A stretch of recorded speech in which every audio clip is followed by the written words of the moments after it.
Explained by the Billy Meier Contacts, Mysteries, Myths, Legends, Conspiracy Theories, Historical Inaccuracies, and more, compiled by David Chance, revised July 2, 2025. Extraterrestrials, Earth Foreigners Part 1. See also Extraterrestrials, Giza Intelligences Bafoth. See also Extraterrestrials, Greys. See also Extraterrestrials, Reptilians. See also Future Earth Humans. See also Gilgamesh. See also Hyperboreans. See also Ecostones. See also Longskulls. See also Men in Black. See also Nazca Lines. See also Nocodemians. See also Partar. See also Quetzalcoatl. See also Rods. See also Starchild Skull. See also Teos Caves Metal Library. See also Tunguska Event 1908. See also UFOs Flying Saucers. Askit's acquaintanceship. Askit's clothing also seemed strangely familiar to me, and it was completely different from Svath's somewhat cumbersome clothing, which was reminiscent of a diving suit. The way Askit was dressed had to nearly awaken the impression of a very modern angel. She wore a floor-length, very heavily pleated dress, of a peculiarly whitish-silver color, belted at the hip. Long brunette hair fell over her shoulders, and her face was very beautiful. At least I perceived it so. We sat gently down on the ground only a few meters from the gigantic construction, and only a few meters from a small Bedouin camp where various humans, dressed like Arabs, were already busy with the breaking of their camp at this early morning hour. They took no notice at all of the landing of the ship, and naturally, I was astounded because of that. It seemed simply absurd to me that the people could not see us. Yet I then accustomed myself very quickly to that, and found it very interesting that our invisibility really let nothing be recognized. Askit had, until then, not spoken another word, yet now suddenly her voice sounded in me, and then I felt her arm. I was not able to see her, because everything was indeed still invisible, as were Askit and I. But now she explained to me that she was attaching a small device to my belt, so we would also continue to remain invisible after we left the ship. I felt how she busied herself with my belt, and quite suddenly I saw Askit kneeling next to me. Shocked, I spun around and stared across at the Bedouins, because now they would indeed have to see us. But then I heard Askit's voice in me again, which explained that only we could see each other, while we were invisible to all other eyes. We left the ship, which I could likewise now see, and which stood so majestically next to the Sphinx, and, according to Askit's statements, could be seen by nobody. That must indeed have simply been a mistake of hers, because I still was not able to comprehend that, because of the small device hanging on my belt, everything was actually only visible just for the two of us. Askit's explanations _% E2% 80% 93 _part _1 road. The reason for our coming into this, your darn universe, lies in earlier times that are calculated in several centuries, and indeed in the urge to explore, and in a fulfillment of an obligation of our race, who, from the earliest times, came from your darn universe. Since then, we again explored the expanses of your universe and, several centuries ago, discovered this solar system and, therewith, this world, whose inhabitants show a very old connection with the Pleiadians, as you name them for certain reasons, and in which we also are involved, also in the form of that which pertains to a mission. To be precise, the centuries, by your time reckoning, line up together to 33, during which we were again able to travel and explore your universe. Through our incessant explorations, we again found this world, as well as also our original homeland, and the very distant descendants of those who, from the earliest time, were the responsible ones who were relevant to the human life of this world, because a portion of the humans of the earth were not born here. Many are descendants of those who came out of the expanse of outer space, and indeed from that space that you name Lyra and Vega, with the eye of God, the Ring Nebula. In those territories lie, namely, the real and ultimate original homeland of the later terrestrial human races. Certainly, today, the actual direct descendants of the terrestrial forefathers no longer populate the territory and spaces and systems around the Ring Nebula and the Vega and Lyra heavenly bodies in a space-time shifted configuration. Rather, they live today on space and time shifted world bodies far on the other side of the system that you name the 7 heavenly bodies' 7 sisters. Respectively, the Pleiades, approximately 400 light-years distant. They are the distant descendants of your Earth humans and our actual original forefathers. Yet, in something less than 20 Earth years, calculated from today, you should be given clarification about all these things from the direct descendants of your forefathers themselves, when you are sufficiently matured to cope with the new explanations and knowledge. Less than 1,130 Earth years ago, 3 races capable of space travel from far galaxies of this universe dispatched their expedition ships and advanced to the Earth. They explored this world with small scout craft and also made contact with priestly Earth humans, secretly and unrecognized, in order not to spread terror and angst. They heard and learned from the Earth humans the insanity of their ideologies and religions, and suddenly they believed themselves to be disadvantaged and falsely led in their own philosophy of creation and in their own evolution of consciousness and spirit. As a life form still very spiritually underdeveloped in consciousness, the Earth humans were able to throw these foreign life forms into doubt and to sow discord among them. Yet, was that any wonder then, if it is considered that very highly developed life forms from foreign galaxies visit the Earth, and here suddenly are instructed that they, as a race which is developed very far, are to have been disadvantaged by creation, because allegedly, creation personally made itself known to a still very underdeveloped race, and they themselves, as a much higher life form, were passed over. Where was the blame to be found here? That creation created its only begotten Son, and transferred him to Earth to a poor, underdeveloped people, and did not create this only begotten Son for the much higher developed life forms? Thus, this insane information was spread on 3 distant worlds, and announced to the races, which had, for thousands of years, lived in peace, love, and in complete harmony among themselves, and with all forms of life.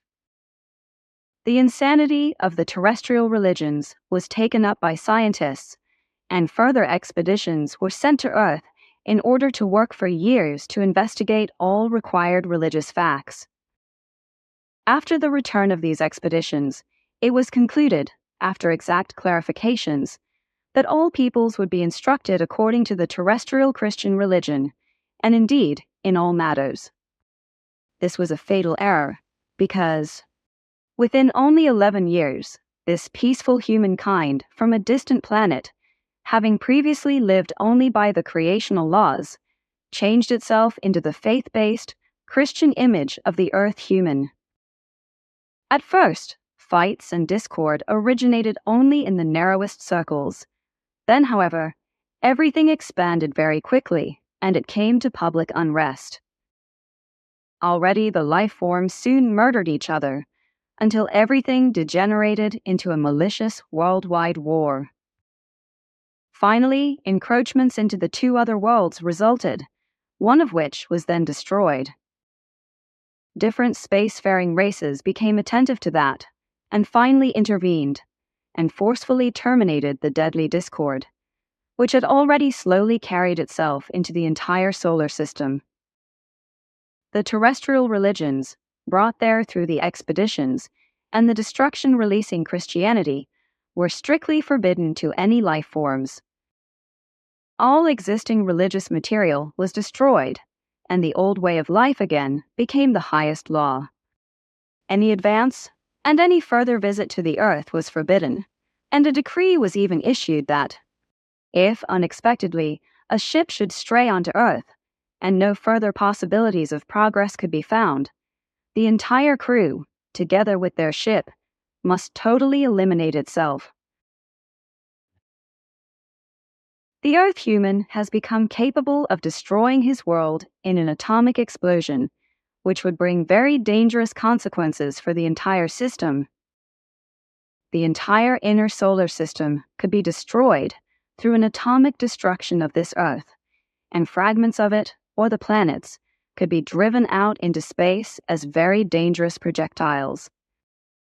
Thereby, again, entire further planetary systems could be destroyed and disrupted, which could lead to an unprecedented catastrophe in the SOL system. Through a destruction of the Earth, and so forth, the structure of space-time could not be torn, but the entire solar system could fall into a deadly ruin.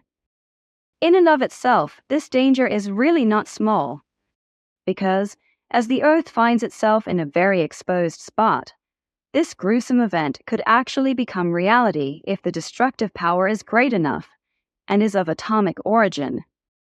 Therefore, it is our main task to prevent this possible event through clarifying impulses, and also to supervise, together with other forms of life from other worlds in this Earth's universe, so that the already evoked mischief of the Earth scientists is contained and averted through unnoticeable influencing impulses. That is a part of our mission, the most difficult that was ever to be recorded in the history of this solar system. We are caused to intervene, using logically enforced nonviolence, in the machinations of politics and religions, and to teach and positively influence leading personalities without them being conscious of it, and to flatten, in a positive manner, their intrigues in politics, and so forth. Yet also thereby it would be unfortunately unavoidable that various leading powers of various countries of the earth would be annihilated, deposed, or even murdered by their subordinate organizations or adversaries. The list of the politically leading men who would be killed through the hand of murder would be very long in the coming time, yet we may not change that. It is not our fault that all that would come out that way, because the Earth human alone bears that guilt. We want no death and no murder. We want peace in this and all other universes. Unfortunately, this requires that we must influence leading powers of the Earth to peace, using impulses, whereby, however, they would create deadly enemies, whereby, unfortunately, many good humans will die, which we really cannot, however, prevent. Unfortunately, we only have time until autumn of the year 1974 to prevent the destruction of the Earth. Subsequently, our time is very tightly measured. Were our mission to fail, then this system-wide catastrophe will probably occur. But we have very good outlooks for the success of our mission, which is why we have prepared you, Billy, for our target day since your birth. If we have fulfilled our mission to prevent the gruesome catastrophe, then your mission comes about shortly after that, in the year 1975, about which you will be yet further prepared until then. Consider, with these things, that we have not come to interfere in the religious and political matters of Earth, or to lead the Earth humans in these things. We have also not come in order to establish contact with Earth humanity, and to greatly help them in their evolution. We are only here in order to fulfill our mission and the prevention of the catastrophe, and to prepare you for your difficult assignment as prophet. For further things, like help with evolution, and so forth, other forms of life from your own universe are responsible, who will initially call themselves Pleiadians. Already for millennia, they supervise the Earth and keep those spacefaring races in check who wish evil for you Earth humans, and want to gain control over Earth humanity with the employment of religion and all the related deceptions, hallucinations, and trickery with which they buoy up the Earth humans with false promises. Ask its explanations %, E2%, 80%, 93 part 2. Askett's explanations and remarks took a very long time, and many things were also mentioned and explained afterwards, about which I must continue to maintain strictest silence. Even if I wanted to change this, I could not do so, because firstly I made a promise, and secondly everything was secured by a security block, so I would not be able to talk about it, even willingly. I do not know the nature of the security block, and it is only known to me that I would not be able to speak if I wanted to do so without permission. I also know this much about it, that the security block, which Askett has created through a device that seems a little strange to me, is connected with my sense of duty and other things in my consciousness. That is all I really know about it. It was already broad daylight when I woke up again and saw that Askett had conjured up drinkable and edible things from somewhere. We sat down comfortably at a table-like structure that had been pulled out of a ship's wall and feasted on a hearty breakfast. What I ate and drank I could not define, but it was very good, even if everything was completely foreign to me. The potion was slightly yellowish white and a little thick, and was probably some kind of juice from a fruit I did not know. The food also seemed to be made of fruits, and also of some kind of vegetables. The taste of everything was very foreign to me, even though everything once again seemed somehow familiar. Everything was excellent, however, and it tasted delicious to me. Before breakfast, Askett brought a large container of cool, clear water from somewhere, which she carried out of the ship and placed on the ground not far away. Like little children, we then splashed around with the delicious water and cleaned ourselves with it. It was a very fun morning toilet. Ask its explanations %, E2%, 80%, 93 part 3. Our technology has developed so far that, with it, even after centuries, we can still entirely and faithfully reproduce the reality of once obtained impressions and spoken words, and so forth, in every detail and word. With all of it, it is only important that I listen to every spoken word and can also register your thoughts, feelings, and perceptions, whereby it is all stored in my subconscious. Therefore, tomorrow, when we undertake the trips into the past, and partly also into the future, it will be important that I am always near to you so I can register everything in my subconscious. A further important factor is that in the various epochs and in the most varied lands of the past and future, the most varied languages also predominate, of which you naturally have no command, because in this life you have never learnt them. But this signifies no difficulties for you now, because we have small technical devices at our disposal which transform any language or other kind of communicative sound into a desired form. Accordingly, we call them transformers or translators. They are very small in size and can be fastened to the belt. I will give you one such device, whereby you can understand any language as desired, and in this way, also your language will be understandable to any others. Ask its explanations %, E2%, 80%, 93 part 4. I am neither an angel, nor do I come on a mission from God. These stories about us are deliberate misdirections by evil elements who want to conjure up malevolent things in a religious form. Here, Edward, take this device and fasten it onto your belt. What is that? A language converter. Ask its explanations %, E2%, 80%, 93 part 5. This continent, America, was also inhabited by humans of extraterrestrial origin, from spacefarers and their descendants around 2,500,000 years ago, by your time reckoning. But, as usual on this world, they got in each other's hair and annihilated themselves.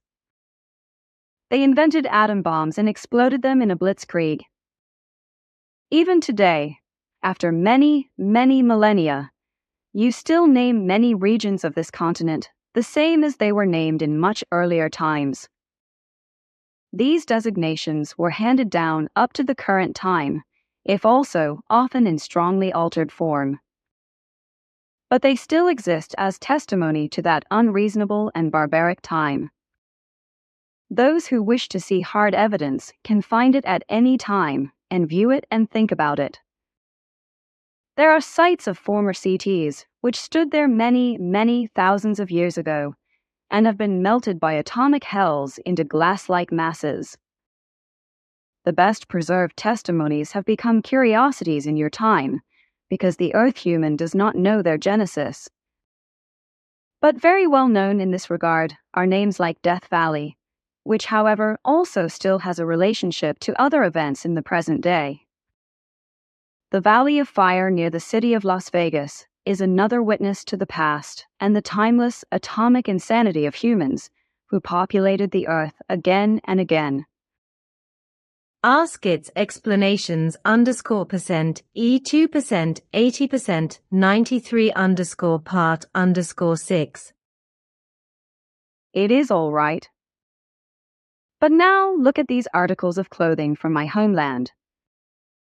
You should put these on now and cover them with these cloaks. I recently brought these 6 cloaks with me out of the year 32 in the foreknowledge that I would need them. In the floor-length, silvery white, shimmering and richly pleated, billowing dresses, we looked like angels, almost exactly as they were portrayed in the religious picture books which I had leafed through at various times. From somewhere, Ascot had acquired an entire little sack of ancient coins, which she made shiny again with some sort of radiation. Contact Report 001. On the other hand, however, many dare to associate us with the human religion, with which we have nothing to do and also never want anything to do. The Earth human calls us extraterrestrials or star people or whatever he or she likes. He or she imputes supernaturality to us and does not know us in the least. In reality, we are human beings just like the Earth humans, except that our knowledge and our essence of wisdom are far superior to theirs, so also from a technological point of view. Other solar systems, however, harbor a variety of lives, not just human ones. The forms of life are diverse, human as well as animal. Also, many animal or even plant life forms have developed to a highly advanced level of life. So there are species who have attained great knowledge and have freed themselves from their spheres of life, who travel outer space and also come to your Earth every now and then. Many of them, however, are unpleasant contemporaries and live in a certain barbarism, which is often almost as bad as that of the Earth human. One must watch out for them because they often combat and destroy everything that gets in their way. Already often, they have destroyed entire planets or forced their inhabitants into barbaric slavery. This is one of our tasks, to warn the Earth human about these creatures.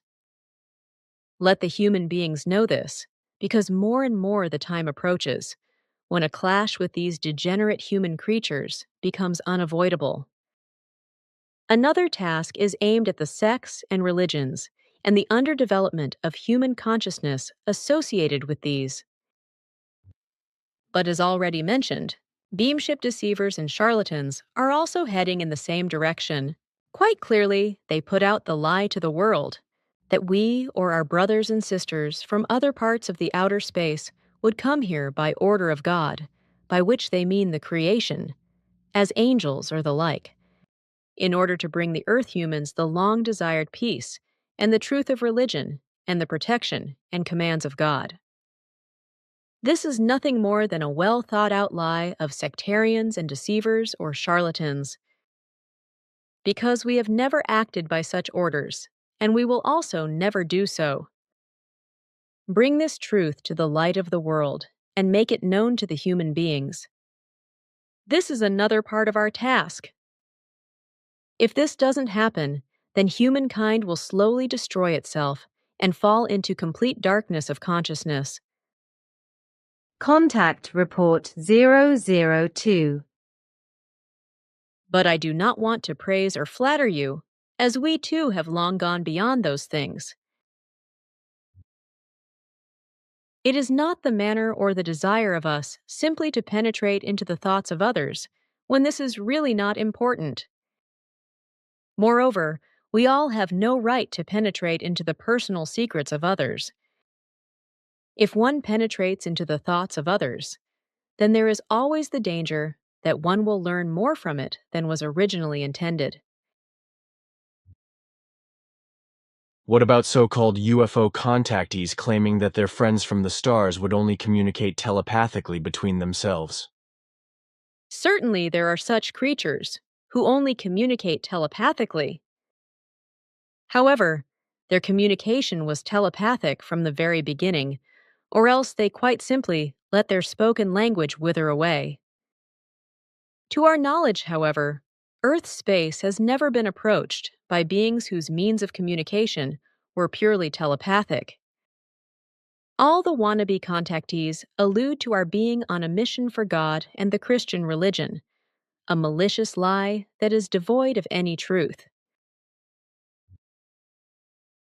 Already often, beings from foreign races have come to your Earth and have undertaken their expeditions here. They collected various things that could be of service to their investigations. And it will also happen again and again that such beings will come here and pursue their studies. They come from the most diverse worlds and systems. They are often still new in the field of travel in outer space, and therefore carry out expeditions to expand their knowledge and cognizance. Thereby, it can happen that they unintentionally come into contact with the Earth humans, only to, in such a case, never come back again. They do not crave power and the like, as they are glad that they finally have serenity and order in their own worlds. With them, it can also happen that every now and then they take some Earth humans, bring them into their beam ships, and examine them very closely with their apparatuses, and determine their anatomy most exactly. However, they let these human beings go again without exception, as they do not want to harm them. They are often more humane beings than the Earth human. But unfortunately, rather barbaric beings also travel outer space and come to Earth every now and then. Many among them are power-hungry and evil. With them, it can happen that they kidnap and abduct Earth humans, also other planetary human beings of other systems, and bring them to their home planets. There, these poor creatures then lead lives as exhibition and experiment objects. The Earth human and all other inhabitants of other worlds must beware of these creatures, for in their maliciousness, they often use the worst form of Gewalt. Feelings and other human traits and impulsations are often foreign to them, so a life means nothing of value to them. Contact Report 003. Since our last meeting, I have occupied myself intensively and much with the so-called UFO literature. In doing so, I came across the suggestion that you human beings from the stars, if I may put it that way, are always described as supernatural. Supernatural, beautiful, and as protectors of humanity on Earth, almost as all-knowing and as teachers, etc., and that you should therefore live practically in spiritual and conscious perfection. But my intellect and my impression convey something completely different to me in this respect, and I cannot get over the fact that all this can only be lies. Lies that probably originate from sick brains or from brains that are not free and brand fantasy pictures as reality. Because the originators of thoughts cannot cope with real reality and therefore escape into a fantastic pseudo-world. The reality seems to be too hard for them, so they flee into fantasies, because they hope for help in these. If deceivers label and describe us as you said just now, it is nothing more than an infamous lie, originating from the brains of consciously poor human beings who imagine a better life in their fantasy. And because they themselves cannot achieve it, at least not yet in this life, they simply attribute it to us and make us out to be something perfect. But we, too, are still far away from this stage and must continually develop ourselves further. We are not the so-called above-human or superhuman beings, as the Earth humans like to call us in their unknowledge and in their imaginations. We are also no teachers, missionaries, or pioneers. We only have the dutiful task of preserving the developing as well as already existing human life throughout the cosmic space. This means that we strive to keep order and watch over certain life. Here and there, we approach the inhabitants of different worlds. If our directives allow us to do so, choose individuals from among them and provide them with explanations. This, however, only then, when a race develops higher and slowly becomes thinking. We then slowly prepare them for the need to become familiar with the thought of not being the only thinking beings in the universe. Here and there, we also help on a telepathic basis to let certain cognitions germinate and to make technical inventions which are necessary at that time. Why then do you not appear en masse and show yourselves to the general public? And why don't you get in touch with the most diverse governments? Without exception, all governments on Earth are staffed by human beings who have the characteristic of addiction to might and profit. Under the guise of peace and friendship, they would only want to seize our beamships to be able to exercise absolute Gestalt rule over the Earth with them. But they would also try to conquer the outer space because they know no bounds.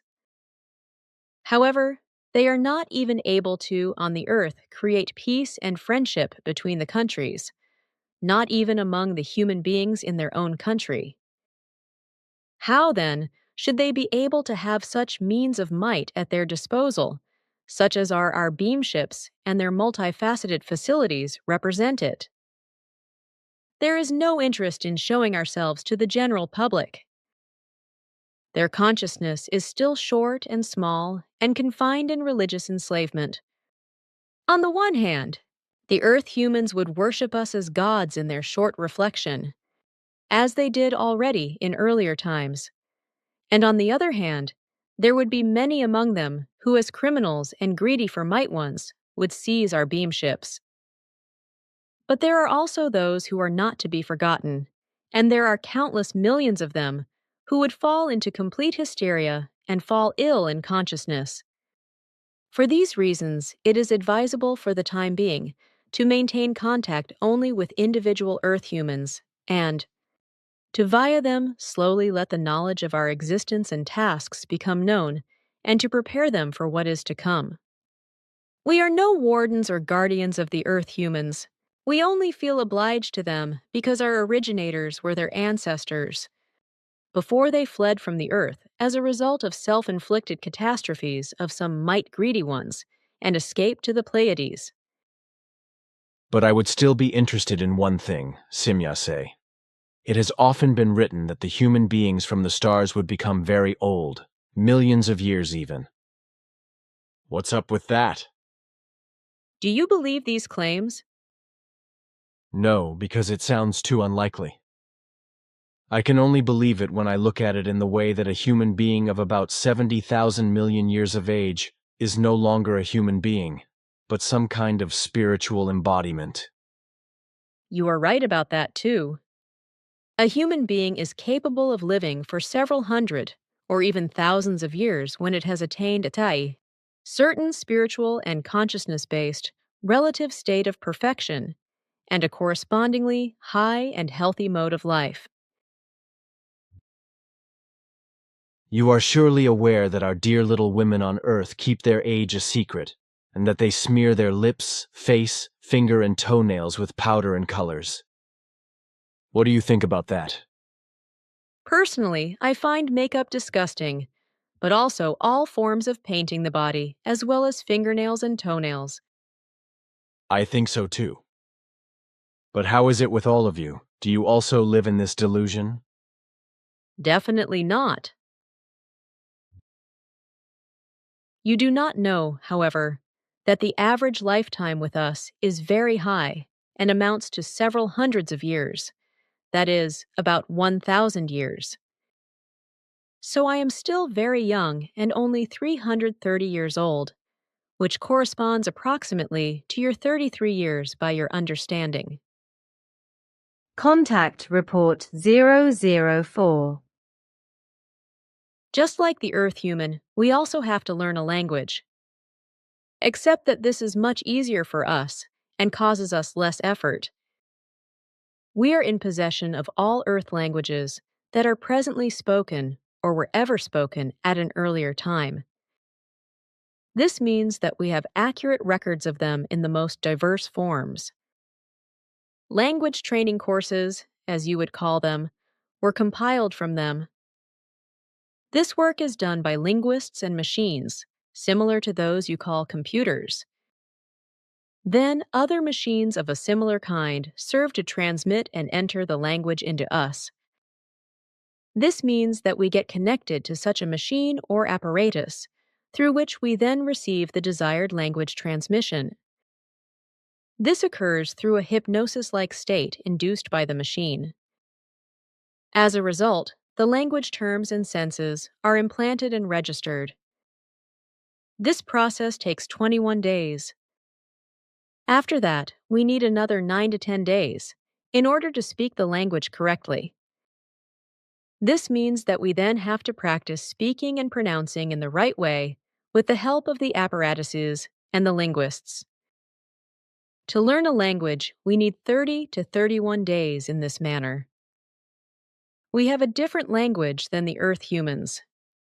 Even then, however, there is still the great danger that the barbaric Earth human will use her or his technical knowledge and ability, and his technical achievements maliciously and might greedily to satisfy his desires for might. This has happened and continues to happen time and again with other beings of other worlds, not only with the Earth human. In the outer space itself, dangers of various sizes lurk, and also other inhabitants of worlds are not simply left helpless in the face of an attack of another race.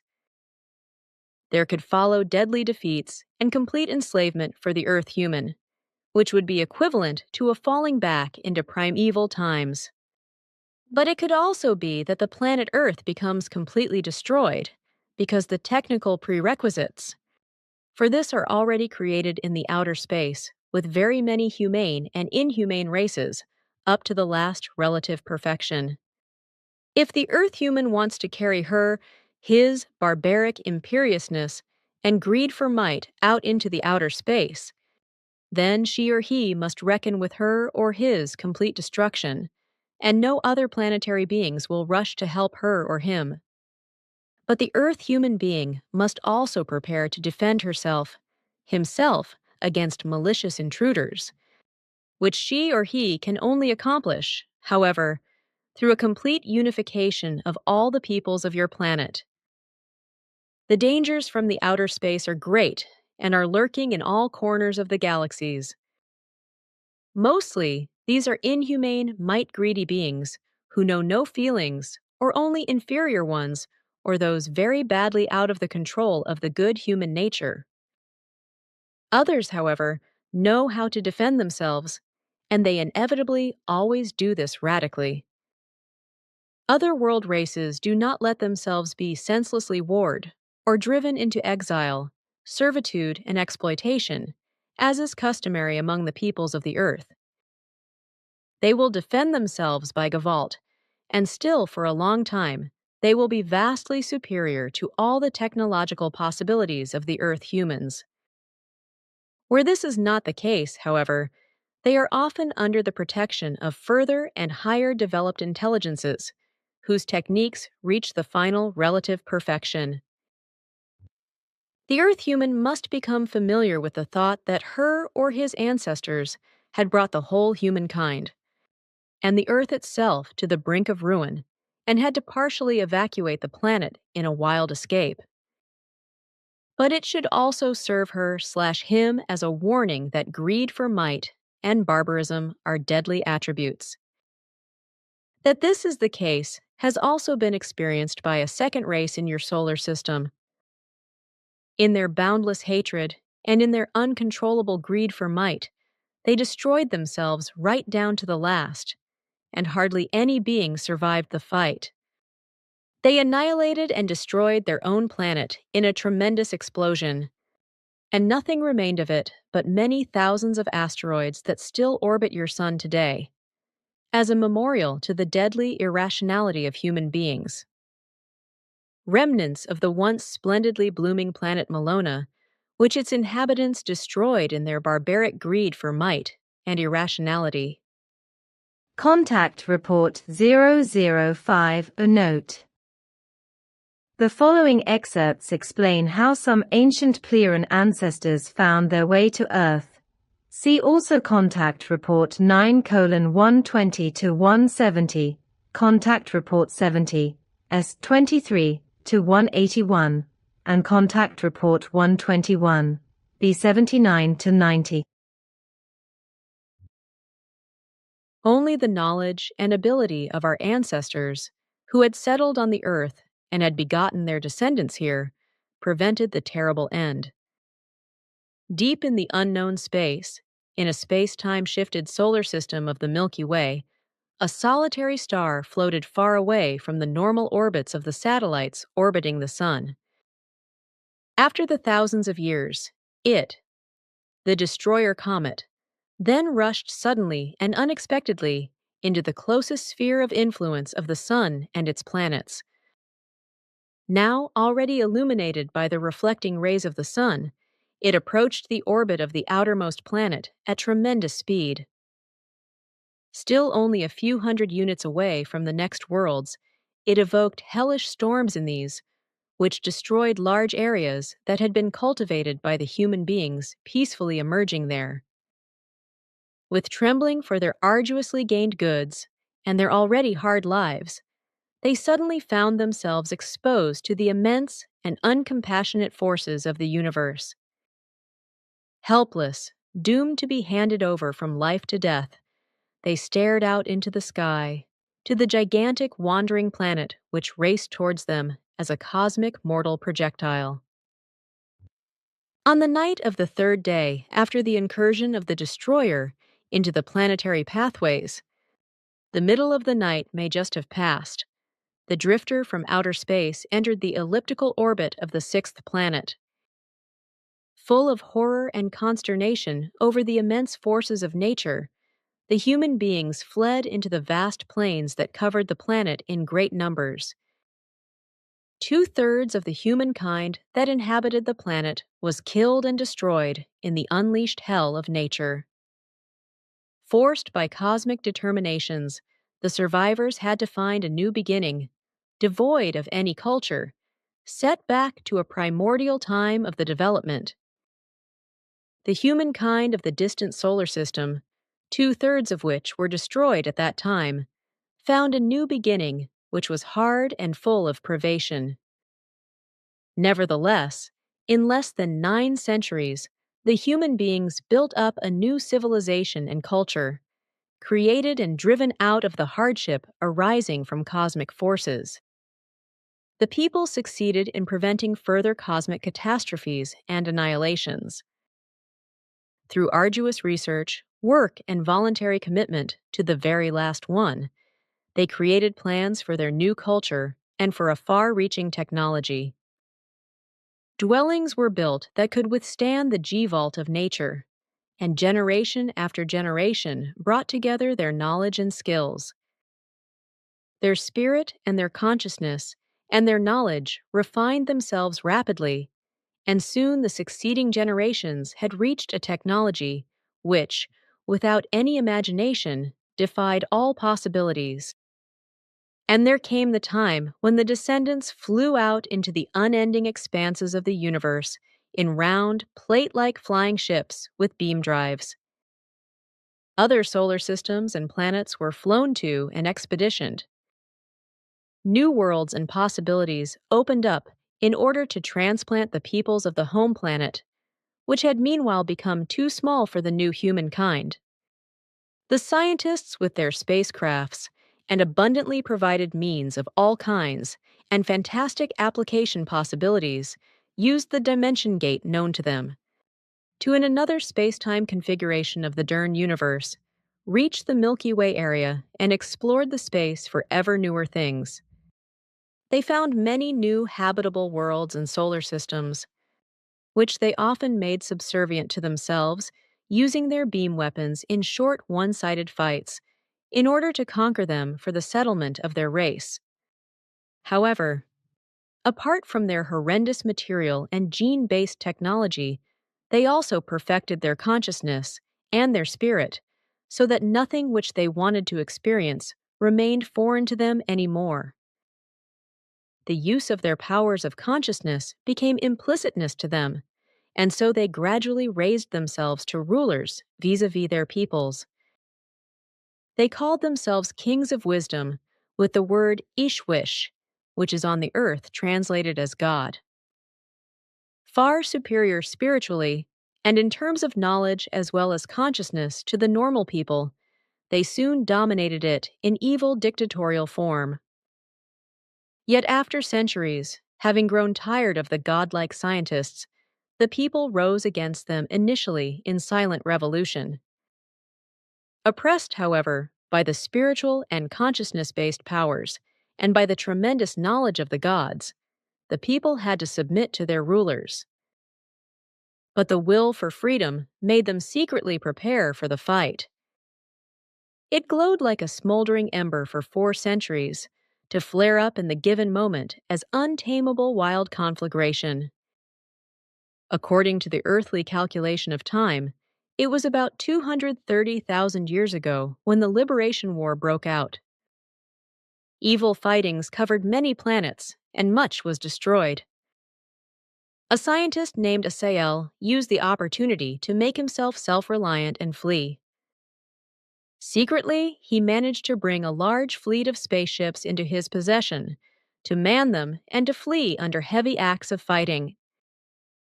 With 183 wide bodies and almost 250 reconnaissance ships, with a total of 360,000 human beings on board, he fled from his home system. For years, they were restlessly roaming through the expanses of the space, before one day they found a solar system that offered them opportunities to live, far away from their home system. It took 300 years after they seized the planet, because they created a new humankind. Afterwards, they settled on 2 more planets of their new home system, to then again traverse the outer space while exploring. In doing so, they came across the system of the earthly sun. They settled here on 3 different planets, namely on the Earth, on Melona, and on Mars, and began with the building of a new culture. But the planets were still rather inhospitable and often hostile. So they left the planets again and paid them visits only now and then.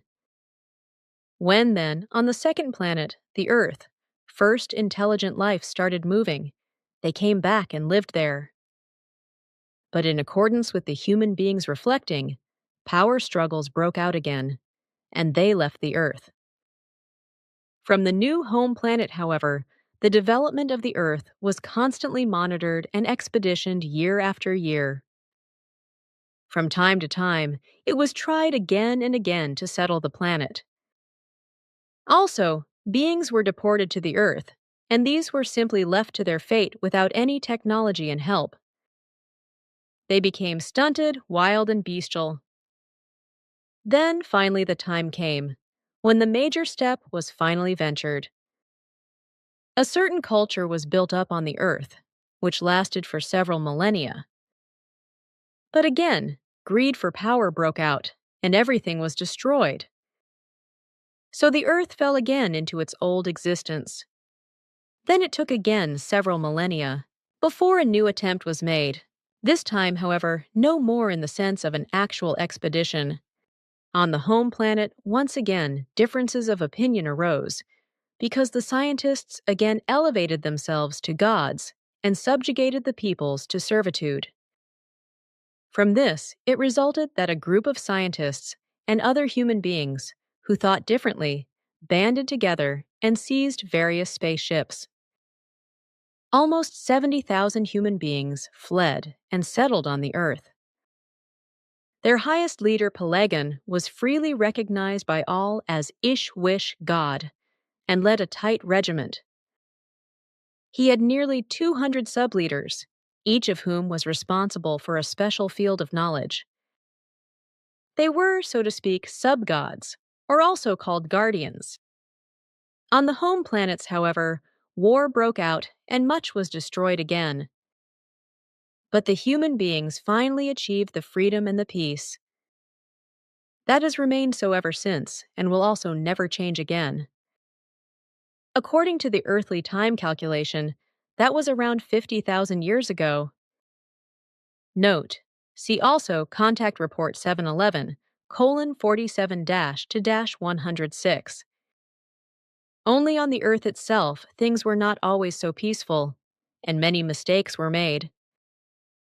And by one of these mistakes, the primal human races of the Earth were procreated, whose descendants still live today and are about to commit the same mistakes as did our ancestors.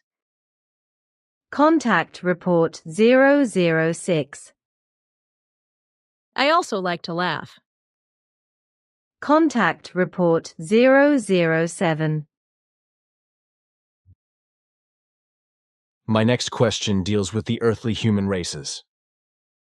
We have here yellow, red, white, brown, and black human beings. How does that come? Why is there this color differentiation? This actually belongs in the history of Earth humanity, which I wanted to continue to tell you. But further, I wanted to say that some differently colored races already became extinct a long time ago. But in the same way they are all the product of the celestial suns, that is to say, they were begotten of them, just like the Earth races still existing today. The celestial suns, or starfarers, as we want to call our forebears, were at home on many different planets of stars, in a different space-time configuration or far away from the SOL system, whereby the planets were fundamentally different in climatic terms. Hence, they also produced other races which were able to adapt to the climate from the Ur beginning.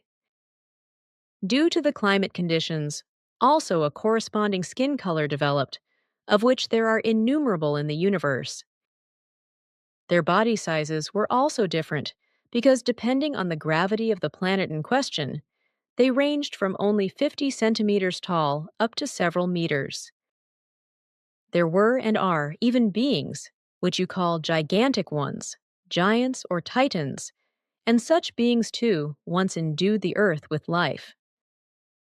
They too produced offspring here, but they were gradually exterminated because they were usually very malicious and exercised tyranny.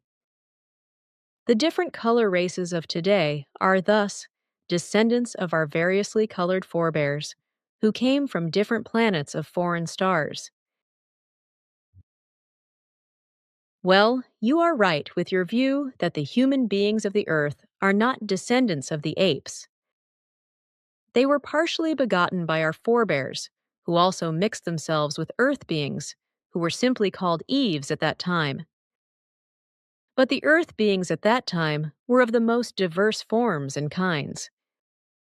Some of them were completely wild creatures of human-like forms, some of which had been marooned on the Earth in earlier millennia by our forebears, that is, their descendants.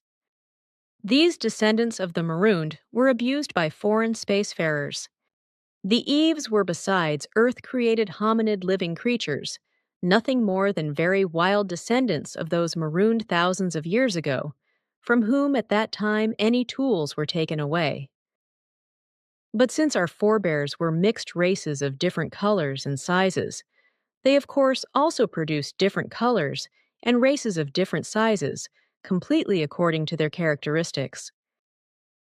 The smallest ones were 50 centimeters tall, while the largest and most vicious ones reached some 12 meters.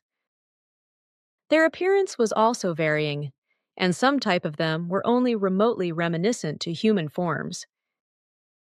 They were left to die out or were killed if they were too vicious. In many cases, they hid themselves in far remote areas and survived for thousands of years, as their average age was about 1,500 years. But little by little, they also became victims of the time or of the human beings. The last of the vicious ones, whose life was ended with Gewaltsamkeit, died a little more than 230,000 years ago.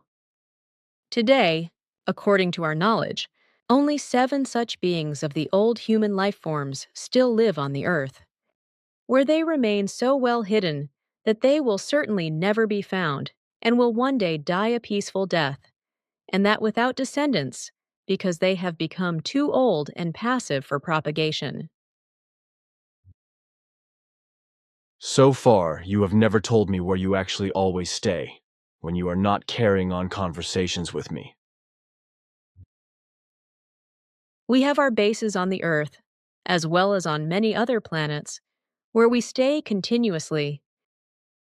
We also have such a base in this country, Switzerland. It is located high up in the mountains near there. I have my main whereabouts when I am on the Earth. However, we also have some other important stations that are distributed all over the world. But they are all built so securely that it would be impossible to find them if one does not know them exactly. Moreover, I am very often on the move and have to fulfill my tasks on a wide variety of worlds.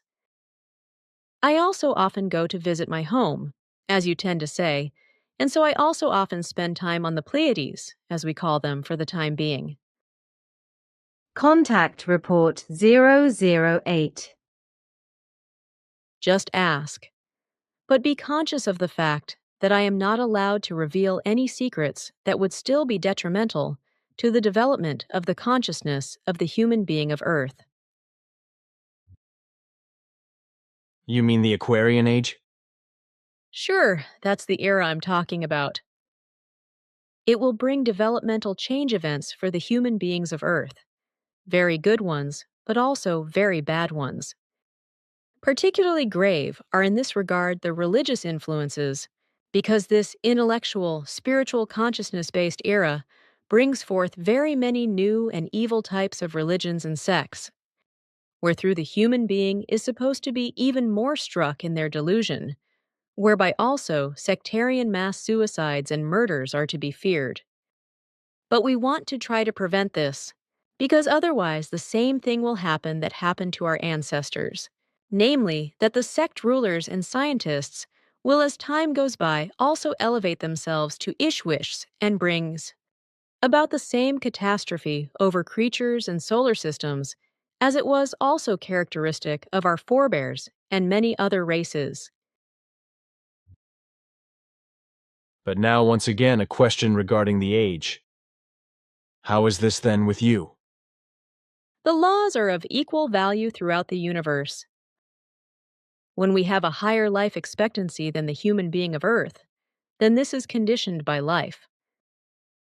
But at the same time, research and evolution also play a role that is not insignificant.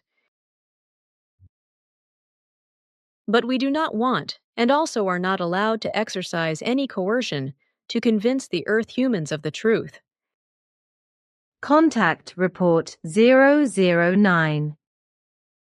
Already for decades, various human beings of Earth and entire groups have been pressing us partly consciously, partly unconsciously into spheres into which we do not fit in any form, spheres in which we do not want to be at home either. Often only for the sake of the desire to show off and for the sake of pure profit are we ranked higher than we are in reality. But we are all only human beings, like all human creatures. According to your terms, we may well live in a state of superior technology and of great spiritual and consciousness-based progress, but not in a boastfulness and overwhelmingness which the majority of the human beings on Earth impute to us. We are neither the guardians of the Earth humans nor any God-sent angels or the like. Various ego-addicted persons and groups led into the unreal by them claim that we were the guardians of the Earth and its human beings, and that we would direct their destinies. However, this does not correspond to the truth, because we are only carrying out a self-obligated task, which in no way has anything to do with a surveillance and a directing of the actual destinies of the Earth humans. It is therefore wrong to portray us as over-earthly ambassadors and guardians. If we were ambassadors and guardians in the sense as it is claimed about us, then we would land out in plain view and direct the destinies of the human beings of Earth in full recognizability. We are not what is imputed on us, even though we are spiritually and consciousness-based, about 25 million years farther progressed, and technically almost 3.5 millennia ahead of the Earth humans. But it is in the sense of all those Earth humans who are themselves caught in a religious belief to make us become something godly. Note: the following excerpts explain how some ancient Pleiadian ancestors found their way to Earth. See also Contact Report 5, S67- to 193, Contact Report 70:S, 23- to 181, and Contact Report 121:B, 79- to 90. At our fifth contact, I finished the history of humankind at the time when 50,000 years ago, according to earthly calendar, our homeworlds found freedom and peace. Before that time, 70,000 human beings fled under the leadership of the scientist Pelagon. With spaceships, which they had seized, they fled through the space out of another configuration of space and time into the one of the Milky Way of the Dern universe and settled on the Earth. Under Pelagon's leadership, there were 200 sub-leaders, scientists who were each responsible for a specific field of knowledge. Pelagon was unanimously recognized and respected by them and all others as King of Essence of Wisdom, Ishwish/God. In the course of the millennia, they built large cities and inhabited all continents of the Earth. Unfortunately, this only went well for barely 10,000 years before lust for might regained the upper hand and a deadly war raged over the world. Everything without residue was destroyed, and only a few thousand human beings were able to survive, while others fled again into the outer space and into the old space-time configuration and settled on distant worlds. For the next 7,000 years, the Earth was no longer flown to, during which time those who stayed behind became completely wild and degenerated. After that, the descendants of those who had settled on distant worlds returned. Again they were led by an Ishwish. Under such a kind of Ishwish command, the distant descendants later built Atlantis and Mu, two huge cities on two different continents. For thousands of years, they lived in complete friendship and in peace, until some scientists again succumbed to the greed for might and wanted to seize the rule. However, having become tired of the constant wars, the peoples rose against them. Hence, they seized spacecrafts and fled into the outer space, according to earthly calendar, about 15,000 years ago. For 2 millennia, they and their descendants lived in a neighboring solar system. 2 millennia during which they had become very evil and were only able to uphold a certain regulation under the strictest discipline. Through mutations and researches, they achieved a very long lifespan, which amounted to more than 3,000 years. Obsessed with imperiousness, they left their world about 13,500 Earth years ago and came back to the Earth.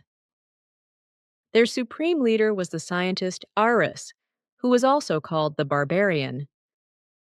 As already Ishwish-Pelagon nearly 190,000 years ago, he also had 200 leaders, or sub-leaders, who were each responsible for a specific field of knowledge.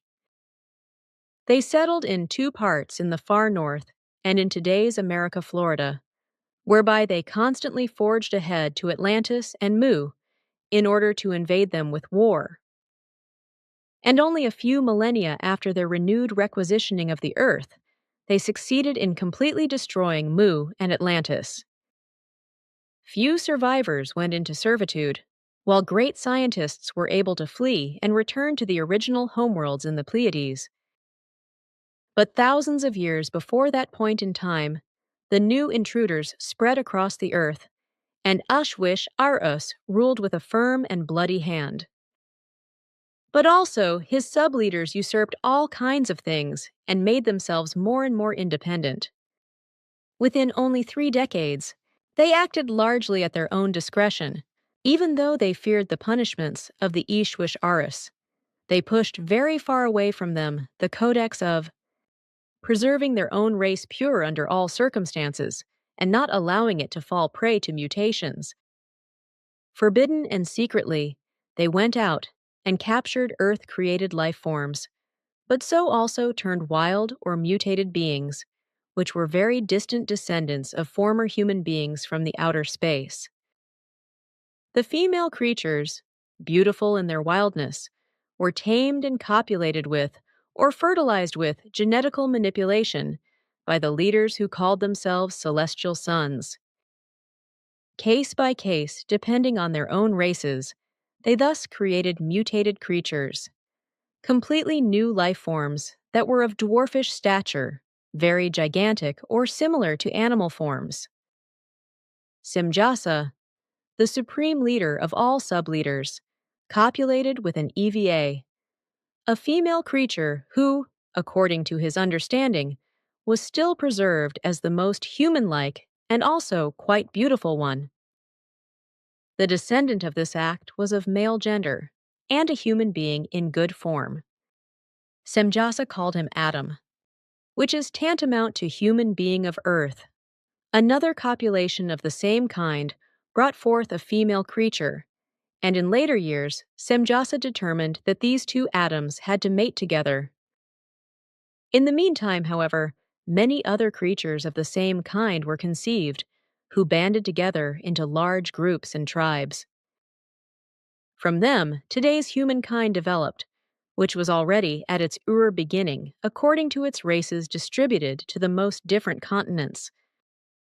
Ishwish-Arus was very infuriated by this action, and where he could get hold of the fallible ones, he ordered his incorrectly acting sub-leaders to be captured and killed or banished.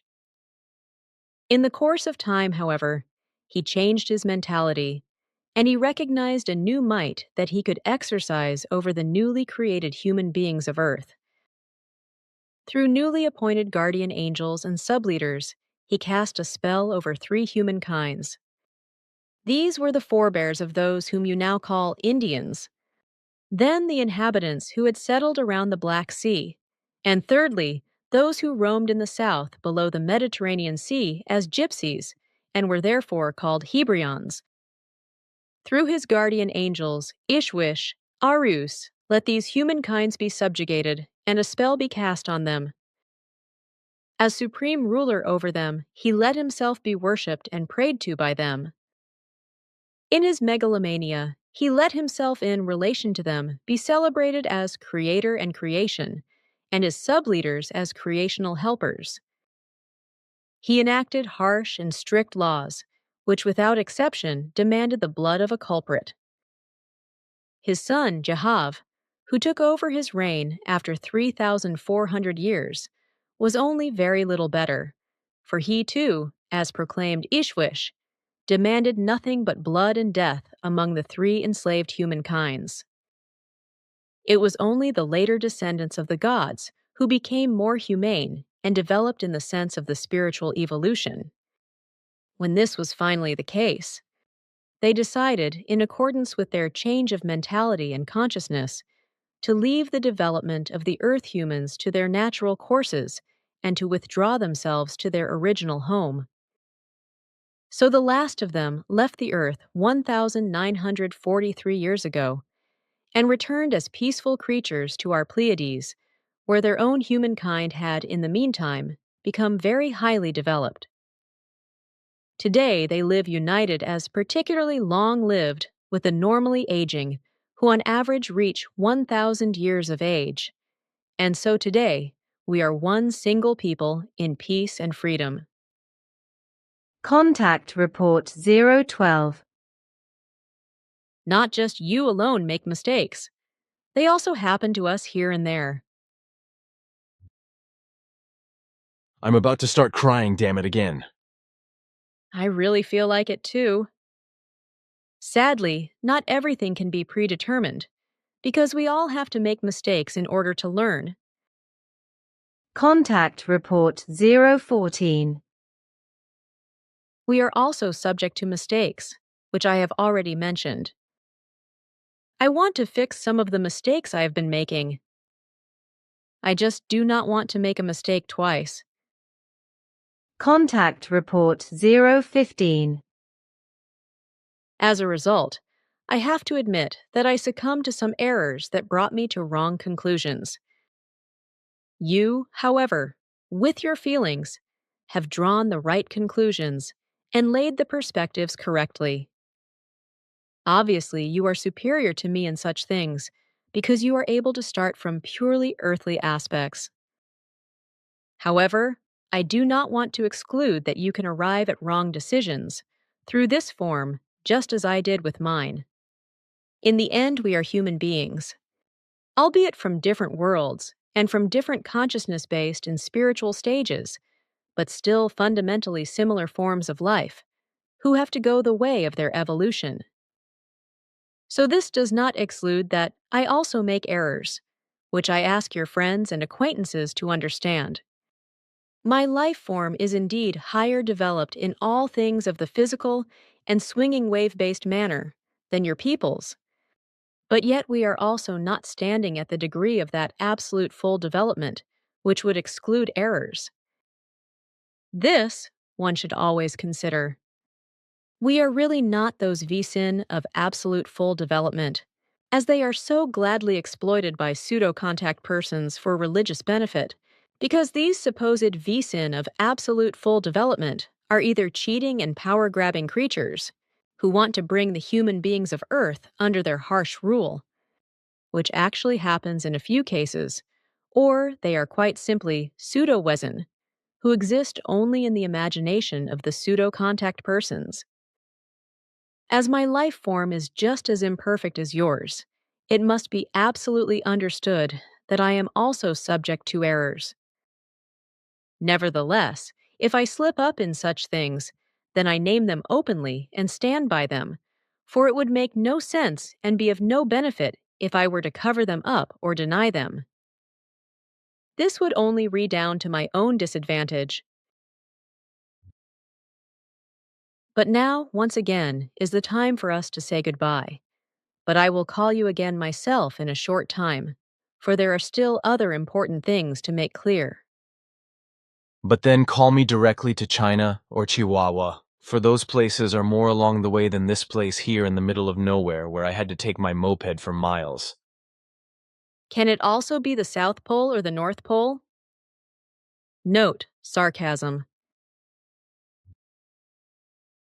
Contact Report 016. But I would also like to give him Hans Jacob, the feeling of my gratitude, because he acknowledges that also our way of life needs further development, and we therefore make mistakes, which he accepts in the form that he does not become reproachful, in other words, and in other sense, that he excuses my actions, which were faulty. Contact Report 017. Not for nothing did I direct the steps towards eliminating plant life forms. Such things are subject to certain laws of our race that allow such eliminations only in emergencies.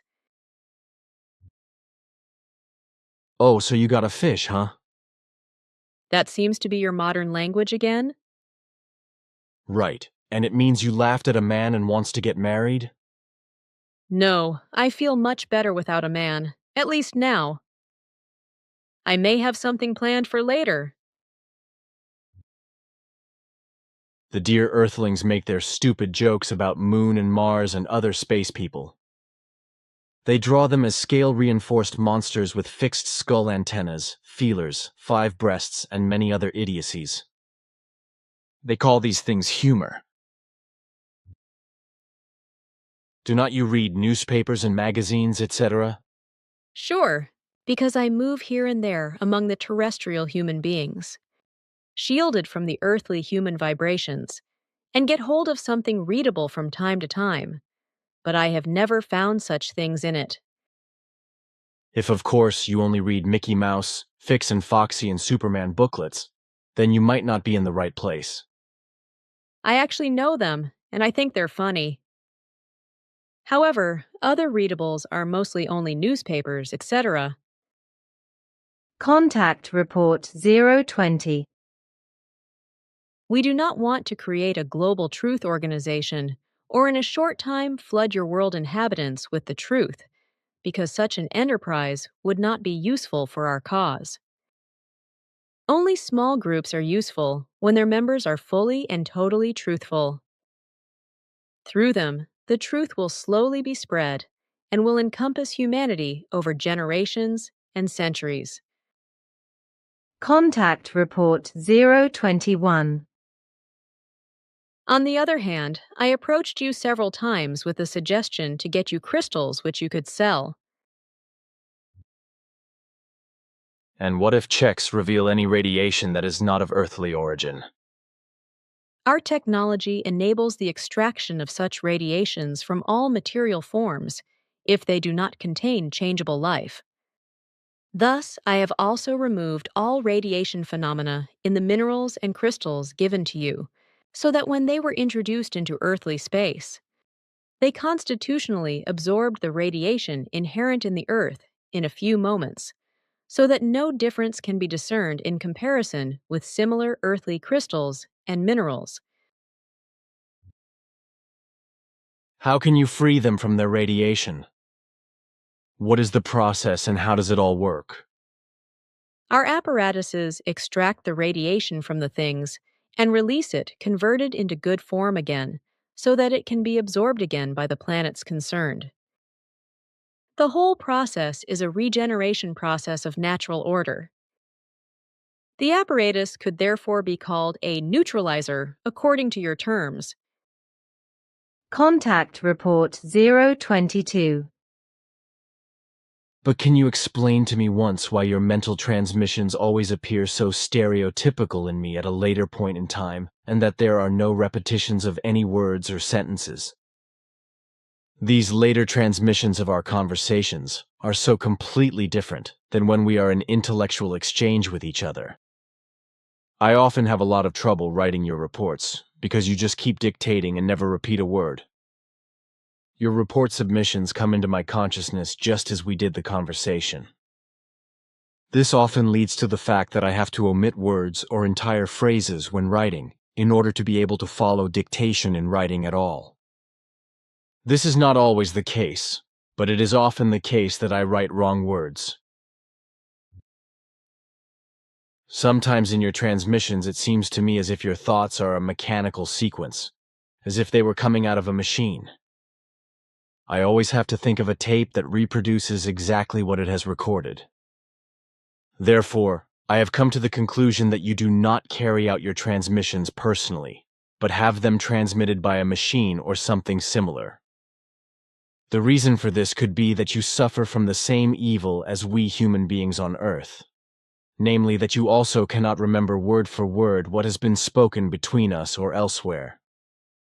But since the subconscious potencies never forget anything and you can tap into them with certainty, You will do this with a machine or something, which then radiates everything to me. These are my basic considerations.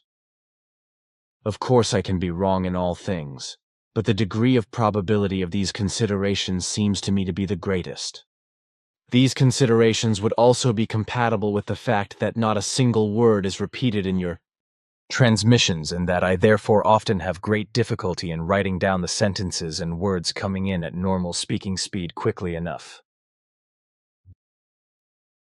So I thought about the inner workings of the machine and came across the fact that it is only necessary to have a censorship-free. Wait, you cannot explain that, at least not to the humans of your world.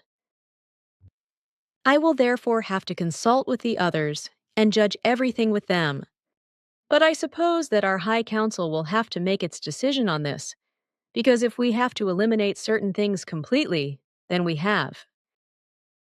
Wait, Sim Ya-se. Are you saying that you want to extinguish something in me? You would not feel anything and would not be affected in any way later in life. It is only a matter of removing the knowledge about a certain system of elements that you have become aware of through your reflections, etc. Our possibilities in this respect are so very precise and of absolute security that you would neither be able to do anything about it nor feel the slightest bit. But I would know that something is simply no longer present in me, yes? Sure, because it only removes a certain factor, but not your memories. What's this total damn elimination supposed to be? It springs from the knowledge of a highly developed science of our breed. The ability and effects of such total eliminations are absolutely certain, and their precision does not allow for the slightest substance of uncertainty or vagueness. But first I have to know the timetable for a total elimination. How much time would such a total elimination take, from order to completion? If we put our equipment into operation, which is always on standby for such total eliminations, and adjust it to the life form in question, then this takes less than 3 minutes, whereby the distances play no role whatsoever. And how much time do you need if I would give the order on mental basis via your person? I still do not see clearly, but we would need another minute to transmit your error. Well, that would be less than 4 minutes in total, if I understood correctly, yes? Contact Report 023. These laws about marriage and coitus, etc., as they were preserved in the Talmud Emmanuel, are of human origin and created for the purpose of giving order to the earthly forms of life and also to maintain them. But what about yourselves? Do you also have human legislation? Where thinking life forms live, such laws and recommendations are given everywhere, depending on the state of the conscious and spiritual development of the human being's leaders.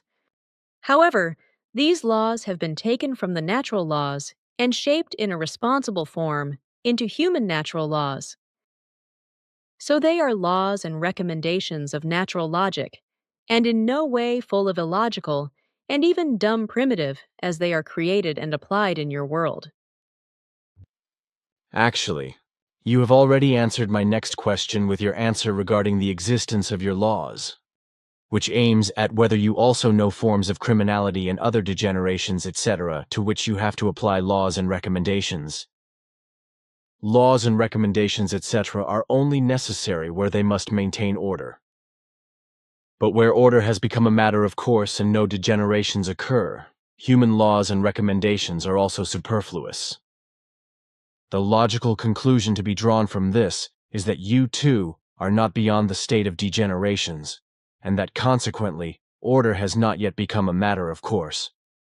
However, I can explain this in such a way that it is connected with the eternal becoming and developing. According to the creative law of becoming and development, as a result of the ongoing creation of new spirits, different levels of age and development of the various levels of the mind appear. Thus it must logically become a natural process that life forms are also born in your race that are still below your actual normal mental potency, and therefore have to develop further. Since development causes mistakes in every respect, however, these inferior forms of mind or life forms must follow the natural path of development, and thus make mistakes. But since mistakes can be disorderly and even fatal, laws and recommendations must be applied in order to maintain this order. That is how I imagine it because it seems logical to me. It is absurd how, unfortunately, charlatans always fraudulently claim that we are superhumans and that we no longer need any laws or recommendations. Only where the creative order has become a matter of course do such laws and recommendations fall by. However, this is only the case in very high spiritual spheres. So that means in purely spiritual spheres, where all material things belong to the past. Material forms of life, however, that is to say, material body-dependent forms of all kinds, are still afflicted with too many errors for them to simply ignore a law and commandment adapted to their state. That is plausible, but how do you then handle this law and commandment with you? If I have understood correctly, have you created a uniform punishment for certain offenses, etc., which is pronounced as a temporary or lifelong banishment? Sure, you got it right. If the punishment is still applied very primitively everywhere in you, then this is no longer the case with us. Our legislation corresponds to our conscious intellectual level and is therefore truly humane, which cannot be said of your legislation. Serious offenses are no longer punished with us by total elimination and damage of the material body, etc., as this is still barbaric custom and custom with you.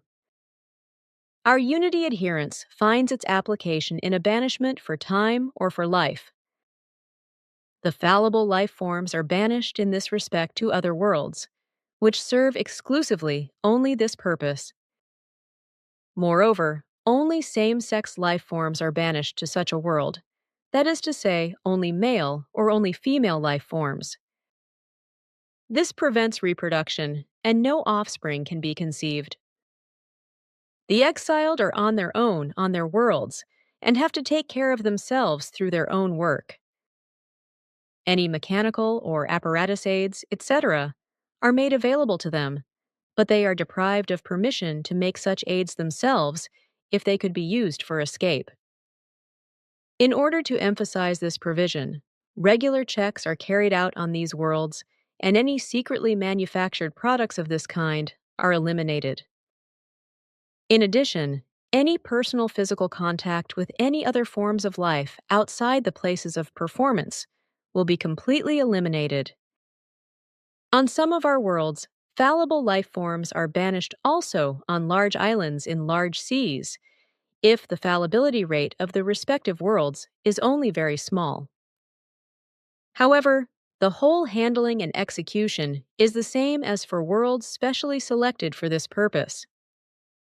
This form of punishment ensures the greatest possible security for the order to be observed, and on the other hand, the mistakes are not a burden on the masses.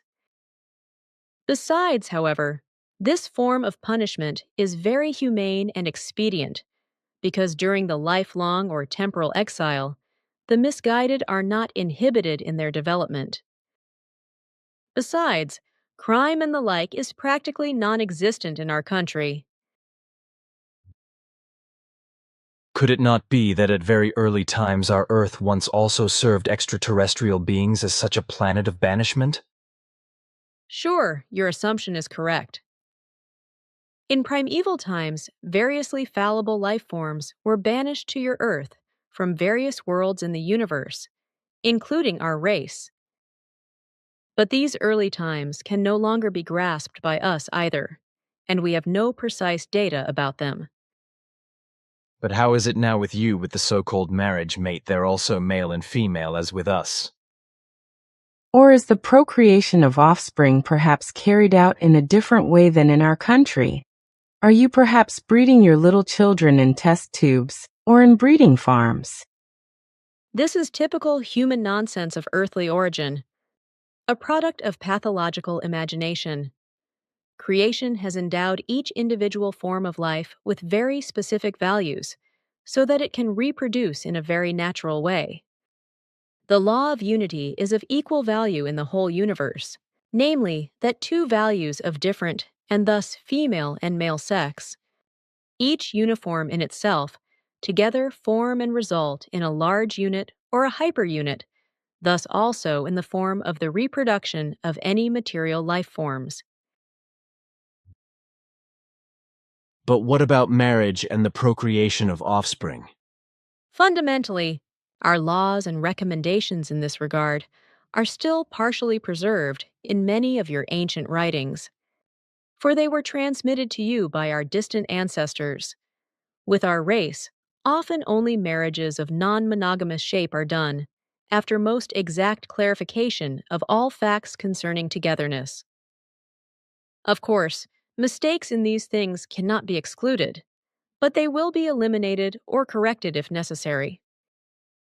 The progeny is determined by the highest rate in the sense that a certain number of births in a certain period must be kept in order to preserve the breed and not cause overpopulation.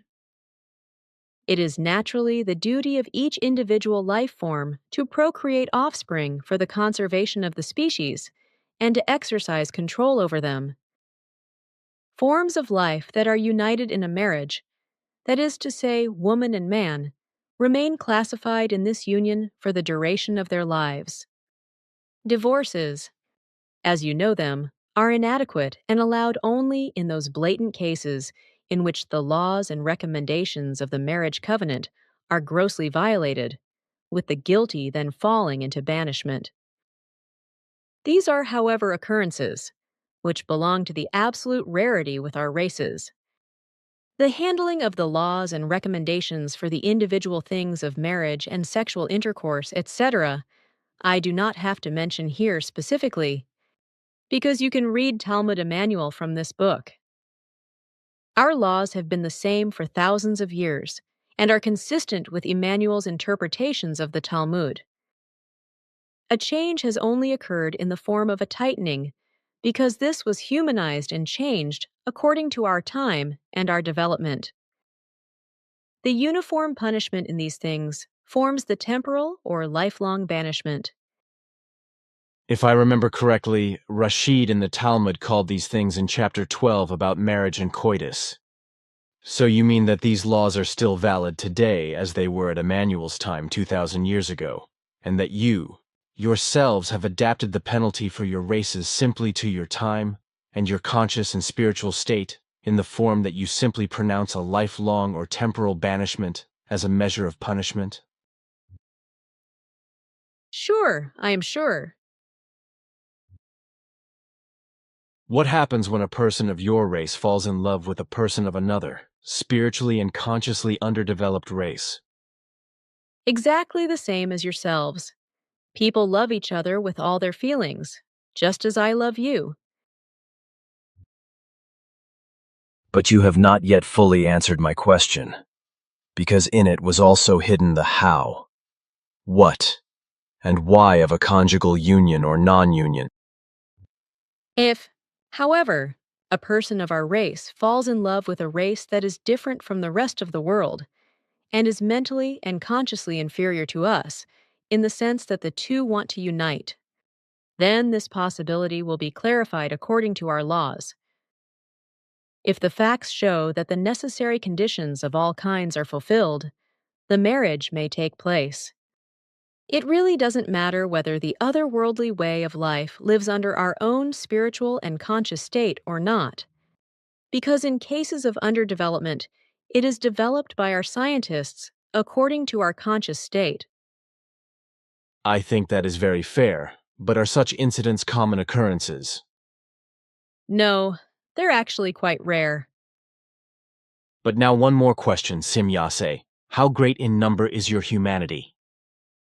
I can only answer this question by telling you that we are united in a covenant that extends far into the cosmos. This covenant includes various solar systems and planets in wide space, and the total number of life forms of human norms invigorating them amounts to 127 billion units. But of course, there are countless other intelligent life forms of non-human norms, in addition to humane human forms, which are unknown to us or with which we are simply not connected. But can you at least say something about the habitability of our neighboring planets?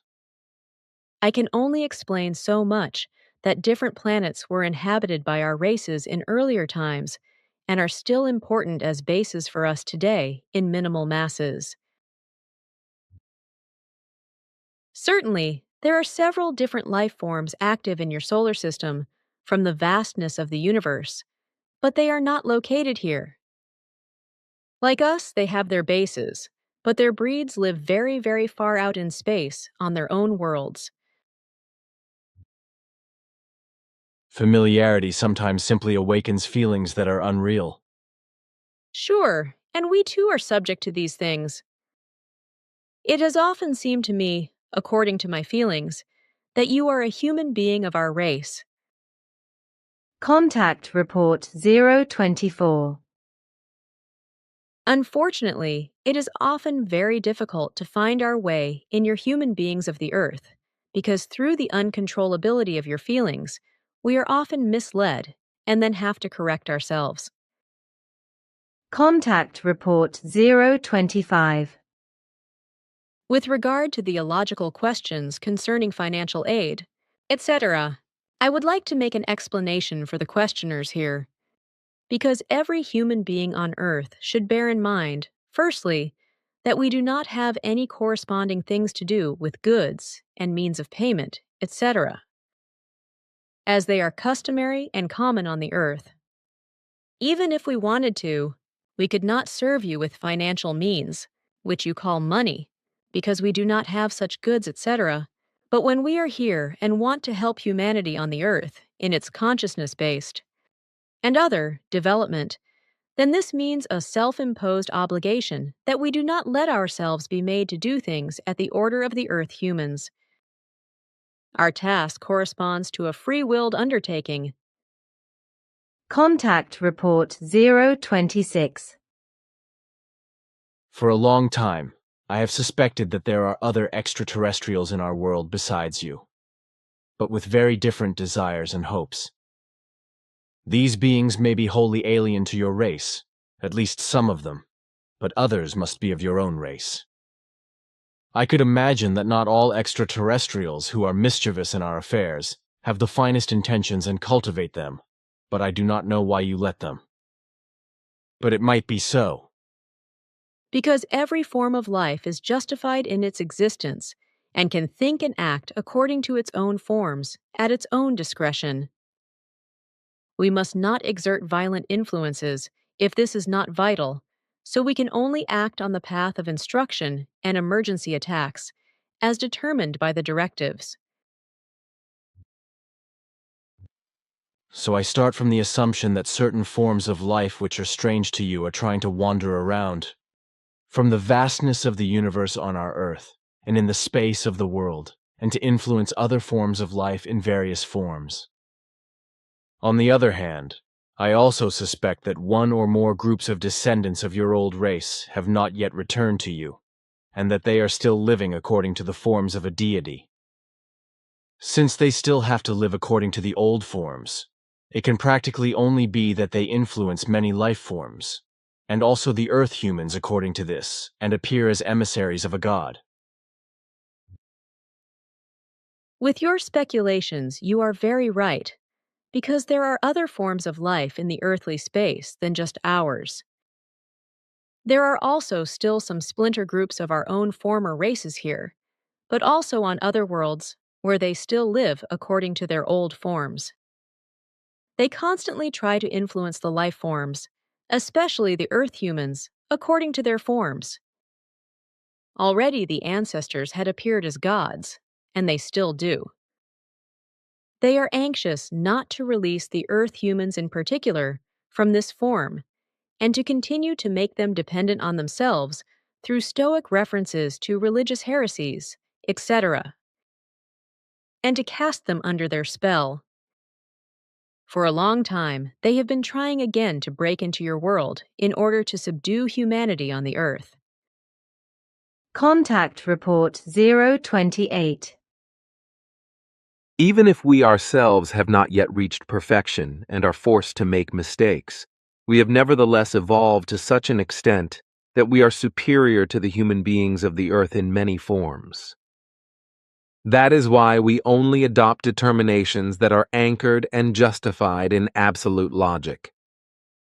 So when we enact determinations, we know very well what we are doing and what purposes they serve. We only enact determinations where they are necessary and should be followed. In all technological stages of development, we are 3,500 years ahead of the Earth human according to earthly time calculation, while the development of consciousness has progressed about 25 million years further, which should be taken into account by all. Therefore, if an Earth human who is behind us in this period of development is of the opinion that his or her illogical ignorance exceeds our logical knowledge, then this corresponds to a selfish megalomania, as you like to call it. We too often make unrecognized mistakes. In no way do we try to exercise dictatorial measures or to impose our will or our knowledge on Earth humans. We have only taken on the self-imposed task of transmitting the teaching of the truth and some other things. Whoever wants to accept and acknowledge this teaching can do so according to his or her own decision, and whoever wants to reject it, rejects it. Contact Report 029.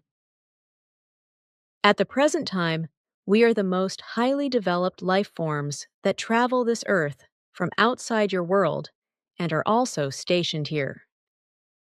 Although there are other life forms that penetrate your Earth space, fly in, and partly also have their stations here, we correspond to the highest level of evolution of all. The second most developed form of life after us lies little more than 1,840 years of total evolution behind us.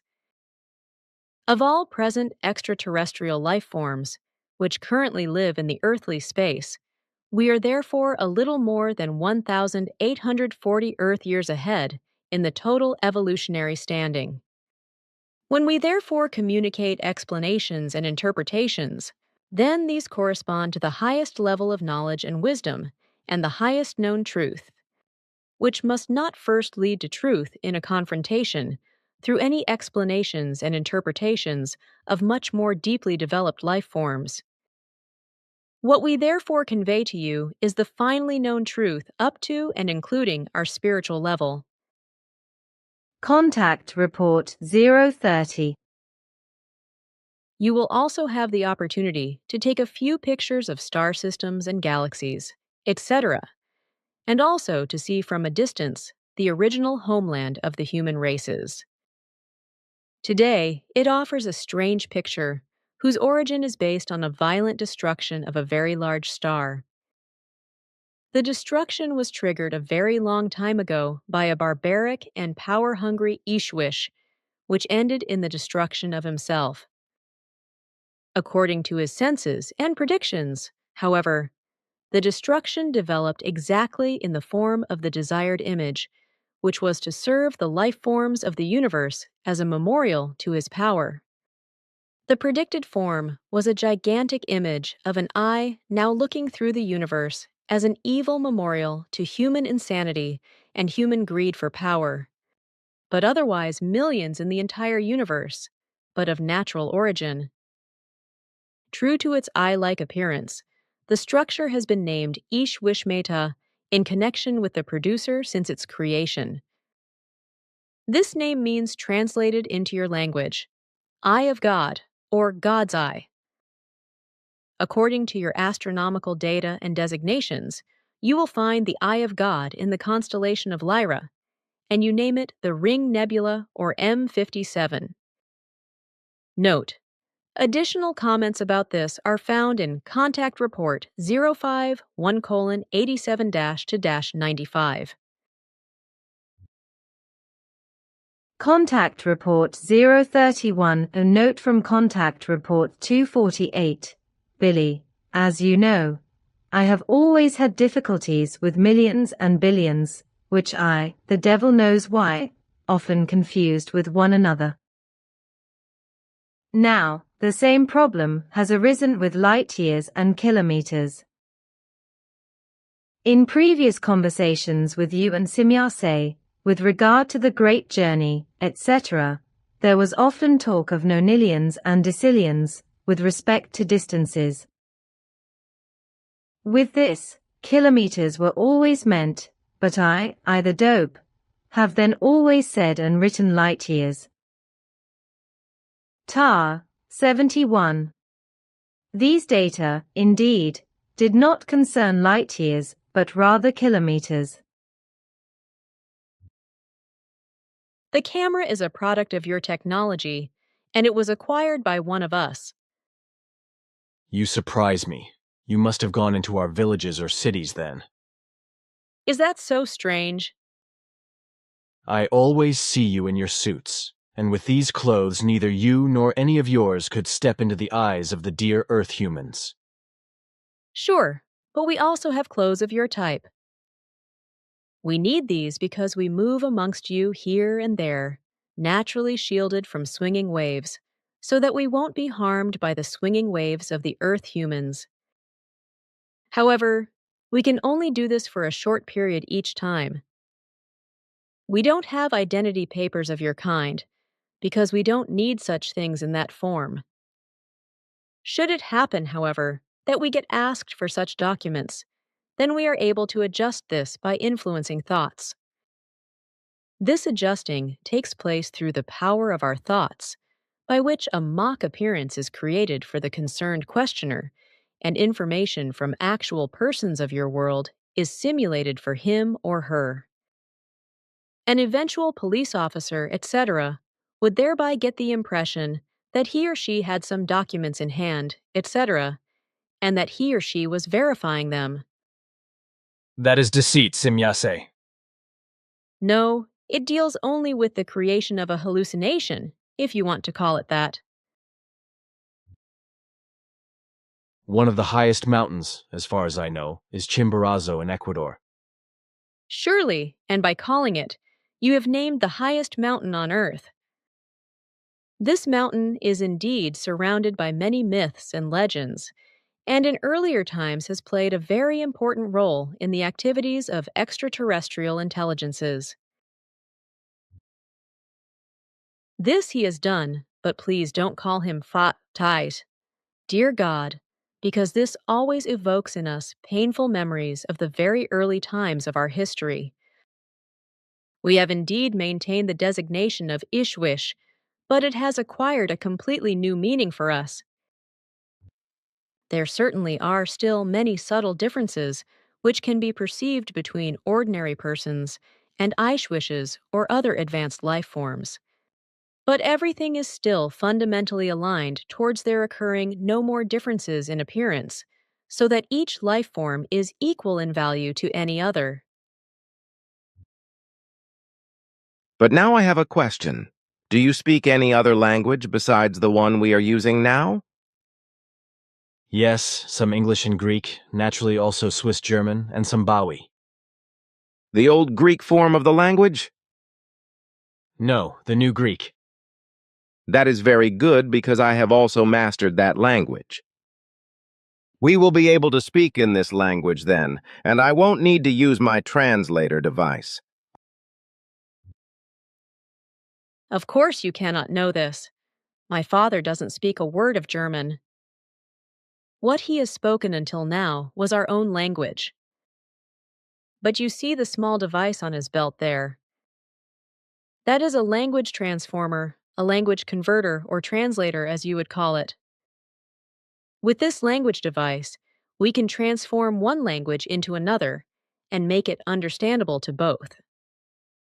But we like very much to speak in other languages and gladly bypass these technical means when there is an opportunity. From somewhere, an android appears, bringing the camera. Very cleverly, it builds it into a frame and adjusts it to fit. Suddenly, the thing speaks to me, and once more I am utterly astounded, though I cannot understand a word. Simya-se quickly enlightens me. It wishes you good luck. But that cannot be. This thing cannot think and act independently. That would be crazy. But nevertheless, it does. Its whole body is half organic, and its brain biochemical organic. We have completely different characters ourselves. Sure. Look, you can see the characters of our alphabet in these letterings here.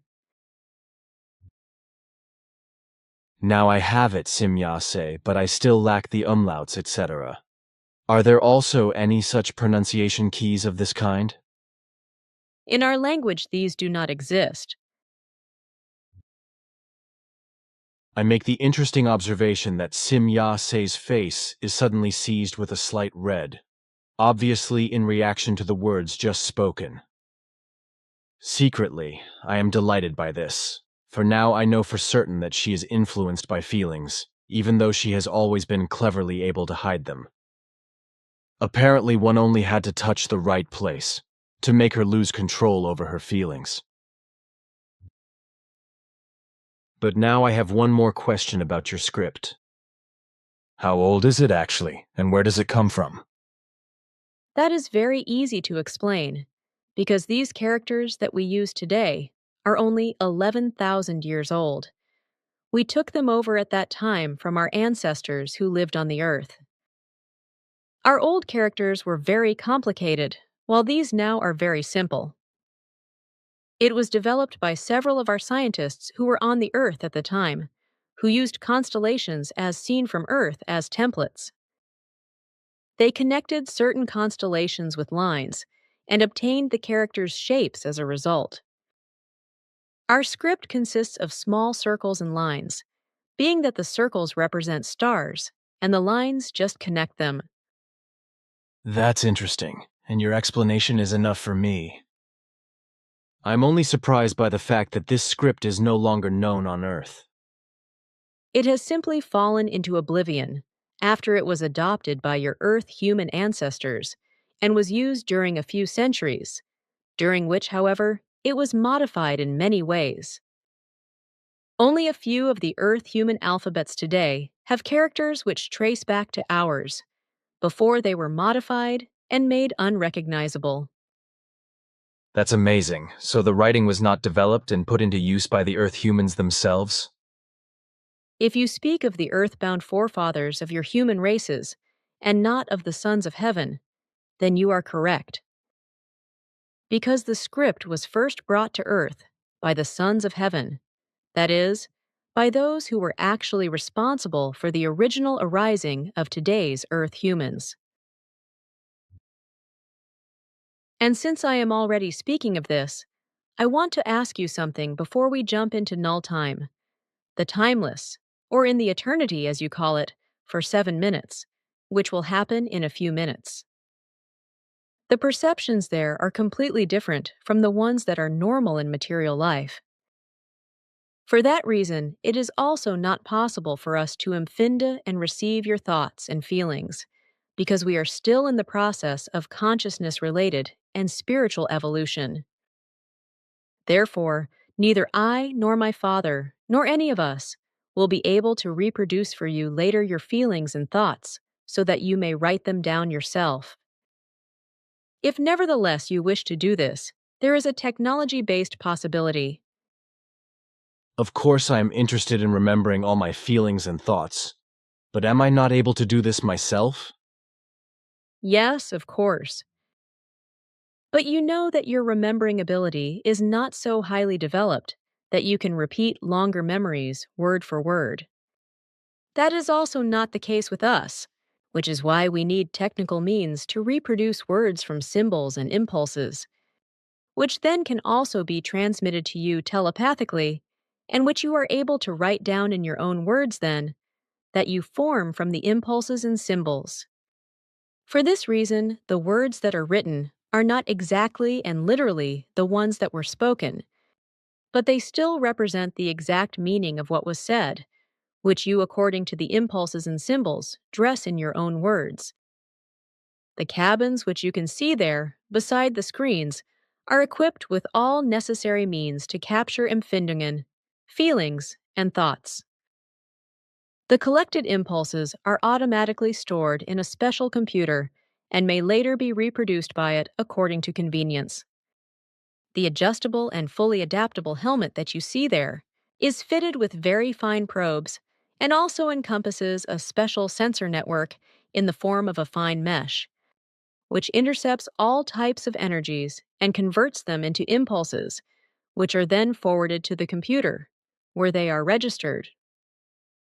The captured energy from the thoughts, feeling, Empfindungen, etc., is grounded in very high values and can only be held by this equipment. The energies of Empfindungs, feelings, and thoughts exist in this form of transmission only in the realm of hyperfrequencies. To be able to register your thoughts, feelings, and Empfindungs, it's just necessary that you sit yourself in the chair and lay your head under the helmet cap, which will then adapt itself automatically to it. Following Simya-se's instructions, I promptly sit down in the extremely comfortable chair inside one of the 3 cabins. As soon as I am seated, a peculiar helmet moves over my head and settles down silently.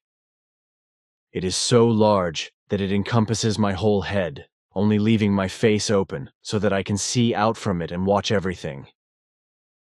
But the helmet does not touch my head, rather lying equally close all around and staying about 1.5 centimeters away from my skull, as I can feel when I place a forefinger between the helmet and my head.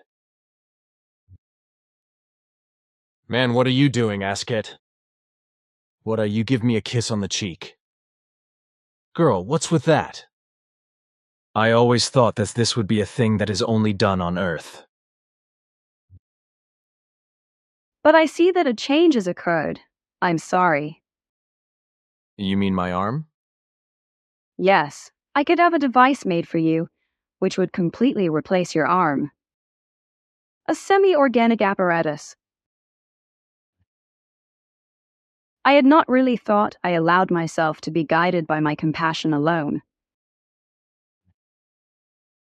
With us, both sexes are acknowledged as both equally valuable and entitled. We too are only plain human creatures, in which feelings move. For my own interest, I have occupied myself with photography. Besides, in the whole universe, there are life forms that look deceptively similar to each other, whereby a person can be mistaken for someone else. You call this doppelganger. Asket, Nera, and Simya-se stand together, and I take more photos now. Unlike Simya-se, Asket and Nera don't wear spacesuits, but normal clothes, which are actually quite different from those I know of Earth women's clothing. But they all are very well dressed with them. You let feelings germinate in me thereby, which are not of a joyful nature, and which arouse impulses of a rebuking kind. It should finally be noted that by earthly standards, we are very advanced life forms, and we can no longer move among such low, understanding-based levels as the Earth humans find themselves in. This doesn't represent presumption from us, but rather a law of the creation. Like it is with us, it is with all life forms, also the Earth human beings. Besides us, there are still several other extraterrestrial intelligences moving in the terrestrial space, who, however, stand in a much lower stage of evolution than our own, and who are developed ahead of the Earth humans by only a few centuries, and by only around 1,243 years of further development at most. These life forms are therefore able to come into contact with the average and somewhat more intelligent Earth humans, and to communicate with them, which, however, happens only very rarely, if ever. Since these intelligences have not yet gone very far ahead of the Earth humanity in terms of development, they very often conduct themselves as rulers, and can even let themselves be misled and influenced by the Earth religions, which is why many higher developed life forms in the universe must intervene in a regulatory manner to prevent severe consequences. Because where religions are widespread, always after a very short time chaos, enslavement, exploitation, and consciousness enslavement rule, whereby all consciousness-based progress comes into question. Some Earth humans have taken possession of parts of contact report transcripts describing real, much earlier contacts with such extraterrestrial intelligences and created new, imaginative stories and formed religions and sects from them. Thus they stepped, or would have stepped, into the public and mendaciously claimed, or would have claimed, that they had or would have had contacts with extraterrestrial life forms. Other Earth humans allegedly, or in reality, received various inspiration-type messages from such low levels, that is to say, from meagerly developed in consciousness, terrestrial or extraterrestrial humans, adulterated these, or produced them unconsciously, or consciously and untruthfully. This also resulted in malicious fantasies that purely spiritual life forms would have gotten into contact with Earth humans and would still be doing so. But this truly is not so, because purely spiritual forms only establish contact with life forms which are very highly developed in spirit and in consciousness, as only these are able to receive their vibrations and can bring about the necessary understanding. So, if other claims are made by Earth humans, then these do not correspond to the truth, but rather to consciously or unconsciously deceitful fantasies. The fact is that very highly developed life forms, or even pure spirit forms, were since always never able to establish contact with Earth humans, unless they met an extraordinarily high spiritual and consciousness-related state, which led likewise to an extraordinarily high level, as it was the case with several true prophets. In each cosmic age, a world brings forth only very few of such highly developed in spirit and consciousness-based life forms. If the average form is still on a very low level of evolution, as it is the case with the Earth humans. On the other hand, these highly developed life forms of such worlds, the prophets, also appear only at certain times when they are necessary. And on the Earth, this is the first time that such a case has occurred since nearly 2,000 years. I thought you said that the device for photography was useless. I mean the one from Meier. What about the one you want to make in collaboration? Do you think I will be able to take better pictures with it later and that I won't always conflict with the grid frame? I think the device will be good. But what do you mean by conflicting with the grid frame? You know, the Meier device is a bit complicated to photograph and a bit small. When I take a photo, I am always bothered by the small grid frame and the screen housing, and I always have that darn thing in the picture. I always have the half-oval shape of the frame appearing in the picture. Nevertheless, but won't you interfere with me again and spoil the pictures like you did with the group shots? Surely not, because I allow you to take photographs. What are these things? What is it about these group shots? I'm not comfortable talking about it. Have you lost control of yourself and committed an illogical act? Yes, I am really displeased and embarrassed. I see. That's why you do not want to talk about it. And I suppose you have also deliberately kept quiet about it? Sure. So you have been keeping something from me, Meier. I actually did because I was embarrassed in front of you. Oh, look at that. So you can do that too? That is good news, because it makes you even more human and lovable in my eyes. But come on now, what cramp did you offer in the group shots? I really do not want to talk about it. This is not correct, Simyase. I also think so. Look, you really don't have to be ashamed in front of us. Every human being might make mistakes. I am sure it also happens to your High Council. Or are you vain and feel your feminine vanity offended by revealing your cramped secret? Vanity is really foreign to me. I am simply ashamed. Please, you do not have to. You really do not, believe me. You are not going to laugh at me? My very great word of honor. Good. I acted completely confused and lost all control over myself. I told you it is incomprehensible to me. I have really lost control of my actions. It is incomprehensible to me and also extremely embarrassing. Do not get excited about it, girl. You have obviously just lost your head and suddenly started thinking with your feet. That can happen to anyone. That was really very illogically acted by you. But the reason might be found in the fact that you had to face a completely unusual illogic, which you were not able to cope with.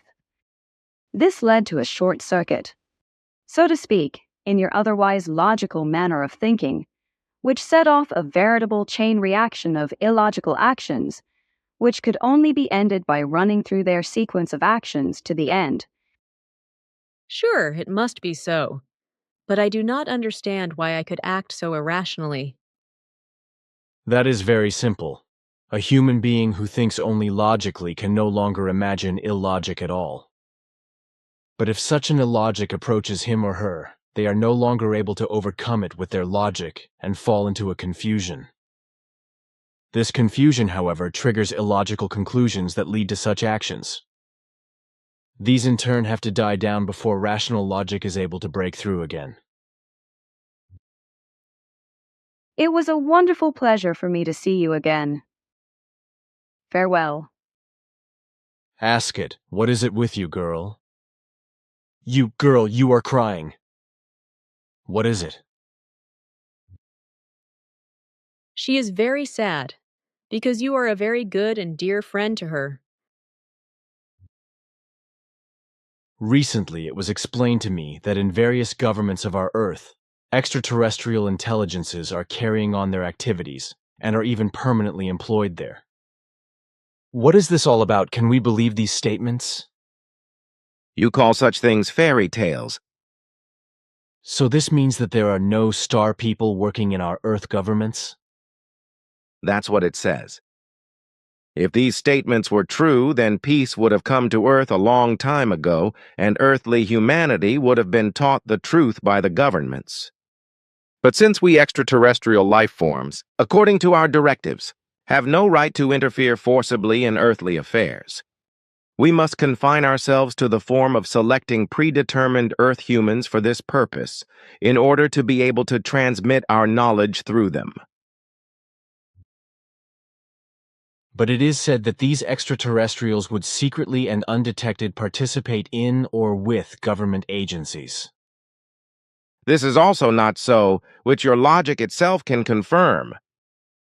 If it were really so, then within only a few days, no authority, no government, and no military power would hunt down our ships, because we actually have all possibilities to nip such things in the bud. If we were to be active in any governmental bodies, there would be peace on Earth. So all the claims are nothing more than lies, I mean, when such things are claimed by us or by any other extraterrestrials. Such lies are often due to religious machinations of some sectarian elements and of unscrupulous fantasists, liars, swindlers, and frauds. In truth, there are probably also malignant intelligences from outer space that haunt your Earth or stray there, but there are not so many of them that they would be of great significance. Most observations of flying discs with human predations are of terrestrial origin. Earth humans should be aware of this when they encounter any flying discs, whose occupants are well aware of the fact that very many human beings believe these objects to be of extraterrestrial origin. This knowledge is also very often exploited by them by imagining some gullible Earth humans as extraterrestrial intelligences. Aware of their religious power, they also do not shy away from pretending to be angels and God's messengers and appearing as saviors of Earth humans, whereby they then proclaim the deceived gullible to be contactors and assign them mysterious missions which are supposedly for the benefit of Earth humans, but which in reality only serve their own profit and the benefit of their own country's espionage. The most popular places of origin these malevolent deceptive elements and occupants of earthly flying discs name are Venus, Mars, Jupiter, Saturn, and Uranus. But also the nearest neighboring systems of your solar system have to serve for this, as well as the Pleiades in the coming time, when you will have become world famous through your contacts with us. In the process, my daughter Simya say, and my person will also be falsely accused of being contact beings with Earth humans who are fraudulent in this respect, as well as alleged Pleiades beings who do not exist. This system is from your homeworld, 1.73 billion.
0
The inhabitants of the NESAR system, the NESARENER,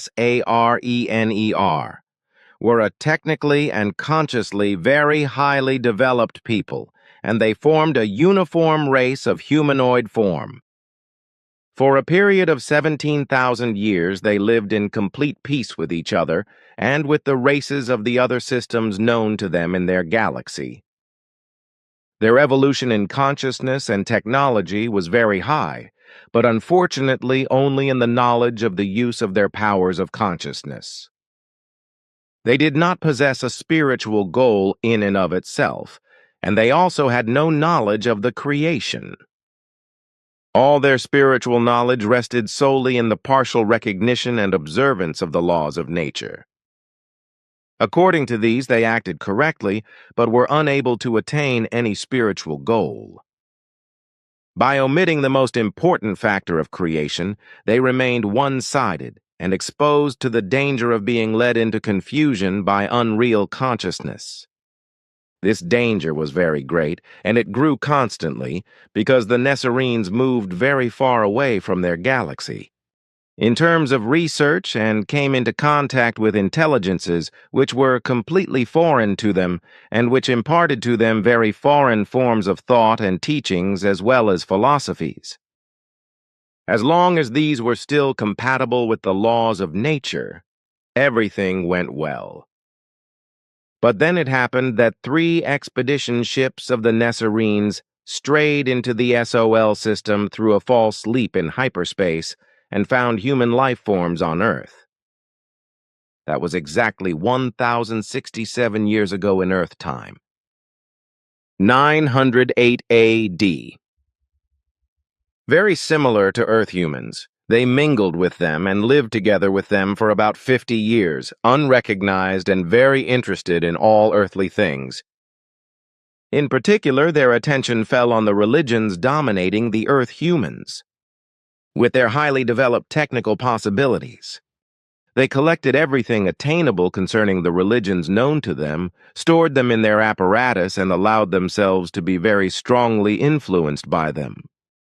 Since their consciousness was only oriented towards natural law, but not also towards the creation, they very quickly found a false sense in the various earthly religions, but they became just as unaware of the false as Earth humans. They now saw another goal and eagerly endeavored to strive towards it. The religious influence thus gained by the Earth humans appeared to them to be of unusually great significance and importance. So they set out to find their home galaxy again. which they actually succeeded in doing after 4 long years of wandering about, to the chagrin of their whole and truly great home system and its inhabitants. The religions learned on Earth were spread and taught on all inhabited worlds, while a small armada of great spacers was sent to Earth to collect further data of the religions prevailing there. During 5 years, research was carried out in secret on Earth, and everything to do with the religions was registered. Then the expedition returned to the home galaxy. Once there, the expedition members discovered that various changes had taken place in the meantime. Houses of worship had been built on all worlds, and the human beings had become discontented. Despite these findings, the new data was evaluated and disseminated, and within another 50 years, the entire great system was under the influence of various earthly religions. Human beings could no longer understand each other, and anyone of a different faith was accused of unreal teachings. Soon these insults led to evil accusations, to quarrels, and then to hatred. Families among themselves divided into different religious groups and beliefs, and then soon the first blood flowed. The family members began to fight and kill each other, and soon it was family against family. This spread to housing estates and whole residential areas, and suddenly it was everyone against everyone. What you call a civil war ensued after another 7 years. The high councils were completely powerless against this, because organizations such as the military, which could have brought order, were unknown in the whole NESAR system. In sudden realization of the madness of the religions brought in from Earth, the rulers banned them. But it was already too late. The civil wars had already escalated into world wars, and soon the first worlds were destroyed. After another 3 years, a vicious, system-wide war of annihilation was underway, with the centers, the suns, being destroyed. Collapsing in on themselves, they tore into all the planetary systems with irresistible gavolt. A gigantic mass arose, which took over everything that still existed. Eventually, the planets and stars were pulled into a whole heap and joined the huge mass. This is how the enormous structure you see there came into being. A destroyed solar and planetary system of enormous proportions, caused by religious madness, brought in as a deadly form from Earth. Here we are again much further away from Earth than before. The distance to your home system is now 1,960 million light-years. This is the galaxy ASAP, and over there you see the world Dasome. It is a world inhabited by human forms, according to your time and values, living approximately in the Middle Ages. They live in larger villages similar to those you have in the Oriental world.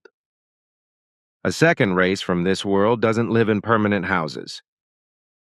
It is nomadic and builds huts out of plants and bushes. Simya-se is busy with various of her apparatuses and also speaks into a device in a melodic language that is incomprehensible and completely foreign to me. Aha, but what language were you speaking earlier? I have never heard anything like that before, and it is absolutely alien to me. It is a sign language that can be spoken. I don't understand that. But a sign language can only be drawn or painted or written by certain movements and so on.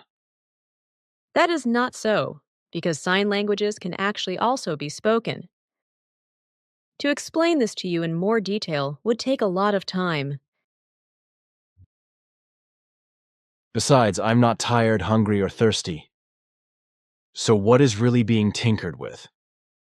Simya-se did give you some of our fruits and also some vegetables to eat. Of course, but that was a long time ago. The vegetables and fruits of this kind are very nutritious and thirst-quenching compared to your produce. They can satisfy your hunger and thirst for up to 90 hours. I accept this explanation, and it also seems to me to be as you say. But something is still wrong. Why am I not tired? This is also very easy to explain. You breathe the same air here in the Raumer as we do. But this corresponds to the conditions on our home world and is much healthier and more invigorating than on Earth. The oxygen content is several values higher than on Earth, and there are also some differences in the composition of the other elements. But everything is as breathable for you as it is for ourselves. The different composition of our air, however, guarantees us a longer wakefulness and a much shorter need for sleep than is the case on Earth. That is the reason why you are not tired. You are taking your fun a bit far, my child.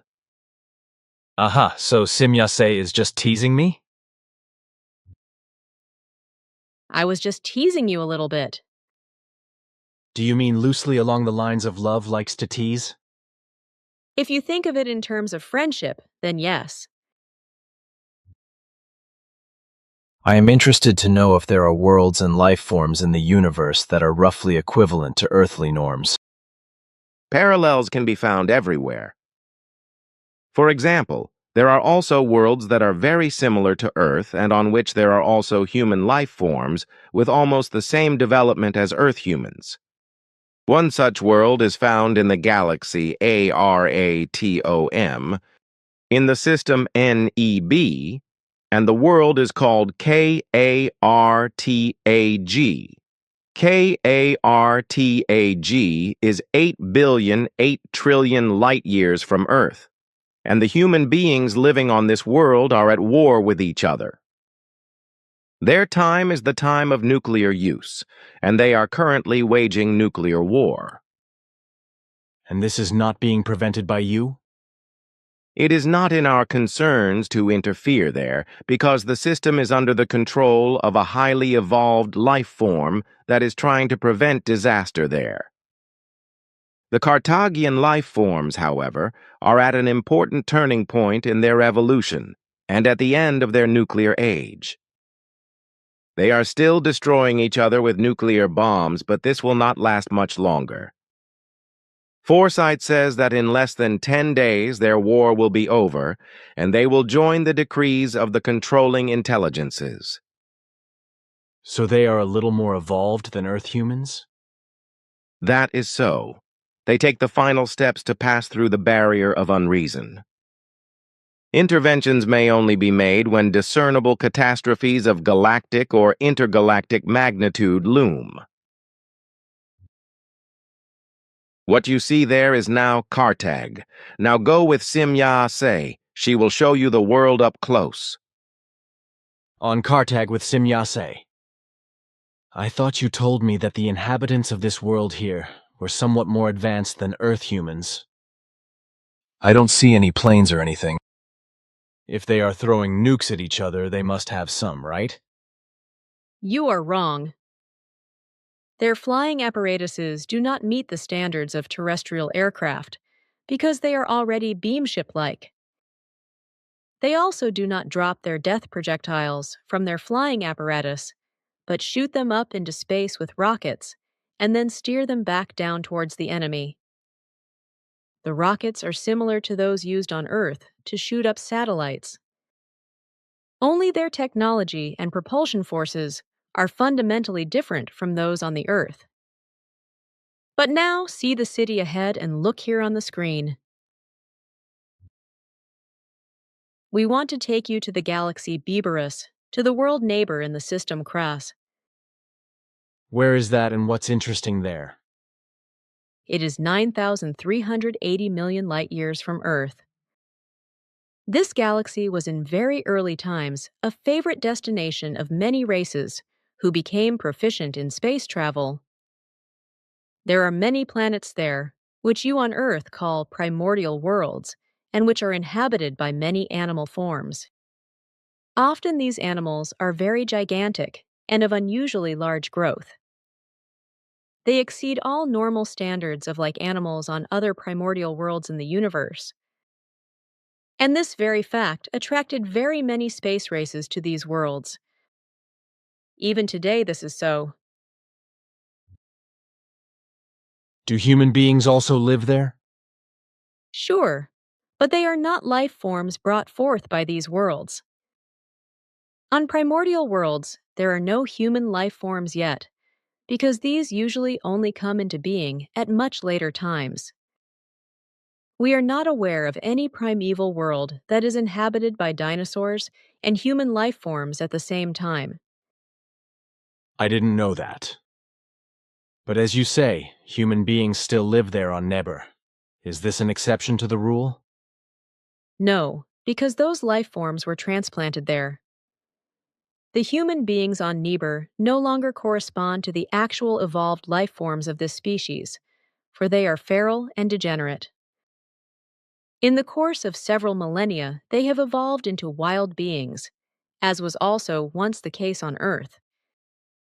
On the world Neber, the reason is that two different human races from two different galaxies had established research bases on the planet and lived there during many years and explored this world.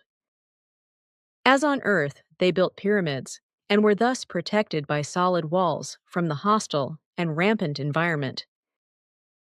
However, due to a cosmic catastrophe, one day the homeworld of one race was destroyed, and so the human beings living on Neber could not go back. The homeworld of the second race fell to an unknown deadly epidemic, and all life forms were destroyed by it. So the human beings of the second race stationed on Neber also found no way back and decided to stay on the planet. In the tropical humid climate, all their technological devices were slowly destroyed and rotted away over time. The human beings had to watch this decay bitterly and could only hope that another space race would soon appear and save them. But this was not so, and it was not until nearly 3,000 years later highly developed life forms appeared again on Neber. During this long wait, the space travelers stationed there died. Their descendants, however, slowly became savage and primitive, and slowly adapted consciously and physically to the savage and barbaric world. They reverted to savage primitive humans, whose descendants still live on Neber today. But then how is it with you and other highly evolved life forms in the universe? Do you or others also bring euthanasia into use? Certainly, it is applied everywhere, and in those cases where there is no possibility of any change for the better. But these possibilities are much greater in relation to the earthly ones. Are you saying that you can cure irreparability? In certain cases, yes. Have you worked out these possibilities of a cure yourselves?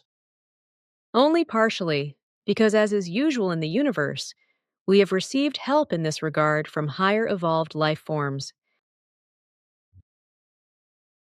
I was talking to Simya-se earlier regarding help, etc., between different life forms in the universe. Can you tell me more about that? Specifically, I would be interested in the cooperation between different life forms for once. Are you thinking of cultural cooperation between the different life forms? Yes, but also in every other relationship. And what about cooperation between the life forms of this universe and other universes? Our worlds are not divided into different states as on Earth. Each world has a unified people and a unified world government, as you call it in earthly terms. On every world, the government acts as a force of order and execution, and these are all subject to the High Council in voluntary form. This High Council forms the actual leadership of all our worlds, that is, the central government, so to speak. This, however, is not located on our home world, but on a very special planet. This is the central star of government for our races. The High Council that lives on this planet is made up of semi-spiritual, semi-material life forms. So these are human life forms of quite enormous knowledge and wisdom who are in the stage of transition to the first pure spirit form, the level of Arahat Atharsata. This means that they have already progressed so far in their evolution that they have got rid of the pure material body and are already half spiritual and therefore also only half material. They are also the only life forms that can still be called half-human and are able to make contact with the first high pure spirit forms, which is absolutely impossible for pure material life forms. Not even we ourselves are able to make contact with these or even higher pure spirit forms. Consequently, this can be done even less by Earth humans. So also, our High Council had to contact the Arahat Atharsata plane at our request in order to initiate its transmissions to you. Hence you see that an Earth human being can never communicate with high spirit forms in a purely spiritual or consciousness sense, let alone that an Earth human being could communicate with them or even with high spirit planes. As an example of this, take your own person and ourselves. You, as we are very high in spiritual values, above the values of all Earth humans. But also, we are not able to connect or communicate with Arahat Atharsata's level. Through the mediations of the High Council, we, like I, are able to receive the transmissions from these high planes, but that is all we can do. Like you, we are also not yet able to ask any questions or give any answers to these high planes. And just like you, we are also a receiving system without any transmission capability. The swinging waves of the spiritual planes are simply far too high for us to be able to generate them within ourselves. This is really only reserved for life forms that already exist in semi-spiritual form themselves. Our peoples, then, are all subject to the central government formed by the semi-material, semi-spiritual High Council. The planetary governments, then, are only executive organs of the High Council's order. The form of government of the High Council rests in the creational and natural laws and recommendations, and is therefore not a form of government known to you. Purely creative and natural laws are applied to all events and all order, according to which every single life form is also consciously directed. Thus, every single decision of the High Council is ordered in accordance with the thought form of each individual life form. This, however, implies that each individual life form has approximately the same state of evolution in spiritual and consciousness terms, although minor deviations cannot be excluded. Our teachers of spiritual evolution, however, strive with all the means at their disposal for the constant development of the consciousness and spirit of each individual life form, whereby all our peoples live in approximately equal swinging waves. So much for our own peoples. Throughout the universe, space travel is practiced by innumerable different life forms, by humanoid but not always very humane races. On the whole, however, the like or like-minded always come together and enter into alliances with each other.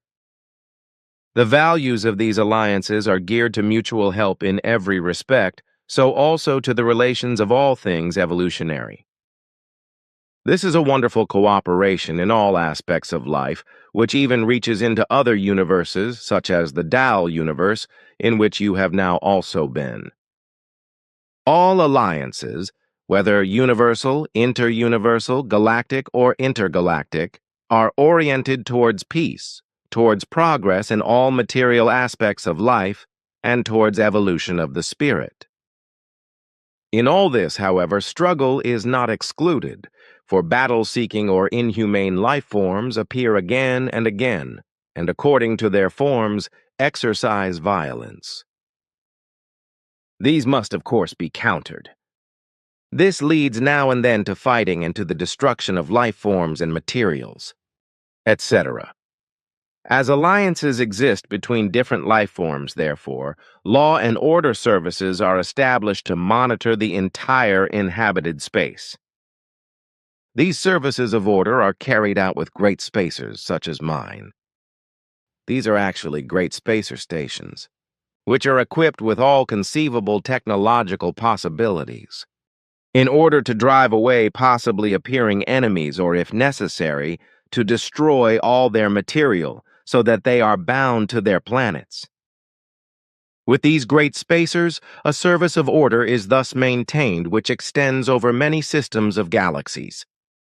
Fundamentally, all highly evolved life forms are concerned to devote themselves in a peaceful frame of mind only to the spiritual evolution and to the advancement of the technology, of the consciousness and of the knowledge, etc. But since this universe, like many other universes, is animated by very many kinds of life forms, it cannot fail that struggle is also a part of life. But wherever it is possible, no life-killing eliminations of life forms and also no eliminations of materials, etc., take place. For every life form requires its evolution, and fundamentally this always proceeds in the same manner in its very many stages. As low as Earth humans and many other life forms in the innumerable universes are today in their spiritual development, etc., so low were our very early ancestors, from whom Earth humans are actually also descended. Apart from us, there are various other life forms of extraterrestrial origin that make contact with Earth humans now and then, and thus only extremely rarely and often only in an emergency. In earlier times, this happened much more often, which also had its reasons. This was due to the fact that in earlier times, by which I mean several millennia, very many Earth humans still knew of the existence of the celestial suns. They were in regular contact with them and also traded with them. However, through the intervention of various malevolent elements, both terrestrial and extraterrestrial, these contacts slackened, and gradually the knowledge of the existence of extraterrestrial intelligences was lost. Secretly, however, malignant intelligences of masses addicted to world domination created their station on Earth and on a neighboring planet and upgraded the cultic religions. This was all done in secret and with the use of many evil means.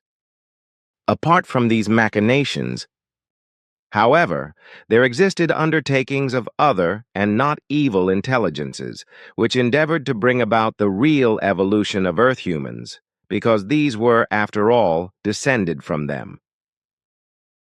But since they could not officially appear because of the constant danger from the malignant life forms, they had to do so secretly.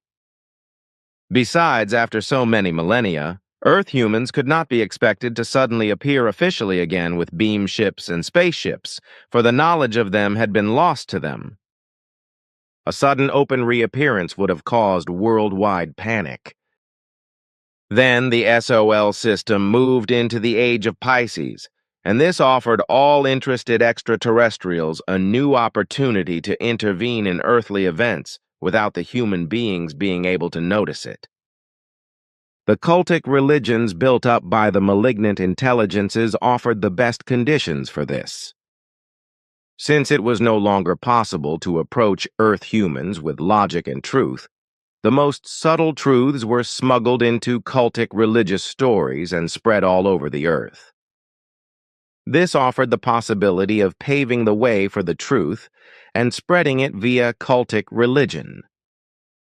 Even before the age of Pisces, therefore, prophets were also chosen to work in this sense and to do justice to the creational truth. Then, at the beginning of the Piscean age, the prophet Emmanuel was chosen, who then spread the teaching truthfully and unwritten in understandable words of the time. Later, however, it was again maliciously falsified, as had been the teaching of the prophets of old. With Emmanuel's work, however, a time had finally come again when extraterrestrial intelligences could once more increasingly make contact with Earth humans. However, the inveterate cultic religions chose the beamships and spaceships as celestial vehicles for religious purposes, so that once again there was nothing left but to let the truth seep through very slowly through the religions. Thus, extraterrestrials practically aided and abetted the malignant earthly cult religions in order to be able to serve the truth, for they had no other possibility.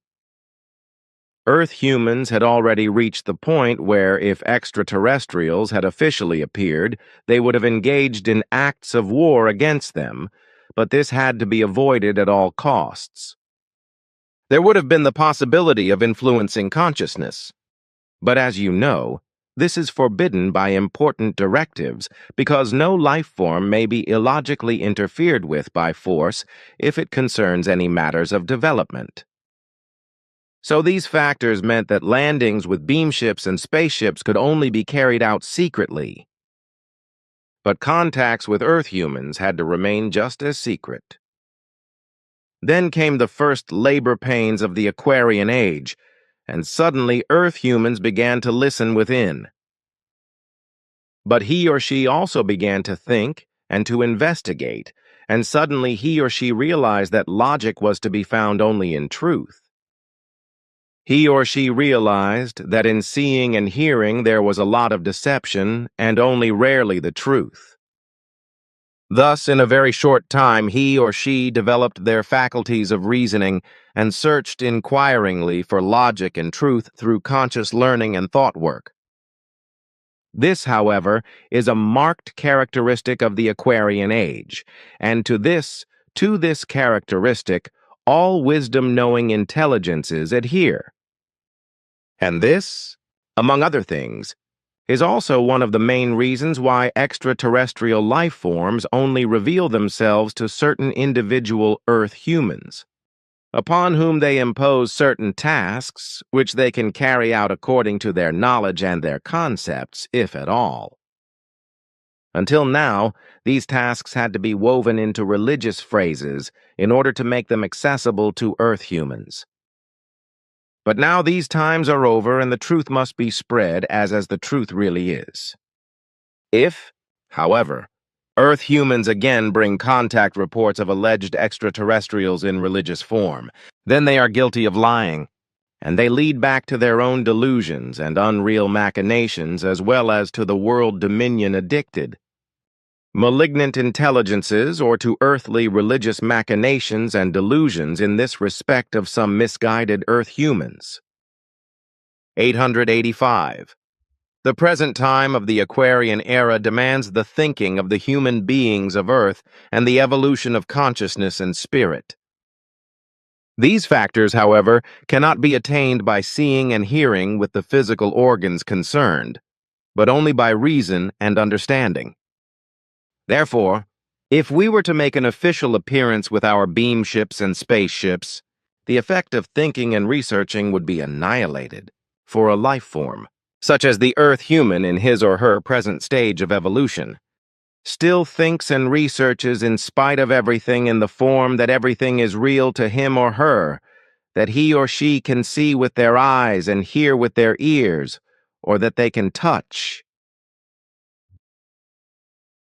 We do not claim to know everything or even to be omniscient, but we are accurately oriented about all those matters that are connected with Earth, its life forms, and extraterrestrial intelligences.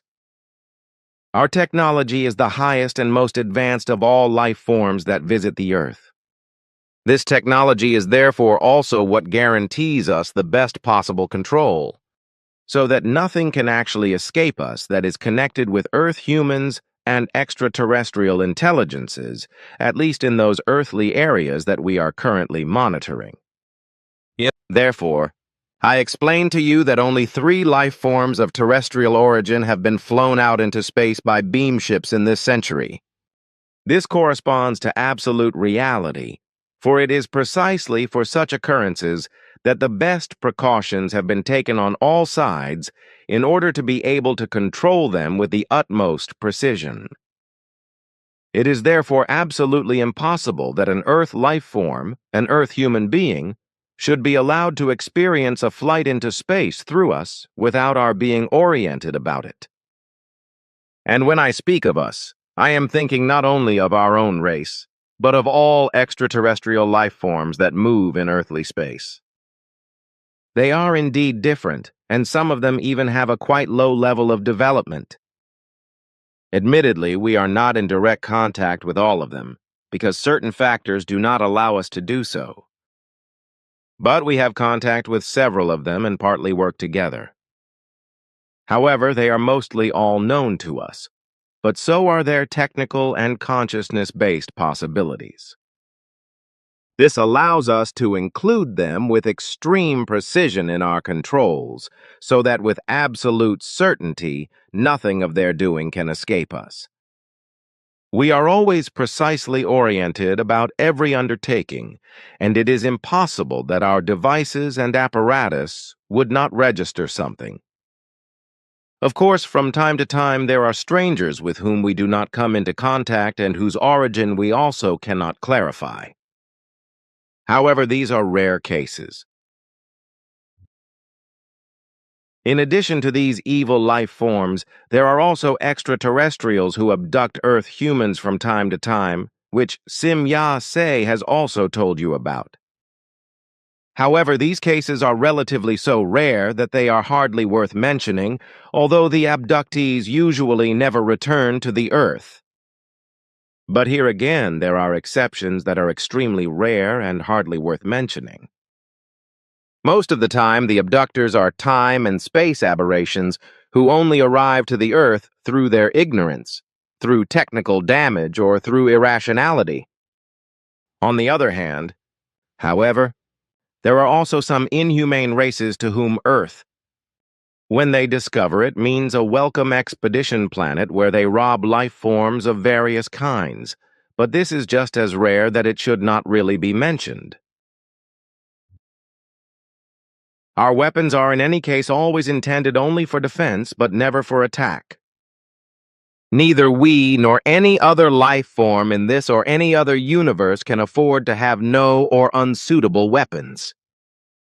Every single life form race in the universe has weapons of all kinds, just as you do on Earth. Even outside Earth, there is not only peace, for the most diverse and innumerable worlds in the universe are inhabited by the most varied life forms of humanoid and sometimes non-humanoid form. Many of them have not yet entered the state of equilibrium and use their weapons to attack other life forms. However, these cannot and must not simply allow themselves to be exterminated and slaughtered, but must fight back. This is a law of the creation, which is extremely recognizable in the laws of nature. If the Earth human being observes the events of nature with just a little interest, he or she will recognize that the first instinct inherent in every individual life form is the instinct of self-preservation, just as it is determined by the laws of nature. But now I am interested in how far away from the Earth, or the SOL system, the closest inhabited system is located. And do those worlds' inhabitants also know our Earth? The next inhabited system is located about 5 light years away from the Earth, but in a different space-time structure. Different worlds over there are inhabited by human life forms, who barely differ from you. Regarding their development, they are several years ahead of the humans of the Earth, in consciousness-based as well as technological terms. The difference between the humans of the Earth and those life forms, which is, however, just one of several over there, amounts to 217 years. They are already capable of space flights in primitive form and also visit Earth quite often. Because their cosmic flight capabilities, however, are still very limited, they depend on assistance stations.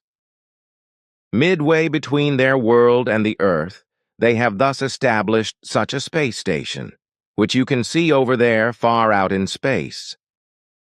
They need this station as they are not yet able to catapult their spaceships across large distances. Also, their space flight is still associated with great physical pains. That's why they send themselves to sleep with narcotics during longer travels through space. Besides other races from those worlds, this race comes to Earth very often through an old dimension gate.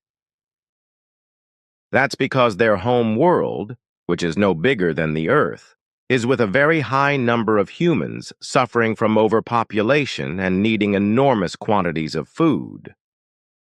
Thus, the humans from planet Akart come very often to the Earth to collect plants, vegetables, fruits and cereals, etc., in order to feed their 23,000 million population with it. However, they collect relatively little usable food, as they know that your world also suffers from a strong overpopulation and has a lack of usable food. So they usually content themselves with taking fruit, grain, vegetables, and plant seedlings and seeds along with them for cultivating them on a KART and letting them flourish. Actual ready-for-use food they collect on other worlds, which they visit often or even regularly. In and of itself, these life forms are of a quite peaceful nature because they have had to endure and suffer a lot during the last centuries. Today they live under a dictatorship, as you would call it, by which they are doing pretty well. Their big problem is nevertheless the tremendous overpopulation, which they can only solve by making uninhabited worlds their own that they can afterwards populate. Their gyroscopic technology is, however, not yet allowing this, so some time will pass before them being able to emigrate their masses of folk. That is already a lot. But are other life forms from that system also coming to the Earth? And why are they not helping this overpopulated race? The others also come from time to time through the old dimensions gate to the Earth, but this happens actually rather rarely. The reason for them not helping the overpopulated race is that this life form has not yet progressed far enough in its development. In order to provide them with bigger technological and other assistance and opportunities. These humans are also still too addicted to the material and worldly for granting them greater power. How do you see your appearance on Earth? When will you officially land and show yourselves to the human beings? From our side, this is not planned for a long time, but also not from many others. On the contrary, it will be the case that almost all extraterrestrials will withdraw from your planet again when certain circumstances arise. This will be when a race, as yet unknown to you, sets out from space to visit Earth. Our probability calculations have shown that this will have to happen well after the turn of the millennium, unless aberrant factors arise between now and then, thereby calling this foreseen enterprise into question. However, if these negative factors do not occur, Earth humans will have their first official encounter with life forms of other worlds at this coming time after the millennium change. The appearance of these space travelers is not yet certain, however, for there are still many factors that must first come to pass on the Earth. Misled by the unreasonableness of Earth humans and by the lies of alleged contactees, these alien life forms will first spread great terror on Earth. But there will be no danger from these human life forms, for they will be peaceful and harmless, and they will teach Earth humans peace. Their culture and their spiritual and consciousness-based level will be very superior to the Earth humans. And so they will also not simply land unexpectedly on Earth. First, they will announce their coming through open contacts and prepare the Earth humans for it, before they really appear and land with one of their strange ships, which will be occupied by 8 to 12 life forms. The time to come will show whether all can be thus fulfilled, if Earth humans and their doings necessarily change for the better by then, otherwise all will fail, or be postponed to a later time. That is very interesting, but where will they end up, if at all? It will not indeed be America with certainty, but it is possible. Always this America, why only? It is because the best technological conditions of communication to space are offered there. The population of this country, in connection with the awareness about extraterrestrial life forms, etc., and about their existence, is also the most prepared by the film industry to be able to survive an official appearance without too much panic. Even if the coming of the extraterrestrials is usually portrayed extremely negatively and often creates fear and terror. That is plausible. But surely there are other possibilities besides America, right? I am sure there are, but I am just explaining what our probability calculations have shown so far. That will be very good when this official landing finally happens. It will even be of revolutionary importance if this landing can really be carried out. But this is really only dependent on the negative factors which may come into play under certain circumstances, which unfortunately is still to be expected so far. So, however, it is not yet certain whether the events will take place in this manner, because I do not take this information from a view of the future, but from our vague calculations of probability. So it's still open then. That is indeed so, yes, because everything is still extremely uncertain. But can you explain to me where these life forms come from? I am not authorized to give information about that in an official form. It is in connection with the Earth human development when the mentioned life forms land on Earth. It must therefore be clear to rational Earth humans that we only serve the truth and do not indulge in lies. Contact Report 033. The events in Bermuda and the Bermuda Triangle are traced back to completely natural things. For about 2 decades, these events, which so far remain inexplicable for the terrestrial human beings, were additionally exploited in other forms by certain religiously dependent and unclearly working groups of ufologists who attributed the events to extraterrestrials. For them, these events were a found meal to feed credulous individuals with untrue and dishonest statements by inventing fantastically dark, satanic extraterrestrial powers, which are supposed to be responsible for the events in the Bermuda Triangle. What could be more obvious in terms of religion than this measure? Because, like the unreal religions themselves, ufology had to have the form of a Satan in order to keep its believers in check.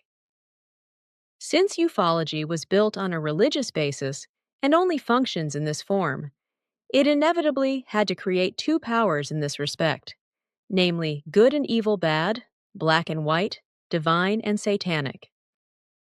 The events in the Bermuda Triangle thus correspond to a purely speculative form if they are associated with extraterrestrial intelligences. Contact Report 034. We must never violate the personal sphere of a life form and thereby act against its own will. Well, Simya-se, then I would like to raise some other problems in this context. Do you know anyone by the name of Seth? Whether it is a man or a woman, I unfortunately do not know. A very strange name, but no, it is unknown to me. Why do you ask? That is just as strange, Simya-se, as the thing with Gloria Lee. The same person claims in the same letter to Mr. Jacob that he was connected to an alien life form about 10 years ago. Whether this was in purely telepathic form or in material form, I unfortunately do not know.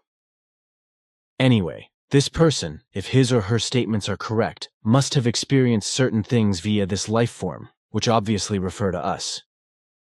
At least Mr. Jacob said so, because in the letter there is talk of you and of me, so to speak, and that in 1975 I should appear here in Switzerland as a contact person. So this is what he was told about by this extraterrestrial life form about 10 years ago. What do you say to this now?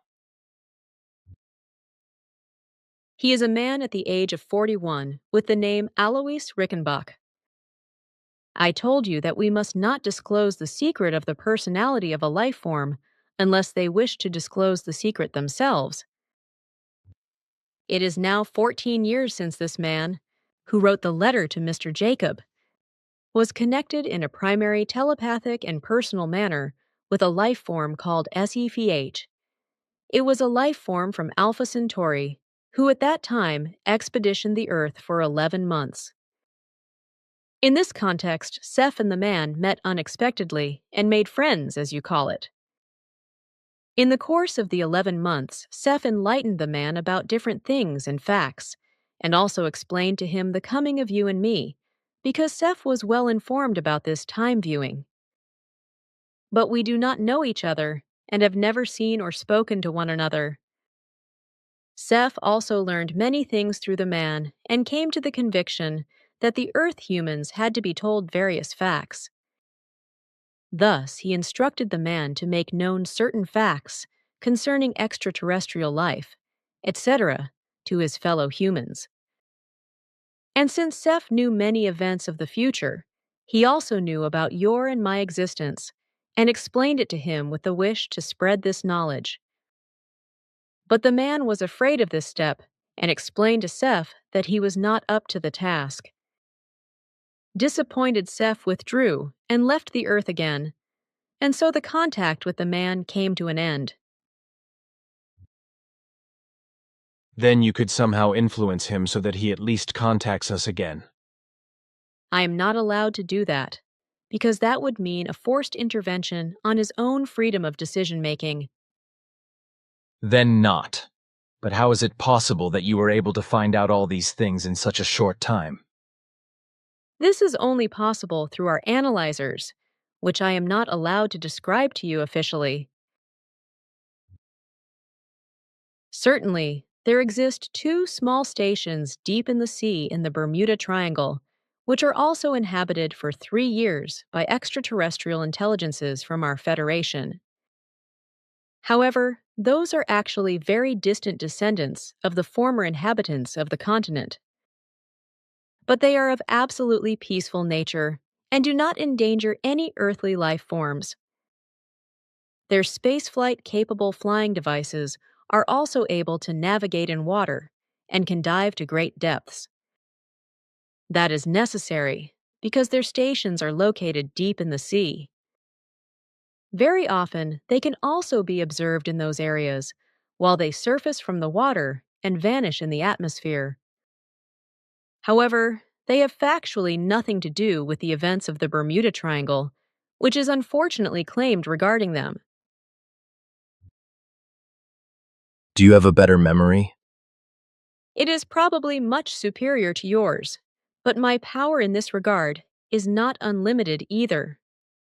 For this reason, I am not able to transmit our conversations, etc., from my memory to you, but I am dependent on the apparatuses which make the knowledge word for word recognizable again from my subconsciousness and transmit it to you in thought form.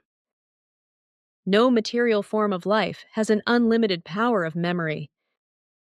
This is only attained in purely spiritual forms when the spirit can get rid of the material body, no longer needs it, and is closer to the creative being than to life. Ha ha ha ha!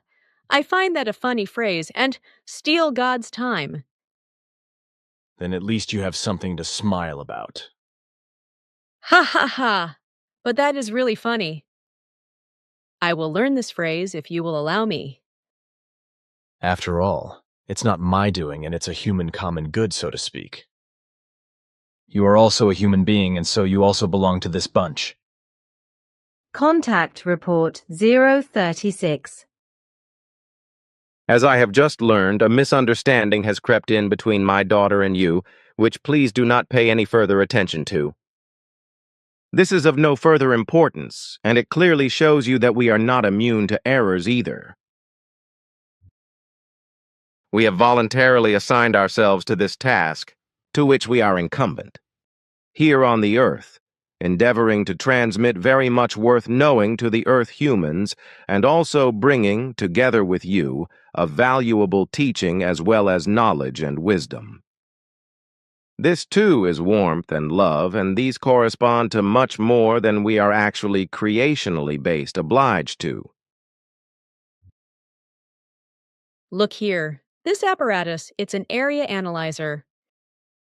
If I turn it on now, like this, what do you see now? Man, that's Mr. Jacob as he lives and breathes. Sure, you can see he's very busy. But now look here on this scale. Here the thought-swinging waves are recorded, This is a real wire mess. but from which we can recognize all values. Look, this figure here, for example, springs from Mr. Jacob's subconscious. If I enlarge it now, so, what do you see now? Girls, these are real pictures. Sure, and what do you see on it? Yes, that is a day. How can I know I am going crazy? How do I know this is a day? Man, girl, this is the next Wednesday, and this is a time. If I decipher it correctly, then the time to be seen is Wednesday, the 22nd of October, 1975, exactly 11:03 hours. Is that right? Sure, what next? Hans Jakob reaches for the phone and sets a number. Man, he's on the phone with me. He wants to come to me around 2 o'clock in the afternoon. However, this time varies somewhat.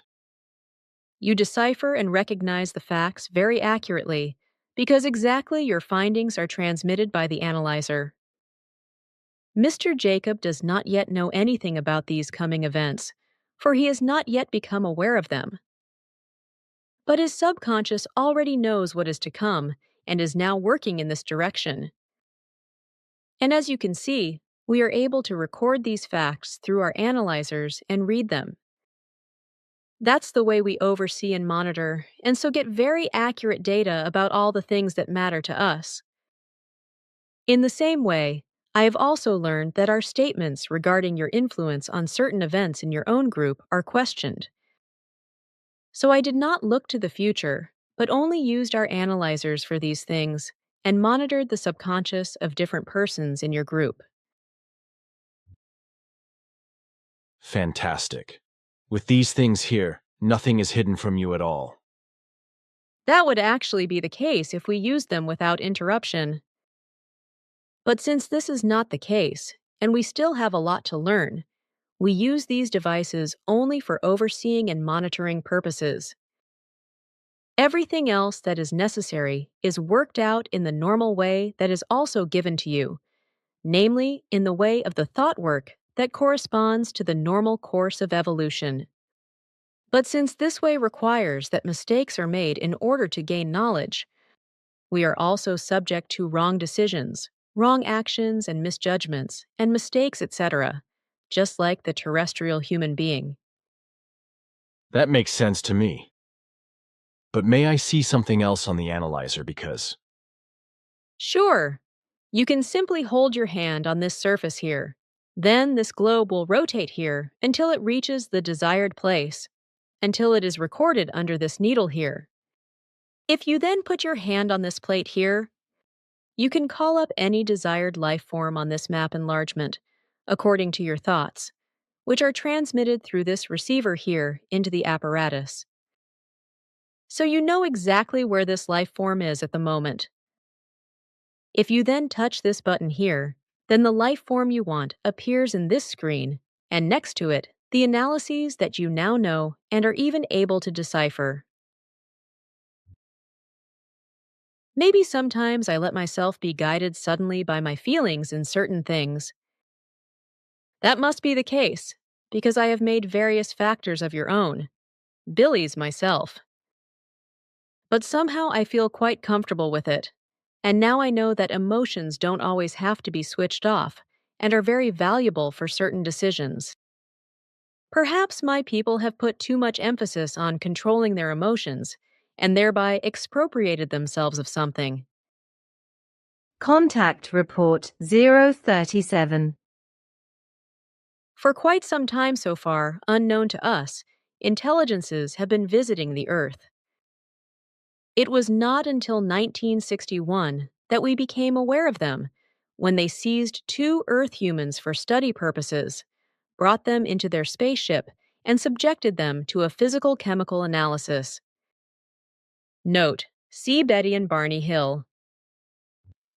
This is not just one method, but a variety of them, by which mixtures of substances can be separated at will quantitatively and qualitatively.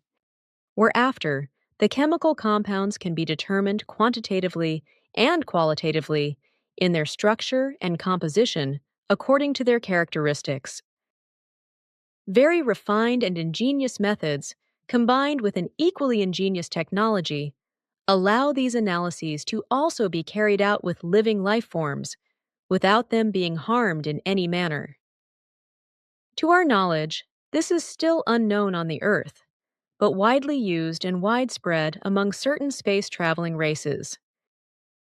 However, they use this method only in connection with telenautics, that is hypnosis, whereby the test or examination objects have no conscious recognition of such tests or examinations. That means that they lack all memory for this time period, by which I refer to the time of the examination or test. The recollection is only establishing itself deep in the subconscious, which is why it can also only be released from there. That, however, is not feasible through the consciousness, but only through a strong hypnotic counterblock, which we call a refractive block. Our examinations in the year 1961 revealed that there was nothing to fear from these space-traveling intelligences. They are humanoid in form and in fact only did research.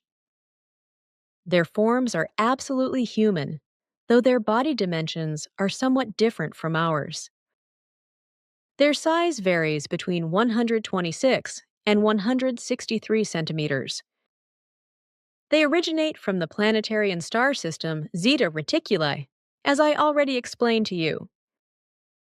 Their spacecrafts are similar to our beam ships and are extremely well equipped and very suitable for space travel. The atmosphere of their homeworld is very similar to the earthly atmosphere, so that they can breathe it without great difficulties. However, they are provided with close-fitting filter suits, which offer them protection in a number of respects. To the human beings of Earth, I would say that they are similar to the suits given to the fantasy figures Batman and Superman in the comics, except that in this case the face and the whole head are completely wrapped in the suit, whereby the area around the eyes is secured by viewing and protective glasses built into and integrated into the suit. No doubt you are familiar with the fantasy films of French production about a criminal named Fantomas. If you look at this fantasy figure and replace its eye area with dark protective lenses, you have a pretty good representation of the Zeta Reticuli intelligences in their suits. Yes, I know that figure from television, but how do you have cognizance of it? Occasionally, I have fun watching such programs, which after all you broadcast through your television equipment. They are peaceful humanoids. Of course, they differ from us only in their anatomy, as well as in their size and skin color. With which life forms do you have contact? With forms from your time level, thus from your present-day dimension, because these life forms are not yet capable of the change of dimensions in the manner we are. Contact Report 038. Indeed, we also are often subject to mistakes. A real vision describes a certain form of a guided vision. It is a form of vision that is dominated by many intelligences, including the Giza intelligences. By these arbitrarily provocable and steerable visions, different extraterrestrials, and also we, influence life forms in order to obtain certain impressions for them in this way, which are instructive to them and which they are to make accessible by spreading also to others, in order to also purposefully affect the surroundings. These steerable visions are so massively realistic that the influenced life form becomes convinced that it has experienced the vision as reality. That's exactly why we call it real vision, because it seems so real. Every experience experienced through this real vision lasts as long as it would take in reality. Such real visions do not only last seconds or minutes, but they last as long, in time, as the real experiences would take. That's fantastic. This means that a human being can have an experience that is in reality not an experience at all, but arises only from a fictitious vision, but that he or she is not able to distinguish this vision from reality, and thus regards the illusory experience as the truth of an experience. Certainly, that's the exact description.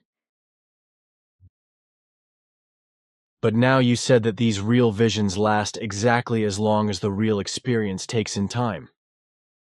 So a lot of time could flow by and many hours could pass? Sure, even days, weeks, or months. Contact Report 039. You Earth humans still have certain characteristics that are no longer peculiar to our race. What characteristics do you mean with that? You call it sense of adventure. Sorry, I needlessly excited myself. I felt as though you had not considered the facts regarding the speed. I will probably never understand your kind, but you Earth humans are all a bit strange in this manner. You mean because of the sense of adventure and such? Sure, it is something completely foreign to me. Maybe I do actually let myself be guided too much by reason in certain things, without considering, at the same time, the intellectual concerns in a proper measure.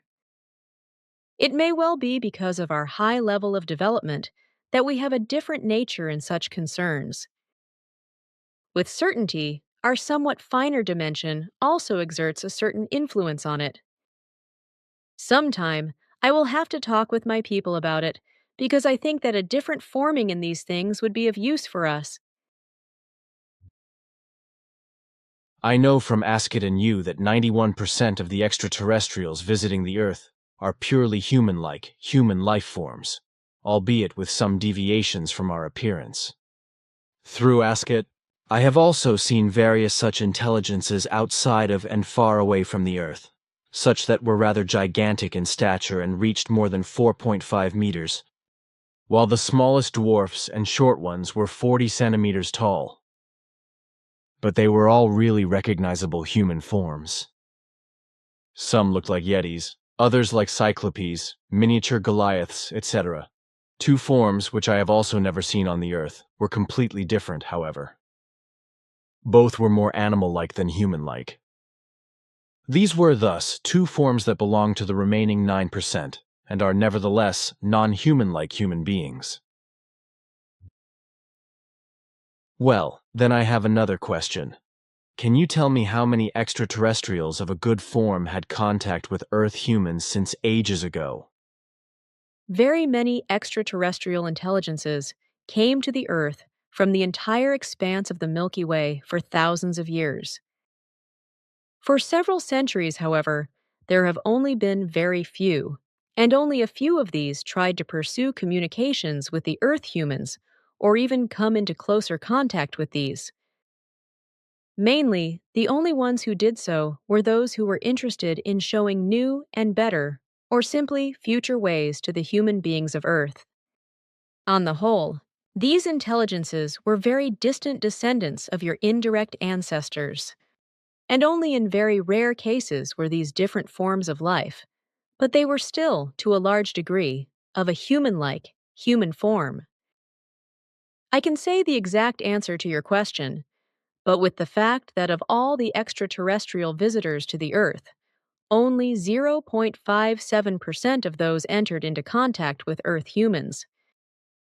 Excluded from these are those who traveled from afar, from the depths of the universe, who became resident on the Earth in ages past, and who entered into the earthly history of humankind. Mount Shasta is an old volcanic mountain with a partially still unexplored area in America, or more precisely, in Northern California. The mountain is very rocky and extremely difficult to climb. In the interior of the mountain itself is a small city which is inhabited by descendants of extraterrestrials, and which, here and there, also receives a visit from their space brothers from outer space. It is a very majestic race, peaceful and good, but which anxiously strives not to be discovered by Earth humans. The entrance to their very deeply underground city is well camouflaged under the eastern mountain peak, and it is impossible for Earth humans to find it. But if Earth humans are ever found in their proximity, then they are made imperceptibly unable to move or distracted by the beam weapons that most of the city dwellers carry on themselves for security reasons.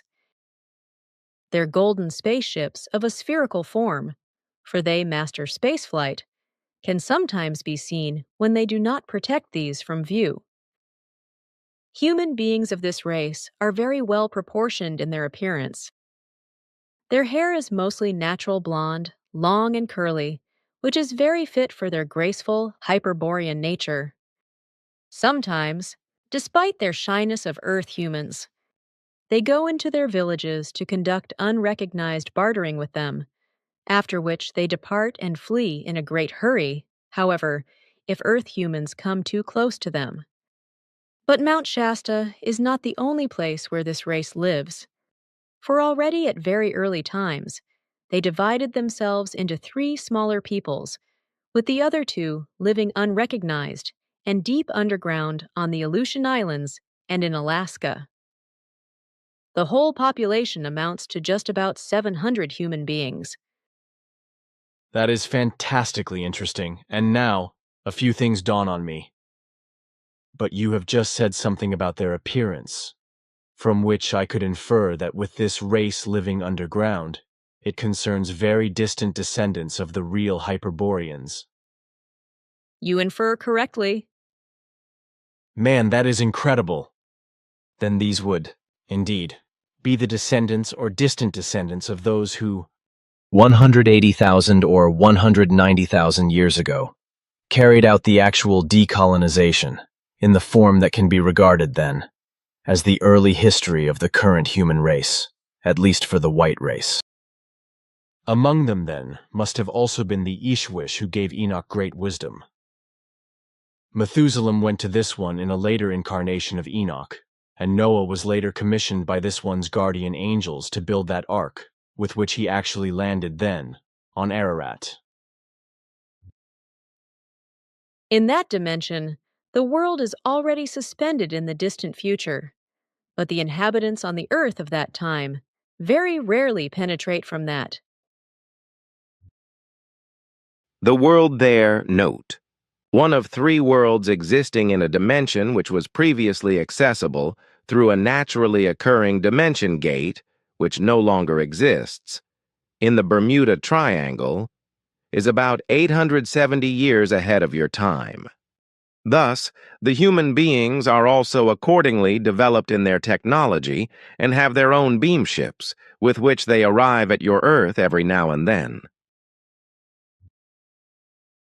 The Earth human is a descendant of a human form from the depths of the universe that is very highly developed in every manner. Accordingly, he or she is also highly developed in his or her proportional form. In this connection, he or she is on an equal footing with our own race, which is already approximately 30 million years further developed. It is strange, but I feel aching emotions in me for you, Billy. It is very painful to me. I am very sorry. I was wrong with my comments. I am very sorry. My own comments were very inconsiderate.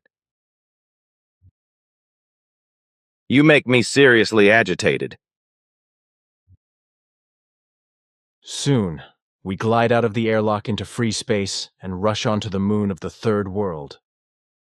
where the human beings of the future have already built their stations and live there.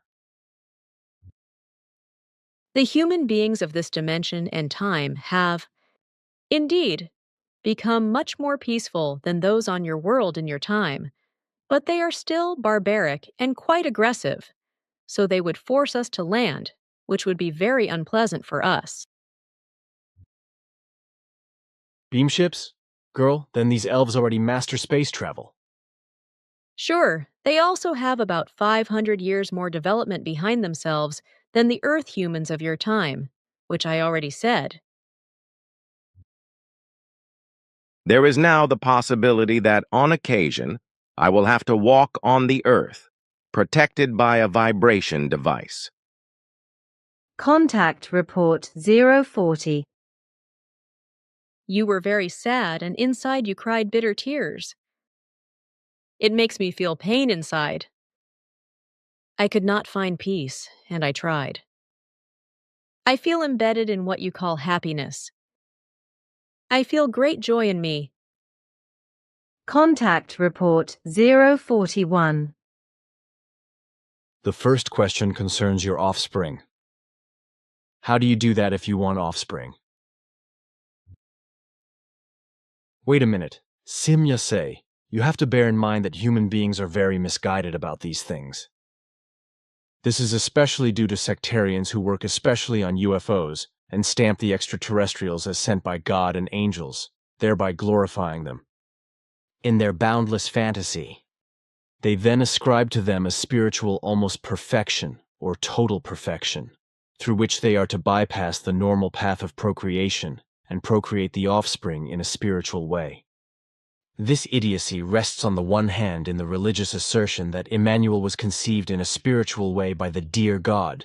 On the other hand, it rests in the fact that the normal and natural act of procreation is an unclean and even animal concern, for which the explanation is again to be found in the assertion of the spiritual procreation of Emmanuel. We procreate our descendants in the same natural way as is that of terrestrial humans and all other material forms of life in all universes. Man and woman, male and female, mate to commit a sexual intercourse. This form of procreation is a completely natural process in all material universes, which is also normally carried out everywhere in this manner. A man sleeps with a woman, mates with her, and fertilizes her, so a procreation takes place. In a normal form, this is done by bringing the bodies together, which means that man and woman snuggle up to each other, unite in love, and the man inserts his procreative organ into the woman's entrance opening, which takes in the semen that begets, is fertilized, and thereby develops new life. Any other natural form of procreation does not exist, apart from exceptions where, in certain circumstances, a different, unnatural form of procreation takes place. But this is a very rare occurrence. This also applies to artificial insemination, which is usually only used in extreme cases to preserve the species. On the whole, however, the procreation of the offspring is oriented towards the normal sexual intercourse, for only this form corresponds to naturalness and the creational laws and recommendations. But then how can a woman have offspring if her spouse is not fertile? Our people, and also many other races in the universe, have two possibilities in such cases. The first possibility is to fertilize the man concerned. But this possibility also exists with a woman. However, where a man cannot be made fertile, there is the possibility of mating with another fertile man. Does that mean that the woman then sleeps with another man? That would give us earthlings a big stink, because here somewhat different views prevail. What kind of man is that? And what about dear jealousy and adultery? Don't the husbands and wives go crazy? You think correctly, the woman will be mated to by a strange man. But he himself must be attached to a woman, that is married, as it is called with you. This is a law of order. According to the laws of order, this form of mating does not constitute adultery because it is an act in the sense of creation. Jealousy cannot therefore already appear because these people are aware of the laws of creation and therefore also obey them. It is also important that all partners reach a decision on such a mating in complete and mutual agreement. I find that a quite ingenious solution. But can any man be consulted for such an act of procreation? No, it is not like that. The man to be chosen for this act must have already conceived the limit of his own offspring. Furthermore, his overall evolution has to correspond to a certain high level. This means, therefore, that not everyone should simply be responsible for this task. Many men would want such a job with us, because sexual satisfaction and degeneration is unfortunately still very important for us. I am aware of that. With our race, and also with many others, however, these forms of thinking have long been forgotten. Today, this is a very honorable and good task. Which probably offers very pleasant aspects, if I imagine it like that. Sure, that is also actually the case. Sure, because you just told me that you find sexual activity pleasant. Are you ashamed of that? The only reason I did not want to talk about it was because I did not think it was important. I am not ashamed to talk about it. But this is important for earthworms, because many believe that extraterrestrials are different in every respect. So it would be good if you would report a bit. If that is so good, these factors are probably described in brief outlines, because they are the same for all human life forms bound to a body. When man and woman sleep together, their thoughts move in quite imaginative paths, which trigger emotions in various forms, whereby physical and mental stimulus zones are set in motion and fill the body, as well as the thoughts and feelings with pleasure. These stimuli are very pleasant to call and fulfill the life form with all sorts of desires and disinhibitions, which every life form needs and thus loosens up in its outermost form. This is the case with any kind of human life form, including ours. It has been a little over 2 centuries since I was married. The marriage with my husband, however, was still childless, because we only wanted to have offspring when he would have returned from a multi-year expedition to a newly discovered galaxy. So he went on an expedition with 7 crew members and 2 small ships. Only one, however, returned after 11 years. But the ship with my husband suffered inexplicable damage and fell into a sun. So I lost my husband, to whom I had only been married for 7 years. On the other hand, it is the case with us that a man or woman is still considered single, as you say, when the spouse leaves life and no offspring has yet been conceived. I would be very interested in how a birth is actually going on with you. After conception, the woman carries the child, which has only just to develop for 9 months in her body. Then the birth takes place in the same manner, as this is also known to the Earth humans. This means that there are no differences in this case. The women have pain and contractions during childbirth, etc., like us? Sure, there is no difference, at least if you ignore the fact that Earth humans often contain their pain at birth, because they are already very effeminate. Then the women will let the pain of childbirth endure all over them? Of course, this is the natural birth, which also influences the mother giving birth and the offspring, and accordingly influences the manner of thinking in a positive and progressive wise. Does that mean a woman should give birth without painkillers? Sure, because only this form is natural and brings great benefits for mother and child.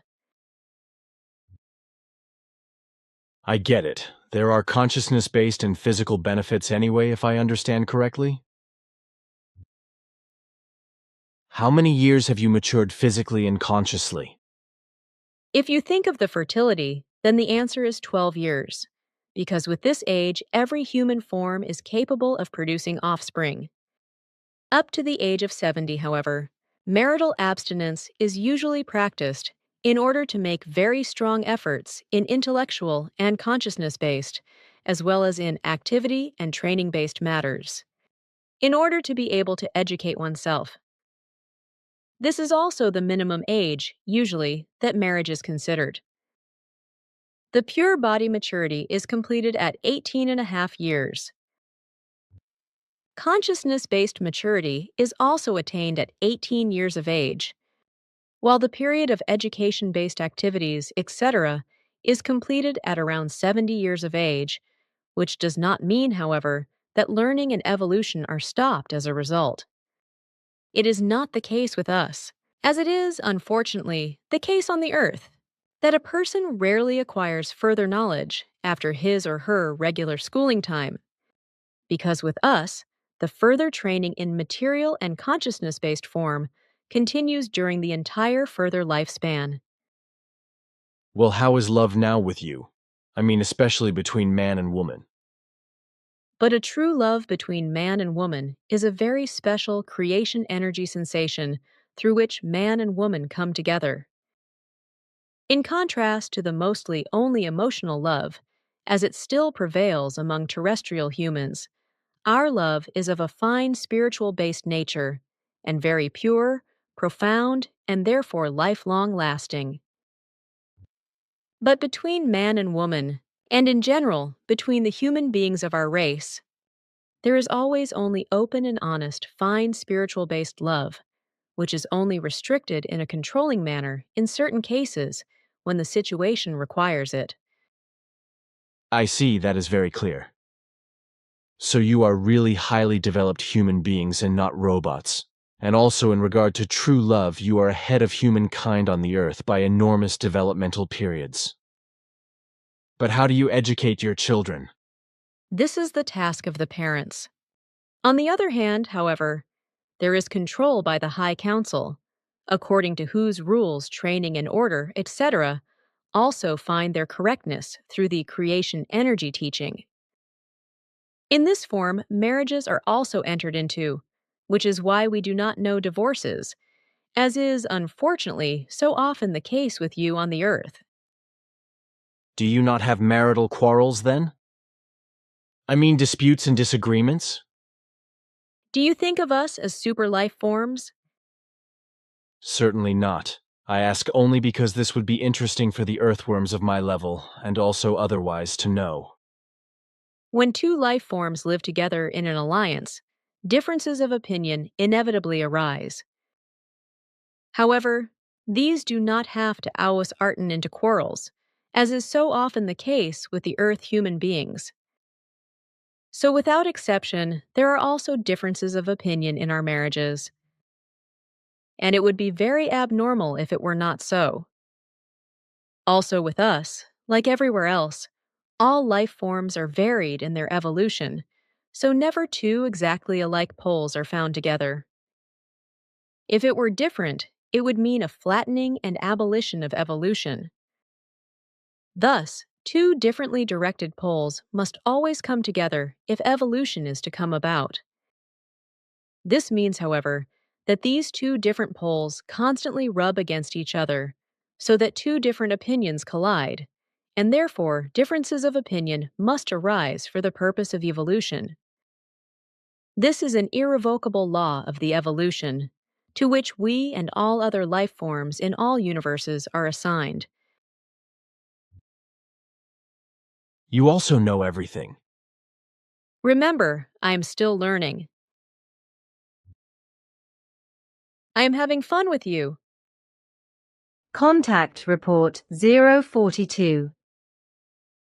I was very worried about you, and therefore still call you at this hour.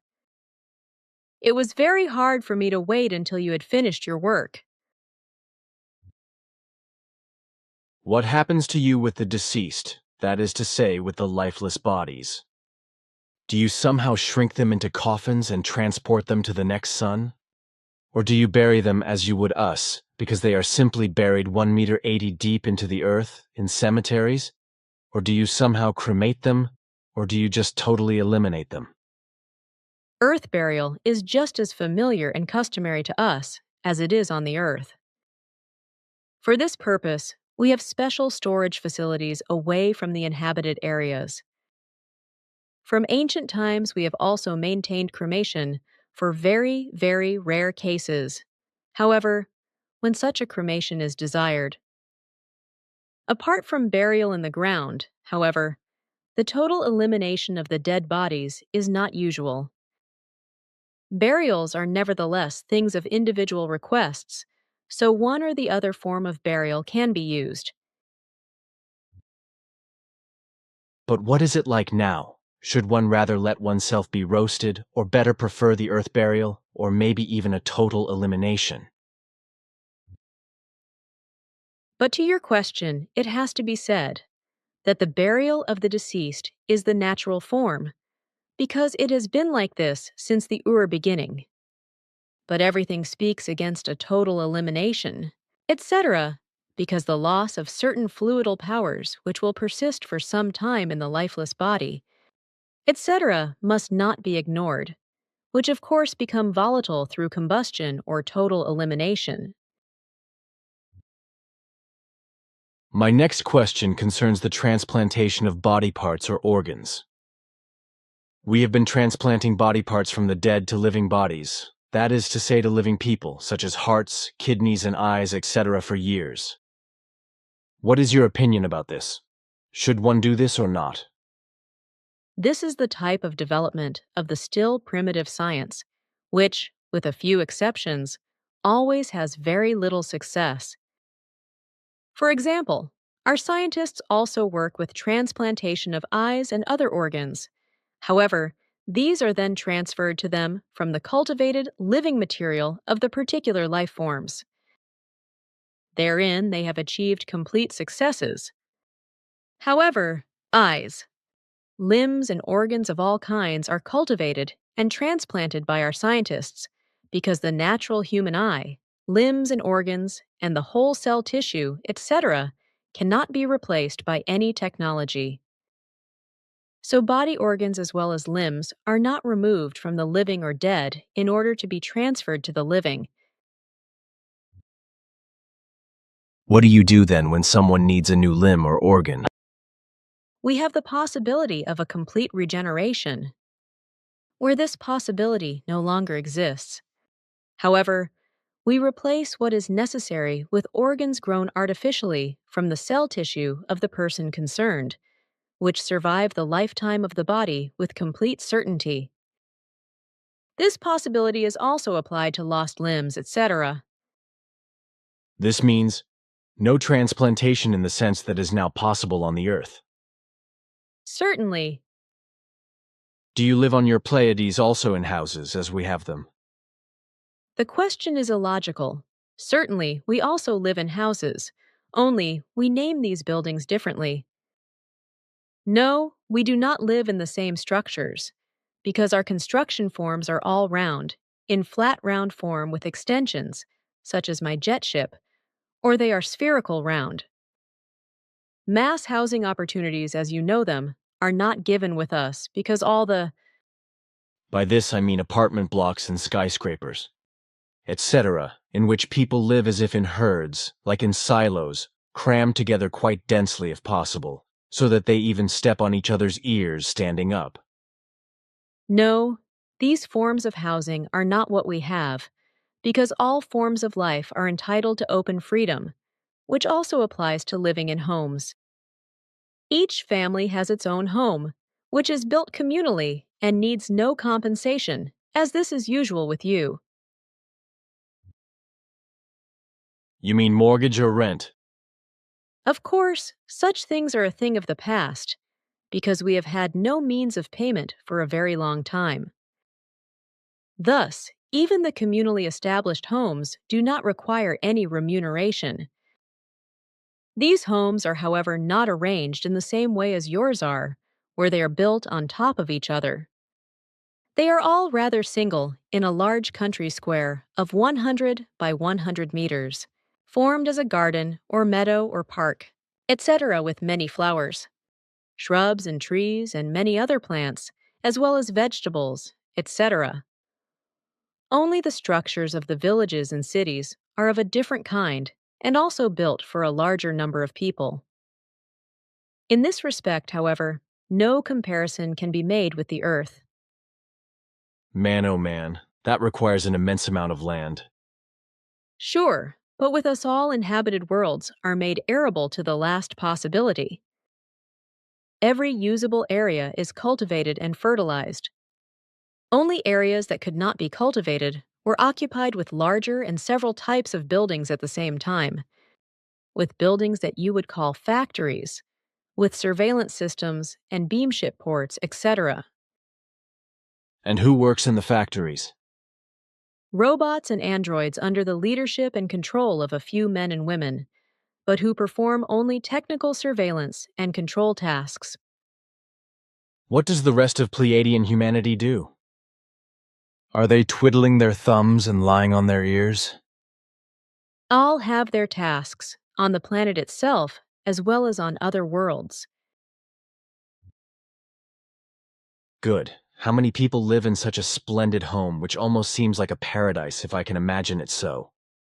There are never more than 5 persons, 2 parents, and a maximum of 3 children, because 3 offspring is the limit, which is why we do not suffer from an overpopulation problem like the Earth humans.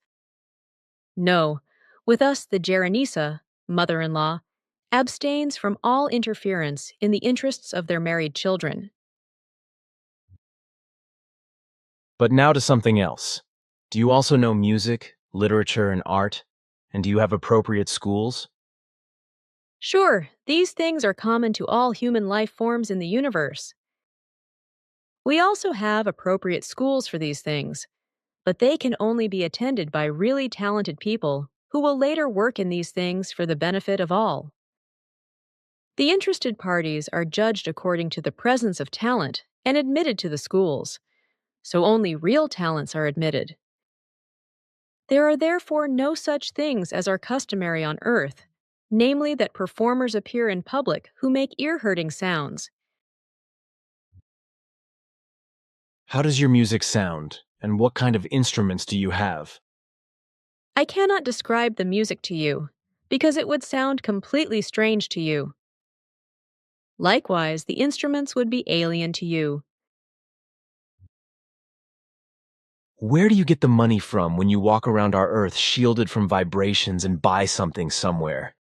For these purposes, we look on Earth for precious metals and gemstones with our search devices, which we mine in very small quantities with our devices and sell to buyers, who compensate us with earthly money as an exchange value, which we then exchange into the required currencies as required. Contact Report 043. Sit down here now, I want you to. So now hold your head against this. Yes, that is right. Now close your eyes for a moment. That's it. That was good. How do you feel? You're driving me crazy. What are you doing? This weird swarm of mayflies has disappeared from my skull, as well as the stupid poking and hammering. I feel much better. What did you do? The explanations would go too far. In short, I just improved your strength a little. Aha, some kind of power boost. Sure, I have infused you with a very tiny unit of primal cosmic energy. Aha, I understand that, although this process is a mystery to me. You shouldn't bother about that, because the process is purely technical, combined with biophysical forms. Contact Report 044. It is warmer and more comfortable in here. Outside is so very cold. Aha, another quality I do not know about you yet. So far, I always thought that only I would freeze here. All life forms suffer from too much cold, when this is not exactly a life-necessary moment for them. Is your mother actually still alive? But of course. She lives together with Father in his spaceship. My mother is indeed a very wonderful woman. Contact report 045. Can you get me? Is this money enough here? That is D-Mark. Where did you get these organized again? That should do it. Quetzal gave me these bills. Oh, so he is the money collector. Sure, he is in charge of these matters. Ore mining or other mineral mining on a planet or on a star is only carried out by us in an extreme emergency because this process is tantamount to the destruction of the star or the planet. Contact report 049. For my part, I will bring a healing device and let both your ribs heal. Mr. Birchinger and Mr. Schutzbach are waiting for me at the pistol range. Sure, but I will influence them and tell them that you were brought home by me. How are you going to do that? I am talking about clues to them. Contact report 050. Then you are really getting me agitated. I do not want to, although I would like to know what you look like with an angry face. It still has to look lovely and nice. Can you be angry at all? Do you even know that in this form as we know it? Sure, we are not above these things either. However, we are able to control ourselves much better, and accordingly, it takes longer before we lose control. Now take off your outer clothing. Here, this device will regenerate your broken ribs. All you have to do is sit here between these two poles. The rib bones will be completely regenerated after the process. Nothing will indicate that they were broken anymore. Now stay in this position for a few minutes. The whole thing is very inflamed, especially the periosteum.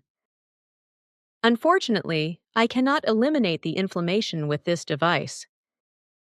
It would probably need about 2 months to flatten out. I will make sure it heals next time with a special apparatus. But it must be a joke, because if this alleged event were actually a real event, it would be a complete natural law-based adversity, which should be known to us without any doubt, because our geological forces register and analyze everything without the possibility of an exception. On our part, we have very little accumulation of waste. However, the resulting material is converted into usable soil and other substances in robot-operated conversion plants. This requires a very advanced technology, of which the humans on Earth are not yet capable of. In relation to this, however, the Earth humans have a similar form of the transformation of waste into soil and other substances. However, this Earth technology functions on a completely different basis than ours. Do you drink and smoke? No, we're not familiar with smoking. Drinking according to earthly terms is also unknown to us, although we also have drinks that are similar to alcoholic beverages. Have you found out anything about the strange 3 dots through which I was bombarded by very negative rays in my workspace? For this, we need a special device, which is already made by one of our technicians. We were unable to analyze anything with our previous equipment. Contact report 051. Now I finally see you angry for once. It is not easy for me because I am really angry. But the human beings of the Earth are often able to make my self-control collapse with their illogicality and unreasonableness. I did not think it was possible to ever lose control of myself. You are only human, though much further up than us earthworms. Contact report 052. But would it be possible for you now to give me 2 or 3 pieces of your food? You know, I am thinking of little tablets or whatever. The next time I would have to bring it with me. The best would be something similar to what is on Earth, something that can also be produced here. Thank you, as you think. Maybe it is better so, because if it is something strange, then there might be difficulties. You know what people are like. Contact Report 053.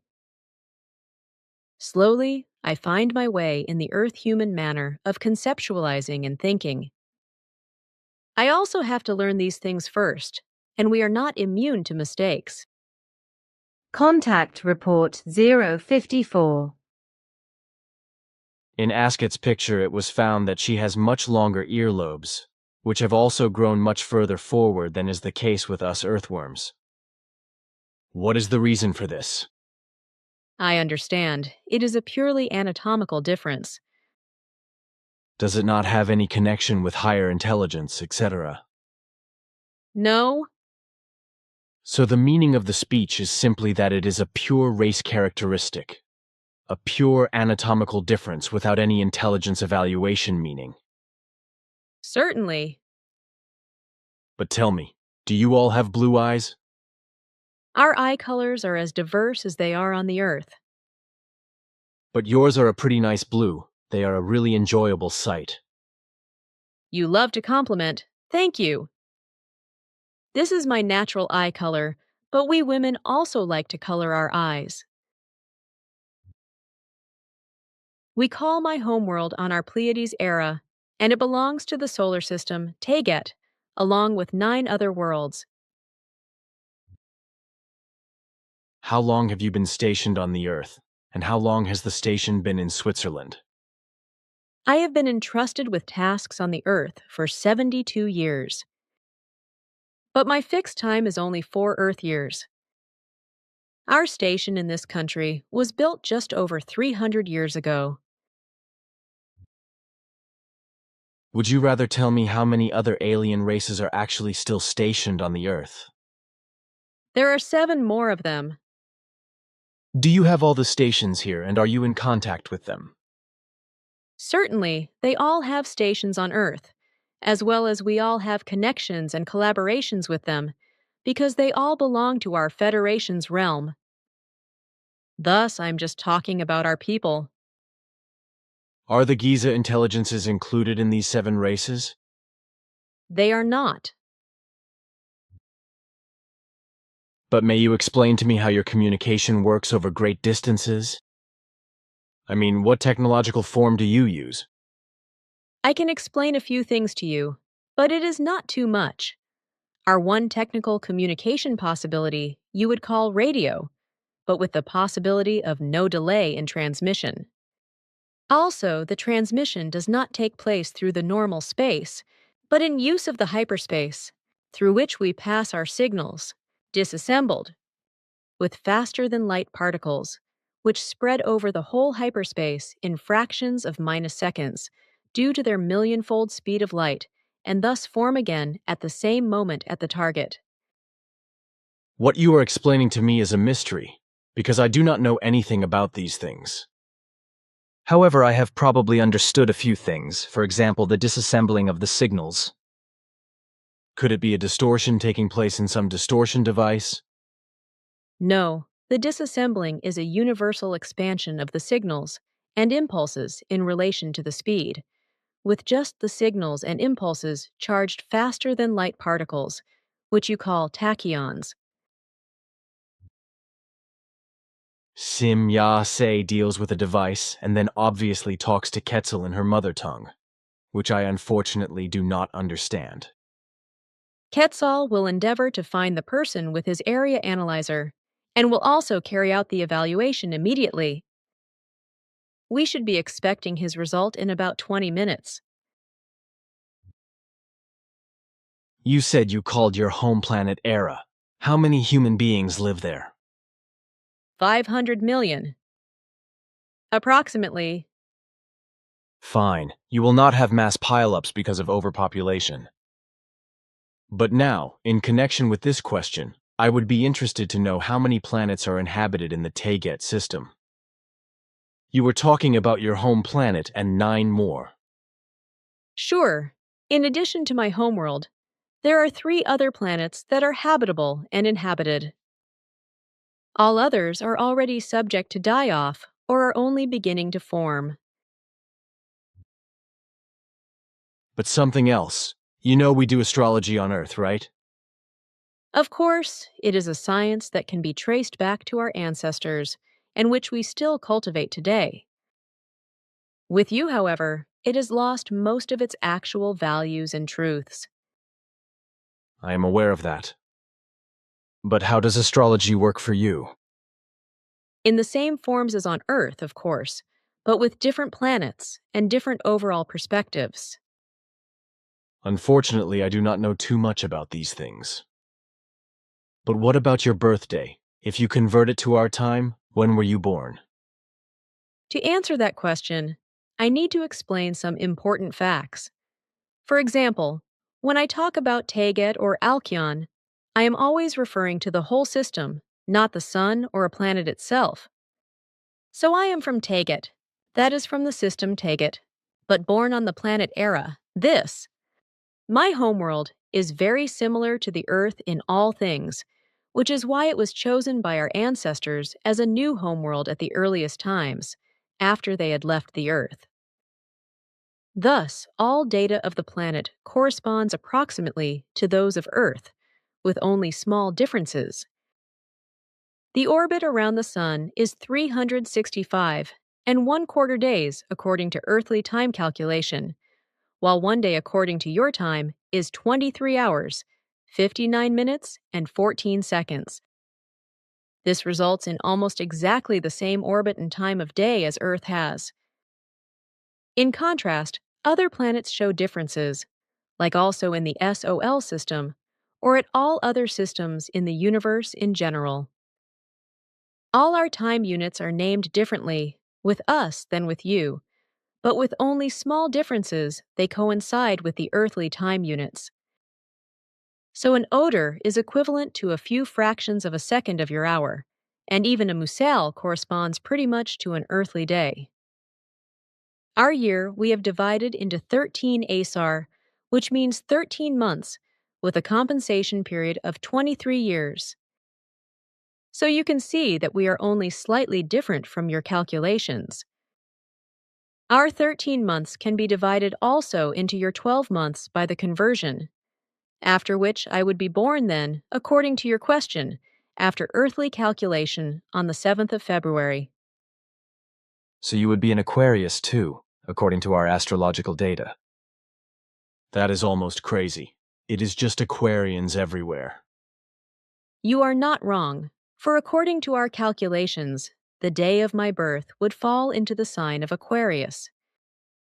These constellations have been known on Earth since ancient times by our common ancestors, and the same images have also been passed down to us. Seen from our Pleiades, however, their positions are very shifted, and so, seen for us, they result in a different arrangement and a different picture.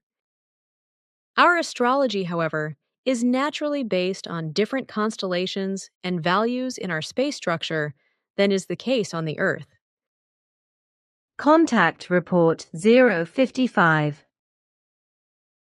The work ahead is very difficult and usually takes 3 to 4 weeks. Since we do not have this time available, however, we must limit ourselves to only 7 hours. Unfortunately, I can only connect you to our apparatuses for a few factors, so you have to master most of what you are learning with your own power. I love children very much. But what can you tell us about siblings? There's still a brother and a sister. Sure, my brother is called Yucatan the Quick One, and my sister Plagia, the one who honors the laws of sevenness. That is interesting. Is your sister black-haired? Sure, but how do you know that? Well then, another thing. It is also a question from a child. How old is your father, Ptah? 759 years. Is that after our time or after yours? It is calculated according to your time. By the way, it was unreasonable of you to take her, Amata Stetter, to the glade. You know that I am not allowed to talk to her, and that I cannot do it for my own sake. On the other hand, consider the Earth-human vibrations that are dangerous for us. Contact Report 057. Unfortunately, the last time I asked a question, I forgot to ask Coney. He wanted to know if the doctors on your home planet also know the diseases that we have on the Earth. He probably means whether these evils are also rampant on your homeworld or simply present. He also specifically asks about the so-called cancer. He also wants to know if you have or know other pathological evils or if you have simply defeated the diseases. Our scientists have already defeated many so-called diseases centuries or even millennia ago. But even today, illnesses of a diseased nature, transmitted from earlier times, still prevail on other planets. But they are no longer deadly or physically destructive in any form. In the main, they are evils of a minor nature, such as colds, etc., which can also result in pneumonia and the like, but which we are usually able to bring under control very quickly if they do not degenerate. This is also the case with other evils. We are only human life forms like the inhabitants of the earth, so we are also susceptible to certain things of a diseased nature, but are usually able to control and heal them very quickly before they really break out. There are also certain evils with us which are unknown on the earth, but to which our science has also become master. In the case of the cancer, etc., you mentioned, which is embodied in a parasitic, malfunctioning life, it has to be said that fortunately we have long since banished and conquered these diseases. This, however, was only possible when our humanity and our scientists abandoned certain negating and negative attitudes and actions, etc., and began to think and act in new forms. So that means you cannot tell us how we can fight these nasty diseases? With this, you unfortunately speak the truth, because the Earth human must acquire the necessary knowledge himself or herself in this regard, because they grow in themselves through it, and will understand many things only through it and learn the right manner of acting. We do not have the right to influence and advance a human evolution more than is possible according to all creational natural laws and recommendations, and according to the respective level of evolution of a life form. How many humans of your race currently live on the Earth? Overall, there are 114.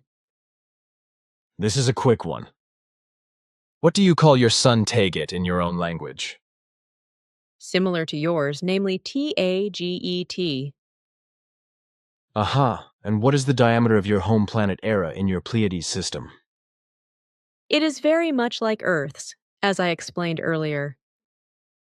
All right, then a question that you have already answered sufficiently and which must therefore seem illogical to you. Have some of you incarnated on the Earth? You know that this is impossible because none of us died on the Earth, so you ask very illogically. The next question relates to the troposphere of Era.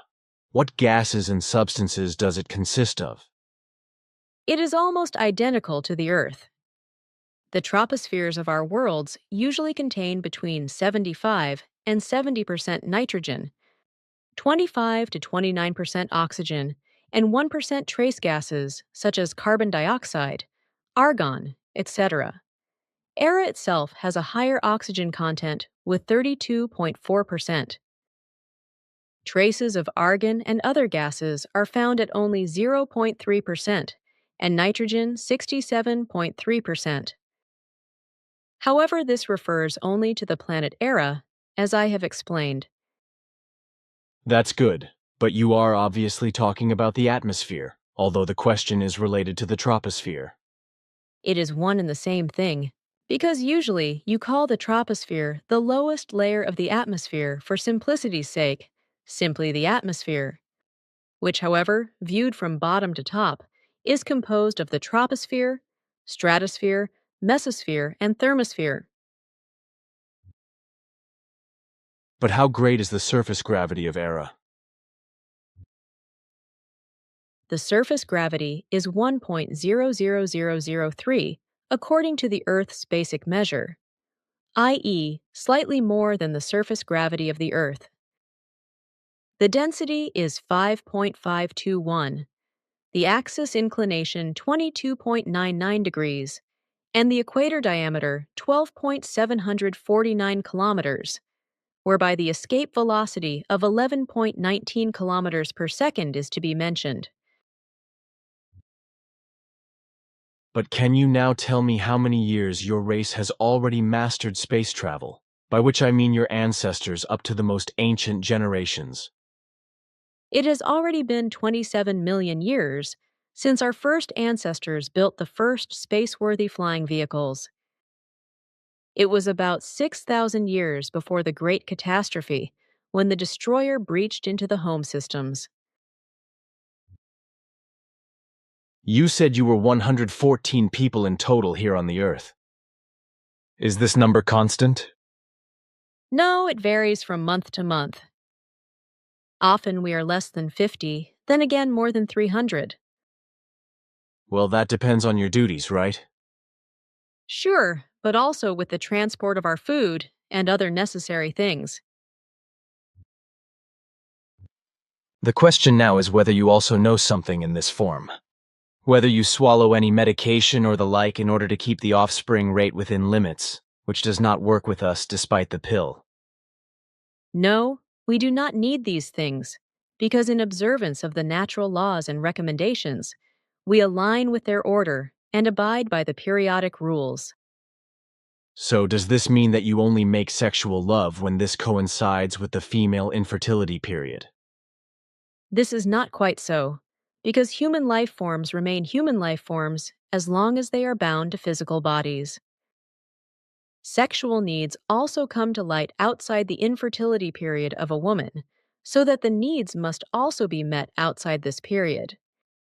However, in order not to produce offspring, there are many natural aids which we always observe and apply, but this does not rule out the possibility that exceptions may come to light and offspring may be produced unintentionally. However, every woman of our race has the technological means to detect an unwanted pregnancy within 3 days. If this is the case, then natural preparations trigger early menstruation, whereby the fertilized egg is rejected before it is able to develop. Therefore, no abortion procedure, according to an earthly sense, takes place because no spirit-bearing life is destroyed by it. As you know, only at the beginning of the heart's activity, and therefore 3 weeks after procreation, does the spirit become established in a life form of a human being, so that through this process of a prematurely triggered early menstruation, only the substantial basic substances are ejected and no life is destroyed. But if I have understood you correctly, then you only use purely natural remedies for contraception, such as the one that you simply jump off the train in Orlikon and do not drive right through to Zurich, right? I find it admirable how you can describe and paraphrase these concerns. Yes, it is one of our natural remedies. Well, I do not want to ask what the other means are, because surely they are very diverse. Sure, but the harmony between man and woman is necessary in all events. Otherwise, it would be unpleasant for one or the other partner. But now a question that concerns us all. You know how we earthworms grapple with so-called professions. So our question now just refers to what you have actually learned as a profession. I understand, even if we do not interpret our activities in your form. But when I have to talk about a profession, it gets a bit complicated, because I have learned several of them according to earthly human concepts. My tasks are closely connected with my learned knowledge, which relates to spiritual education, coordination, technology, archaeology research through time travel into the past, earthly religion, politics and economics, earthly history of humankind and various other things, for which I am taught and trained in every single value. It is not the same with us as with you, because you learn only one or two professions or fields of knowledge, because with us, we usually master 12 to 30 and more fields of knowledge. Our earliest ancestors also moved through the air with extremely primitive combustion motor devices. But today, it seems to us to be very adventurous, barbaric, and outrageous. This phenomenon is a teleprojection on our part, for the purpose of triggering memory.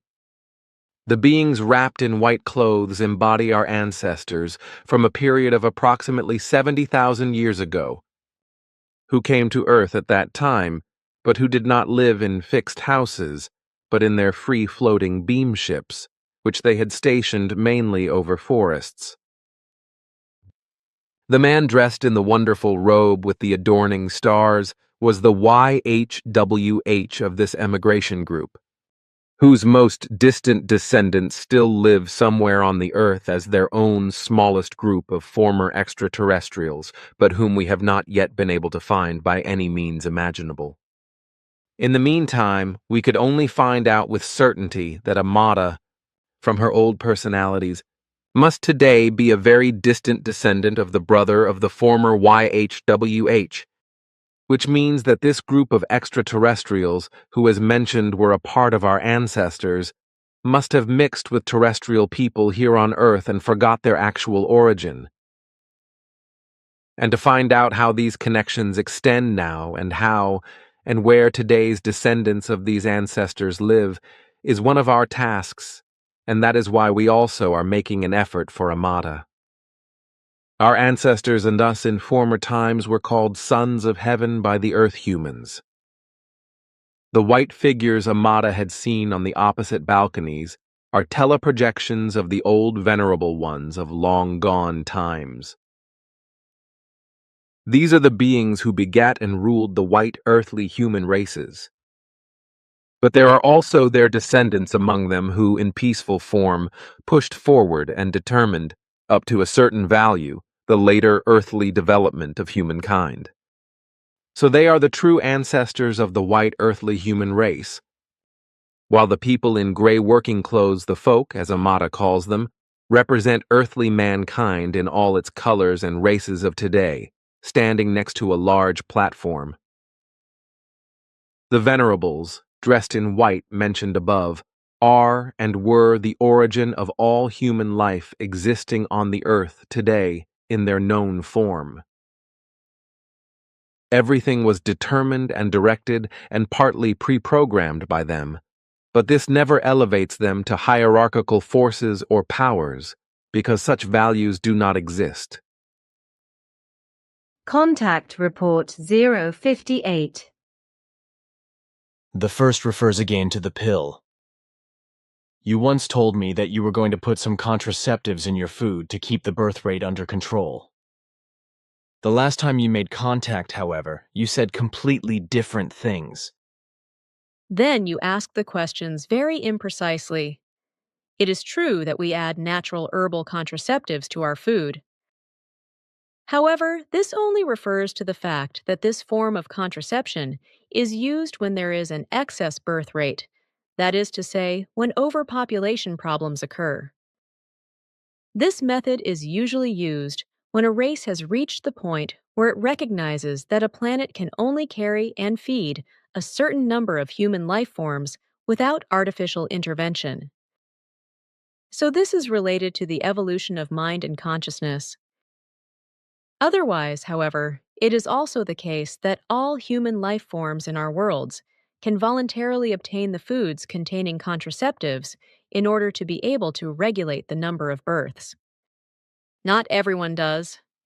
However, because human beings prefer to use other methods of contraception, although the active ingredients are not harmful in any way, which unfortunately cannot always be said of your contraceptives. In general, the ingesting of these foods interspersed with active substances does not therefore occur, so everything can be taken purely voluntarily. A general mandatory taking of birth control has to be reintroduced in order to bring about a normal birth rate adapted to the respective world.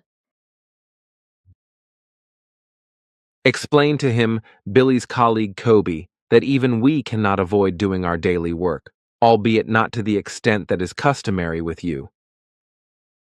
On our home worlds, all people work their daily workload, but so do we, who have our tasks here on the earth, although our hours of employment are much higher than our home worlds and your working hours. Our hours of occupation are usually 16 of the earthly hours per day, often even more. You should also go now and bring Amata here. Here, take this. Let her chew it and eat it. Contact Report 060. But now another question. The next sun system seen from us belongs to the Centauri group. To my knowledge is the first Proxima Centauri, then Alpha Centauri and Beta Centauri, which by us, though, is being called something else, namely the Barnard star or similar, which is at a distance of a little bit more than 6 light-years away from us. Now, are you informed about whether any humans live in those sun systems who come to Earth? Certainly, I myself know, there, in other spacetime structures. Several dear friends in all 3 systems, although only in the Barnard system, meaning Beta Centauri, can it be discovered from Earth that small planets are circling around the sun there. But why do you ask? It is kind of a weird story. Do you perhaps know a certain Author and Kohun? These are 2 dear friends of mine from the region of Proxima Centauri. But from where have you got their names? You seem to be informed about certain things from which I, so far up to now, have not given you any knowledge about. Perhaps, but nevertheless tell me, since when have these dear Athar and the Kohun been operating on Earth? And do they stay in contact with any humans on the Earth? They come here often. They probably maintain contact, but not, however, in a very extensive form. They had the last important contact more than 50 years ago with a man from Germany who also had permission to portray them very accurately. I knew nothing about all this. There you see, even you are not all-knowing. That I have also never claimed. Okay, I'm just playing with you. Contact Report 061. Are these really pictures of my ship? Certainly. I and Mr. Moosbrugger have also captured crazy apparitions, although we have only seen your ship. It is puzzling to me. May I register the images? What do you mean with that? I will transfer the image forms to a device, after which we can then try to make an analysis. Some school children want to give you a kitten. Will you take this? It is an extraordinary pleasure to hear this offer, but we are not allowed to do such things. Too bad. Do you not keep pets and such? Sure, we also have pets, even cats and dogs, which have been brought from the Earth to our Play-Arn worlds in former times, but which we do not keep in the living rooms, as you unhygienically and health-harmingly do. We must not, however, acquire terrestrial animals because they contain certain germs which no longer appear in our animals and which can also be transferred back to the animals through human life forms. This is a safety regulation, why we are not allowed to keep earthly animals. I understand that, because we too have such provisions between our countries. But you would have the possibility of a complete disinfection, etc., would you not? Sure, but it is our peoples and our understanding that determine whether we need an animal from another world. But such decisions only take place when it is a requirement for one of our worlds. Tell me, what kind of administration do you have on your Plears? I mean a government administration. I told you that before.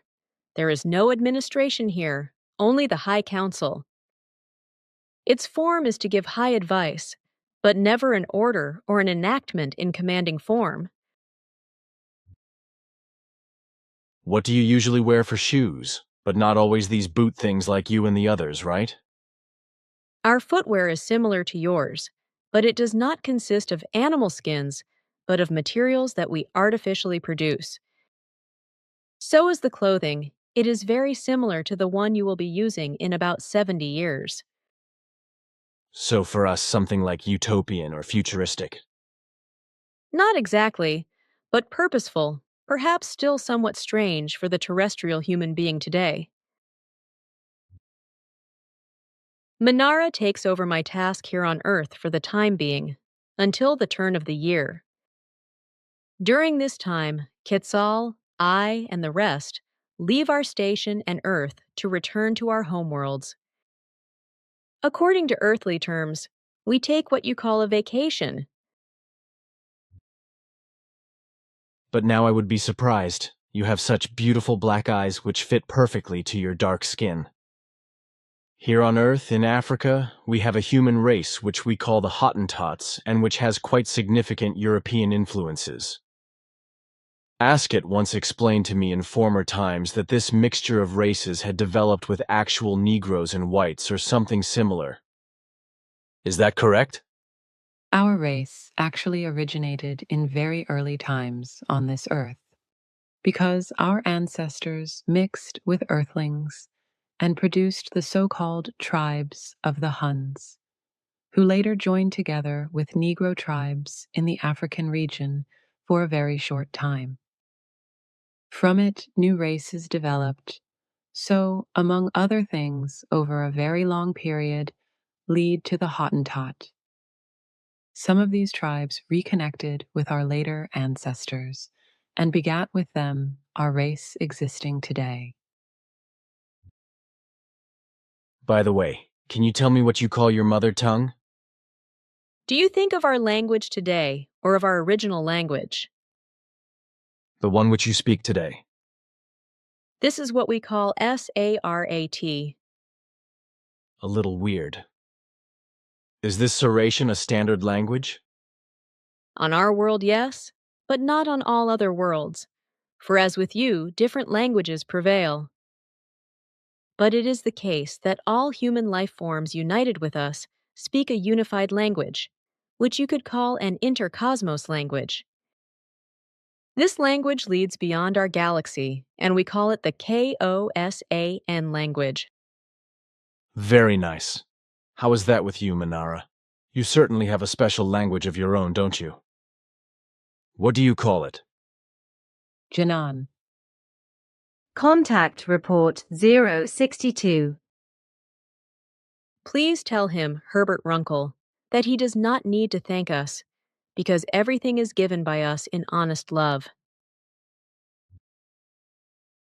Can you tell me how many years Minara, or her people, are ahead of our overall technological evolution? They are 3,150 years. 350 years less than with us. How is that possible? When Minara's people left the Earth, they had the same level as our people. But through Ascot's civilization, our people were raised 350 years higher, while the other peoples are still in the stage of being taught quickly because they were given this opportunity only a few years later. What do you do with any items that get lost, and that you cannot get back for any reason? You know, I mean, what do you do when you just cannot get it back? Maybe because it is in another person's possession. Your question is not crazy, but very reasonable. But why do you ask? It's because I have heard that some objects simply disappeared or burned, or somehow dissolved when they were found by terrestrial people, and when the objects belonged to some kind of alien intelligence. The reason for this lies in a total elimination of these objects. We and many other intelligences are able to totally eliminate lost things in various forms, or simply burn them to ashes. This happens by very far-reaching impulse transmitters, which are set into operation by a destruction mechanism built into each device. However, these destruction mechanisms are usually only built into devices and objects that we take with us to foreign and still lowly developed worlds, for safety reasons, so that the relevant, still low-standing life forms of a planet do not get a hold of possibilities for advancement which would be dangerous for them. These devices or objects equipped with such destruction mechanisms are usually made of plastic. For example, this small device here. What is this white thing? It is a selective warner. What is this white thing? It is a warning device that indicates to me with a fine singing tone that if, for example, someone is approaching us now and whose brainwave patterns are not recorded in the device, by which I thus mean that it registers them. Aha, and if you lose that, you might be in a lot of trouble, huh? Certainly not, because we always carry a second device with us. You see, this one on the belt here. Okay, you got me. But can you perhaps demonstrate to me how you can destroy such a thing? For the purpose of your education, sure. Look, I just throw it here on the ground, and now just step back a little. So, yes. Now look at this belt device. If you now touch these two touch surfaces here, the warning device will set itself on fire and turn into a mushy and brown-black plastic mass. Look at the device lying there and operate the two touch surfaces. I allow myself to operate it. Fabulous, this thing really does smoke. Does it really burn to ashes? Sure, if you let it burn long enough. Can I have the leftovers? You know, I want them analyzed. Sure, but then you should extinguish the mass, otherwise nothing remains. But do not touch it until 1.5 hours have passed, because until then, certain radiations caused by the fire are escaping. Well, do you not think that our scientists can analyze important things out of the stuff? This possibility is very small, because this type of plastic, which no longer reveals its original composition, is probably common on the Earth in a similar form. Contact Report 063. How would it be, however, if you were to lend me your radiation gun sometime? You know, it would be huge fun if you could see in the movie that I had one of those things in my hands, pointing at a small tree, and without seeing anything, the tree just falls over. For unknowing ones, it should certainly be exciting. I will really think about it. It might actually be a lot of fun. I recently met a seemingly nice person, a Carlo Dish from Ticino.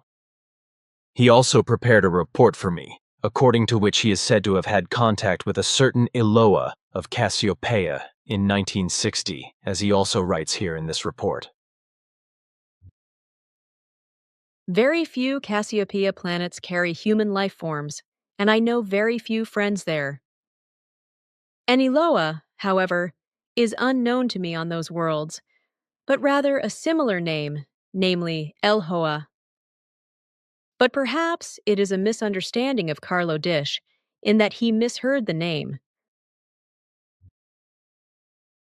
I just find it quite squalid that especially these two poor jerks, Michael Arens and Mario Bertossi, have to drag you into the dirt and claim that you want to capture and subjugate the Earth. This assertion must testify to the truly boundless stupidity and primitiveness of these two men. For if we had ever had such actions in our minds, we would have realized such plans long ago, when Earthlings had no defensive weapons. On the other hand, even today's still very primitive weapons would not frighten us. Thus, there would be no obstacles to overcome. So why should we wait into the distant future if we wanted to conquer the Earth? Only very ill and still quite stupidly primitive brains are therefore able to hatch such nonsense, but not a brain that is already subject to intellectually based rationality. And those who believe such irrational, lying, and dirty lies are not much better off either. Every human being on the earth, on the other hand, must always do this himself or herself for the fulfillment of their duty, out of their own determination, and therefore independently of us. Never must anything in any form be dependent on us, which is why this is another reason why, as a rule, we only make ourselves visible to a few humans, beings on Earth, but this only happens when they have become aware of our existence. As little as you are ever allowed to act as a teacher, as little may we show ourselves, because only in this manner is it, and will it be, guaranteed that the Earth humans will become independent, start to think and act in their own form, in the right form, and acquire the true knowledge and freedom within and without. But if we were to show ourselves, and if you were to act as a teacher, the human beings of the earth would once again fall into belief and remain stuck in their evolution. In that manner, nothing would be achieved, and the earth human would not become free and independent. So the only way is that he or she is only given the basic rules of the laws and recommendations with their explanations, which he or she must, however, compile in their own thought work towards the truth and towards the knowledge. Any delivery of evidence, other than those which we have given you for evaluation, would therefore be completely out of place, for if a form of life depends only on so-called evidence of a matter, then this means nothing more than a new belief. Knowledge. Truth and wisdom, however, cannot be acquired through such proofs, but only through one's own work of thought and through the attainment of inner clarity, through an inner creation of proof in truth. His Svath's ship was a gift from Assyrian people. You mean from people of Sirius? Sure, from one of the 2 inhabited planets of Sirius, but in a different space-time continuum. Ah, that is what I have wanted to ask you for a long time, if there are inhabited worlds somewhere. Sure, those 2, each belonging to 2 separate solar systems. Contact Report 064. The Earth human today is not yet capable of dedicating himself or herself to our concerns regarding us and our ship's existence in honest, open, and real form. These so-called ufologists, who were meant to spread the truth and pave the way for the coming of extraterrestrial intelligences, have degraded themselves to primitive semi-scientific sects and spread their unintelligent and dirty nonsense of self-created theories and lies, thereby distancing the Earth humans further and further from the truth on a global level instead of leading them towards the truth. This fact shows that the Earth human does not yet have enough real and truly knowing powers to prepare for the coming of extraterrestrial intelligences by a purposeful elucidation. Regarding his Carlo Dish's statement that he had had contact with an El Hoa at the beginning of the 60s, 1962, I was only able to find out that at that time there were actually 2 Cassiopeian ships with several crew members on the Earth for about 4 months, which had also made impulse telepathic contact with 2 Earth humans. However, all recordings were not transmitted on the home planet, but recorded in the storage devices of the ships for reasons inexplicable to us.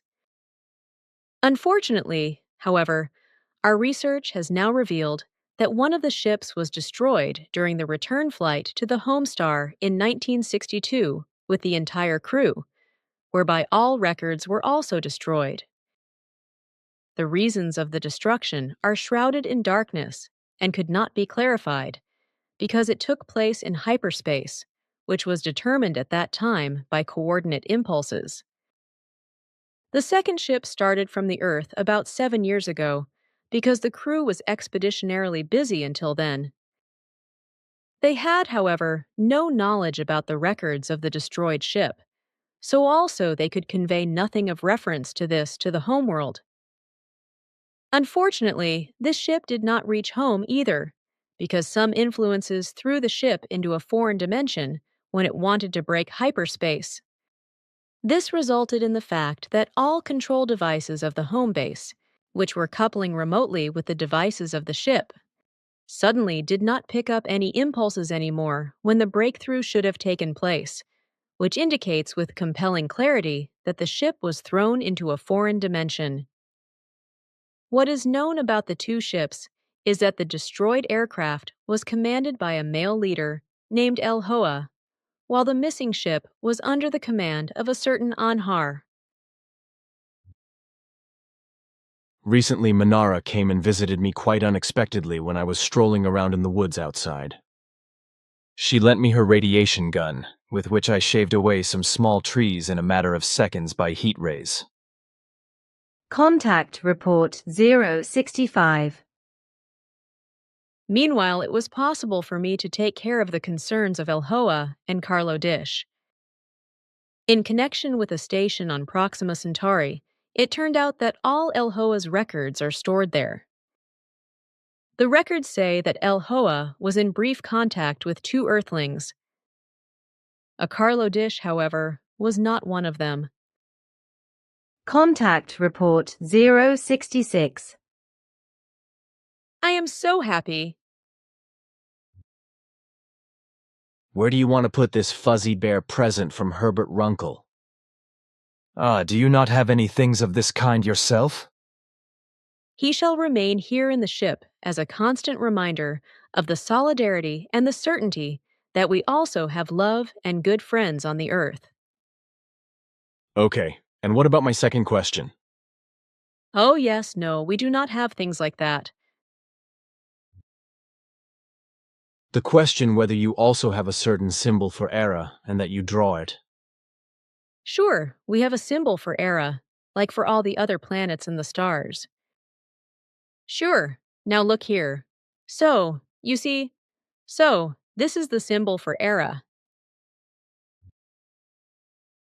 But tell me, I find this sign quite strange. It has so much in common with those symbol signs we have for our planets and the sun. How is that possible? And above all, what does this sign mean? I already explained to you that your planetary and celestial symbols trace back to our ancestors, who made them according to the vibration and radiation values of the individual planets and the relevant celestial bodies. In other words, this means that the signs were made according to the individual celestial and planetary state of evolution, so that each individual sign records the state of evolution or the level of evolution of the respective celestial body and planet. This is also true for Era, my home planet, whose signs are composed of various ancient symbols of our ancestors. That is to say, the same signs that were used for the stars, the galaxy central sun and your sun, as well as for the planets of the Sol system, and are now common again with you, except for the symbol of the galactic central sun. The lying form of our symbol now represents the middle between above and below, the balanced. Note: a further explanation by Martin Sorgi of the symbol for planet Era can be found in Contact Report 66. See also planet symbols. The generating of jealous possession thinking depends exclusively on the form of the level of consciousness and on the emotions.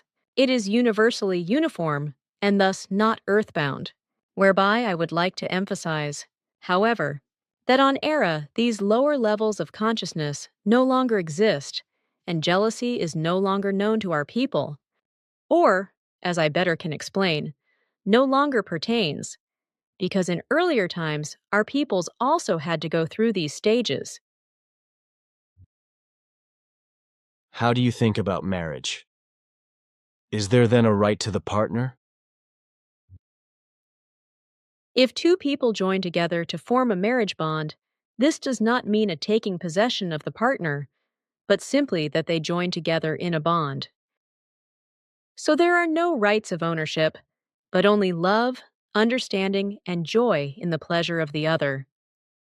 Each partner remains completely free in his or her own actions and in allowing the laws and recommendations to be fulfilled, while in purely conjugal actions and letting things be, as in decisions, etc., one acts in mutual agreement with all interests. In the fulfillment of the laws and recommendations in an evaluative sense, and in every respect concerning this, mutual clarifications and agreements are necessary, which is given by certain rules of order.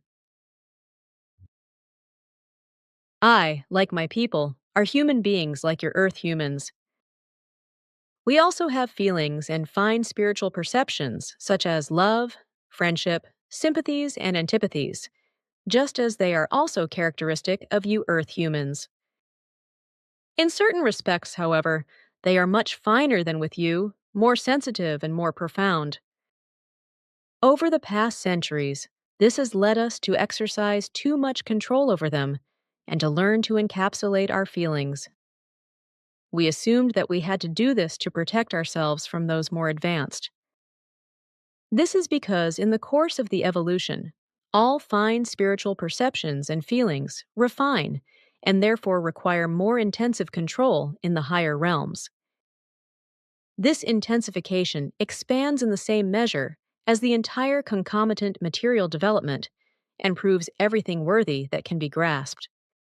Thus also the love and the desire to be together with others of equal evolution becomes more and more pronounced. But also the less developed are considered equally because simply the desire for them inexorably occurs. So these feelings are not replaced by knowledge and intellectual activity, but result from them. These feelings can only be created and brought to bear through knowledge and the activity of the intellect. Therefore, it is also not the case that certain tasks cause a change in the feeling realm, because since these are highly developed and controlled, they cannot be classified as changes other than those of further evolution. However, this is different with the Earth human, whose development in these areas is still rather low, and why he or she can be influenced by fields of activity, after which, for example, with a prison guard, aggressive changes of feeling appear. We made the mistake of controlling our feelings too much, which meant that we made analyses according to pure probability values. This was wrong, which we realized very soon after your acquaintance, you, who often lets yourself be guided only by your feelings. This showed that it was wrong to encapsulate our feelings from more profoundly developed intelligences through an all too tight control, which is why this damage was repaired in the course of the last year. It was already clear from this that the blocking of the feelings expanded and began to have an effect in one's own ranks. So we found our way back, through you, in time, and were able to correct the evil in a few months, before an evolutionary blockade of feelings would have certainly appeared, as is the case with other peoples. You mean with those who belong to your cosmic federation? No, that is not the case. These phenomena do not exist among our peoples and races. The people of Era are the most developed in the Federation and are therefore the most advanced in these matters. A comprehensive council decision has averted the evil, whereby attention will be paid in the future also to the fact that still more lower developed peoples and races do not make the same mistake.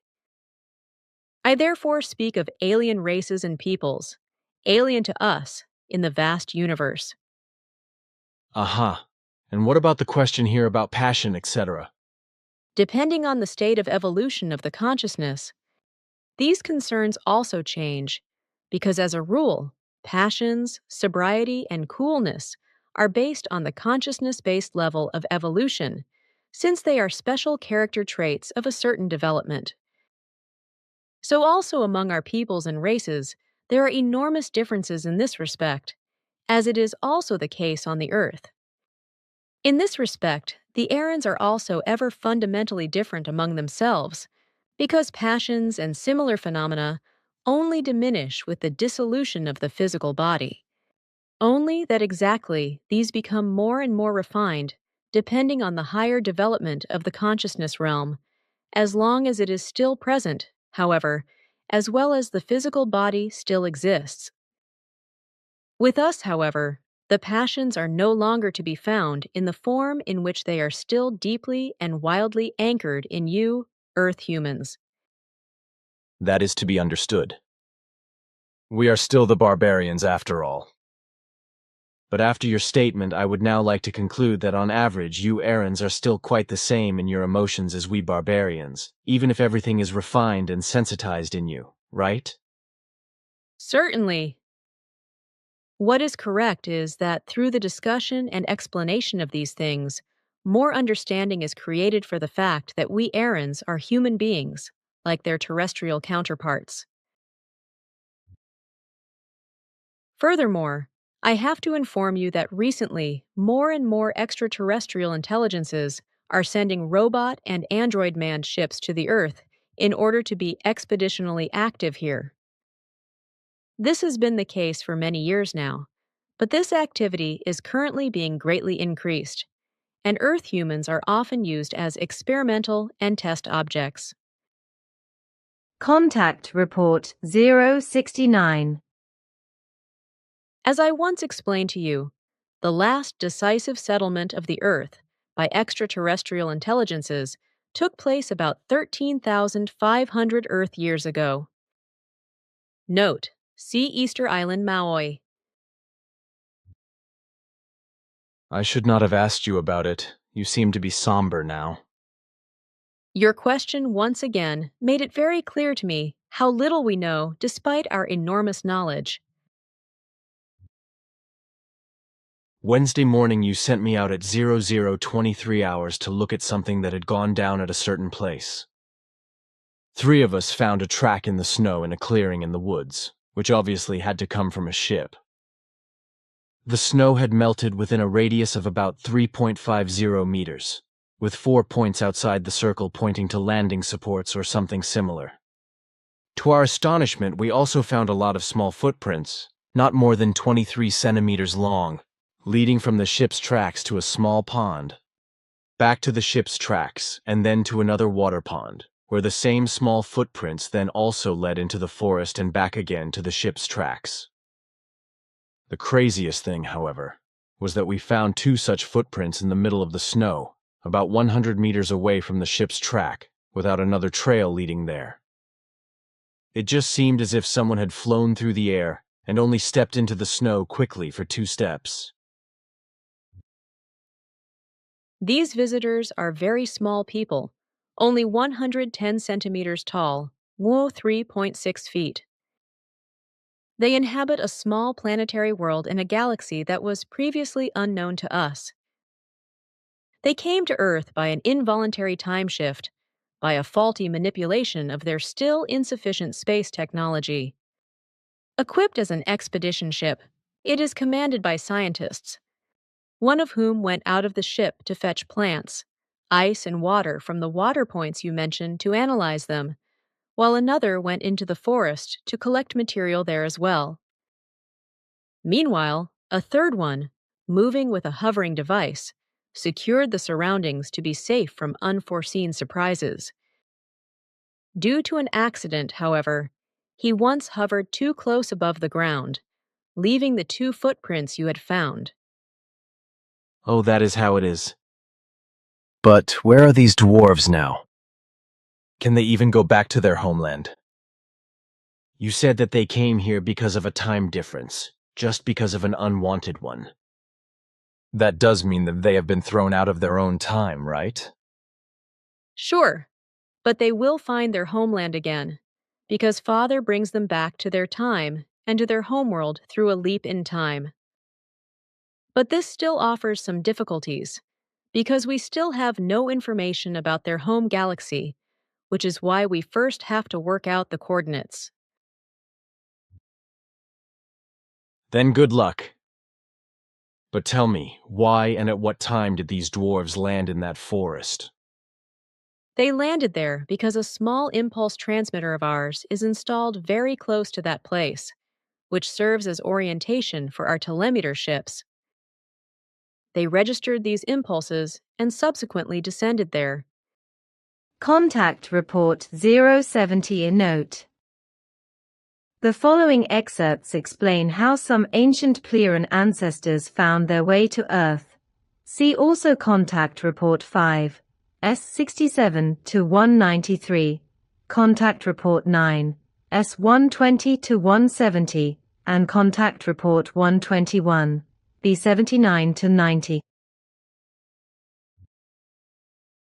But now the other thing, where we are also interested in the history of the Aryans, if you know anything about it. Start where the earliest ancestors were still in their original home. At the beginning of our contacts, I have already mentioned in detail the history of the destruction and reconstruction of the original home worlds. Excuse me, you mean the destruction of worlds, etc. by the Destroyer? Where was that actually? Sure, that is what I am talking about. The later original homeworlds were planets in the constellation known to you as Lyra and near Vega, in a different space-time structure, which is shifted from yours by a fraction of a second. Few of the worlds there are still inhabited today by different races, all belonging to our wide alliance. Our early ancestors had mastered space travel for more than 22 million years, carried out expeditions and exploratory flights reaching far into space, and came to Earth for the first time. However, the Earth was still deep in the late primordial development and was therefore left to time for the further development. Nonetheless, Earth was often revisited to release criminal elements, humans, that were detrimental on the homeworlds. Only a few millennia, however, did this last, and then, for reasons unknown to us, they relinquished the Earth and left this world alone for many millions of years, during which life of all kinds, already developed on Earth, could continue to develop in a natural sense. Except that at later times, the abandoned life forms mixed with human-like life forms already on Earth, which happened for the first time a few million years ago. Millions of years went by as the primeval races spread far into space, also developed themselves in a consciousness-based manner, and acquired great powers. But not yet mastering control of these, they were used to doing evil things and became evil for many worlds. During the primeval catastrophes caused by the Destroyer, 2/3 of humankind were destroyed on the very early original homeworlds in another level of the universe. Through hardship and privation, however, they soon found a new beginning, so they were able to build a new civilization and culture in less than 9 centuries. By working and researching together, they created a very great technology which reached further than anything they had ever seen before. At the same time, they also developed their consciousness, the powers of which they were not yet able to control. So the time came when they built themselves flying ships, with which they could also leave their space-time structure and could rush through the free and wide space of the levels of the universe. These were flying apparatuses of disc-like form and with beam drives. With these devices, they flew out into the vastness of the universe, to other solar systems and planets, which they had expeditions to and colonized, either peacefully or through murderous wars. Often with evil violence, they created new life possibilities and new living space for themselves because they needed it due to the proliferation of the human beings of their peoples. It was especially the scientists who searched space for ever new worlds and solar systems, and it was no problem for them because their ships were equipped with all technological possibilities, which made them absolute rulers. Their weapons were of immense power and prowess, so battles with whole peoples of foreign worlds were only very short and one-sided, in favor of the conquerors. In particular, the scientists recognized, in the course of time, the unlimited possibilities of their consciousness-based powers, so they pushed and expanded them by immense accumulations of knowledge until they became a matter of course for them, and they swung themselves even higher up, whereby they soon became absolutely dominant over their peoples. According to their great knowledge, they were called Jeshwish Ish Wish, which is synonymous with the name God, which is familiar to you and which means King of Wisdom. The Jeshwish, far superior to all people in terms of knowledge and ability, subjugated all life forms, cast a spell over them, and ruled them in a dictatorial form. For several centuries, exactly after 864 years of today's terrestrial era, the people rose up in a revolution that at first smoldered underground, but this led to the Jeshwish taking violent measures and trying to nip everything in the bud, which did not succeed completely. The domineers killed innumerable human beings, or simply eliminated them completely with their terrible weapons, so that not a single speck of dust remained. This, however, increased the anger of the people, and underground they were secretly preparing for battle. Preparations took 4 long centuries in secret form to break out in one sudden blow into a far-reaching and open war of liberation, which spread and dragged on over many other dimensioned worlds of the Lyra and Vega systems. More than 60% of all things of cultural value were destroyed and completely demolished. Some races were completely wiped out, while others were only able to survive with extreme hardship. 3 worlds of the Lyra systems were simply completely eliminated and dissolved into energy by a novel process that is now also under development on the Earth in its very beginnings.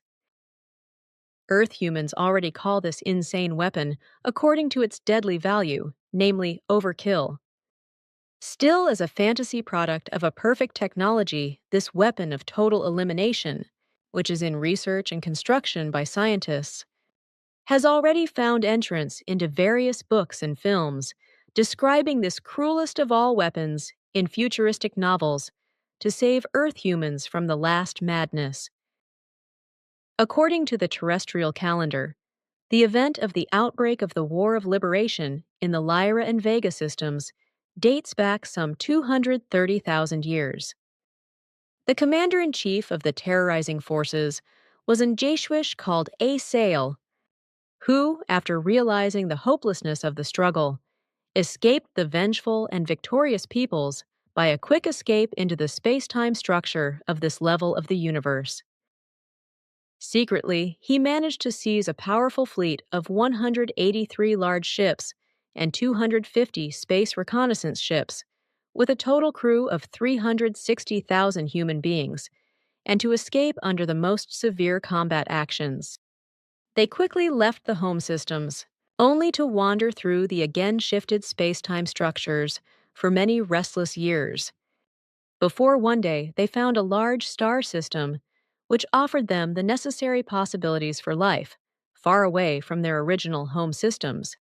The new star system encompassed 3,000 light-years and 254, partly still young and therefore blue shining suns, which partly, however, already had their own planetary systems with only a few habitable planets. The whole star system was named after the leader of the escape fleet, namely, according to your word, Value Asol's system. After taking possession of this young star system, where various planets had been made habitable by the Titanic fugitives over the course of 300 years, and a new humanity had been created, they set out again in larger groups to explore space and develop new habitats. Of the 3 worlds made habitable, various expedition ships were equipped, after which the Titan fugitives flew out into the vastness of space to reach and take possession of their predetermined destination after 17 years. These were stars and planets in their dimension beyond those stars known to you as Hesperides, which have their own worlds circling around them and were only weakly inhabited by human life forms, which were subjugated by the conquerors. During 2 centuries, a new culture was created on these differently dimensioned Hesperide worlds and inhabited by emigrants from the Asael system. Another 70 years later, Asel walked the path of all transients. He died. He was succeeded by his daughter Pleirya, and Jatrish, Siat female, queen of knowledge, goddess, and consequently the home system, the Aesel system, was also renamed the Pleirya system, because for the human beings of that time, who were Titans, symbolization was still very much in force, as it still is today with the human beings of the earth, which corresponds to a perverse illogicity. Under the supreme command of the new leader, Pleirya, further expeditions were prepared to expedite a very distant and lonely solar system, located in this, your space-time plane, which according to all calculations must have come into possession of a section of a planet from the original earliest home systems. After the destroyer had destroyed the earliest original homeworlds many millions of years ago. According to the calculations, however, the destroyer itself must also have taken the same orbit. Thus, it had been changed in its orbit by the sun of the distant system and had been introduced into the system in a recurring orbit. These calculations were like a hint for the Titans, which is why they set off for the distant system, not knowing that their ancestors had already flown to this system and abandoned undesirable elements on a world millions of years before, namely on the Earth, your home world. So the expedition ships set off again, and after many years reached the SOL system, where they forced 3 different planets under their rule and began to build a new culture.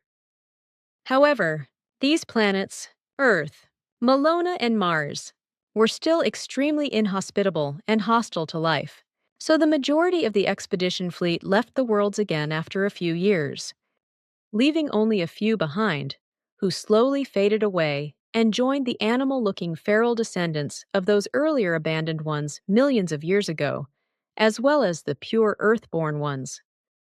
The scientists of the Pleirya system, like their earliest ancestors, left the Earth to its natural development, making expeditions and monitoring visits only here and there, and then leaving the human beings, who had become completely wild and were now left there to their hard fate. This lasted many thousands of years. Then, when the idolism had been abolished in the Pleirya systems, and the leader Pleirya had died, a new intelligence developed on the Earth through the descendants of the feral abandoned ones, which led to the fact that the Pleirya system inhabitants, who were constantly observing the Earth, came forward with new expeditions to Earth and once again built up a culture in the same manner as they built up a culture on the 4th planet, namely on the world of Malona. Still very barbarically inclined. However, power struggles broke out again among the new settlers after less than 300 years, which led to the fact that the Earth had to be vacated by an order under force from the home systems. Malona, on the other hand, remained inhabited because the population there remained peaceful. But this only lasted for barely 40 years, and then the greed for power among the 2 different peoples also took hold there. And before any orders could be made from the home systems, the Malonians destroyed each other and destroyed the whole planet. Since then, the debris of the once beautiful planet between Mars and Jupiter has been orbiting the SOL, the system's sun, as a long-lasting memorial to human madness. 78. From the home worlds, the development of the Earth has been constantly monitored, and expeditions have been sent to it year after year. From the home worlds, the development of the Earth has been constantly monitored, and expeditions have been sent to it year after year. Again and again, attempts were also made to repopulate this very beautiful world, But these failed miserably, time and again, over the course of more than 800 years. All kinds of life forms were deported to Earth, also those you would call prisoners, to simply abandon them there and leave them to their fate. Robbed of all technology, it was inevitable that they would wither and become overgrown, mixed again with the overgrown descendants of earlier elements and with Earth humans, and became bestial. But then the time finally came when the great enterprise was finally taken up. With several hundred large and small spaceships, the Earth was once again approached and seized. A great culture was built up, which lasted for 600 years before the greed for power among the highly ambitious scientists increased again and led to new terrible acts of war, whereby once again everything was destroyed to the last. The Earth reverted to its old existence, where life forms continued to exist, but quickly became wild. For 400 years, the Earth was completely unnoticed and left to its own devices before it was approached again. This time, however, it was no longer an attempt at an expedition, but once again an escape. On the homeworlds in the Pleiades star systems, power struggles broke out once again between the ascending scientists and the peoples, who were enslaved by their terrible weapons and other means. Note: sentences 89 to 138 have additional explanations given in Contact 703 by Ptah. But, while on all three homeworlds the vicious battles of annihilation raged, a large group of dissident scientists came together under the leadership of a certain Pelagon, who already had the status of an Ishwish. This was the Titan Pelagon the Imperious, who was a power leader of the Hammud dynasty, which ruled over all the Pleiaren peoples of all the Pleiaren planets until before the creation of peace some 52,000 years ago. Under his leadership, 70,000 human beings were gathered, including many scientists who seized various spaceships and fled the Pleiaria planets. According to the coordinates of old records, the refugees entered this space-time structure and the SOL system, and thus once again arrived on Earth, where the Titans once again settled. According to earthly time calculation, this was about 190,000 years ago, about 194,770 years. The unpeaceful, warlike times triggered by Pelagon the Commanding and continued by all his successors for some 39,000 years meant that peace and tranquility did not arrive until some 150,000 years ago, but they did not last long. Millennia later, some 6,000 years after the establishment of peace, tranquility and freedom, however, a scientist and distant descendant of Pelagon the Commanding, named Pelagon the Militant, again set out, in imitation, to likewise rise in rebellious fashion as the leader of a 70,000-strong fighting force in thrall to him.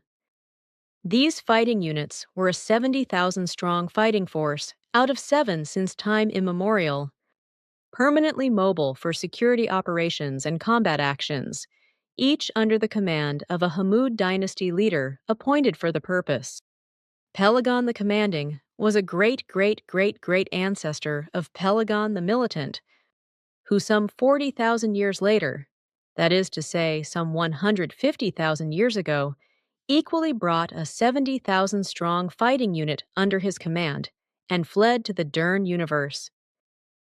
This occurred while his son, Pelagon the Marshal, was seizing power on the home planets at the same time.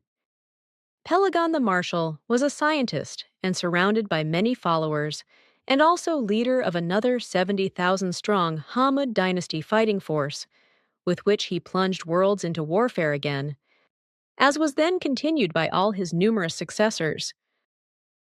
These periods of strife then continued for more than 100,000 years.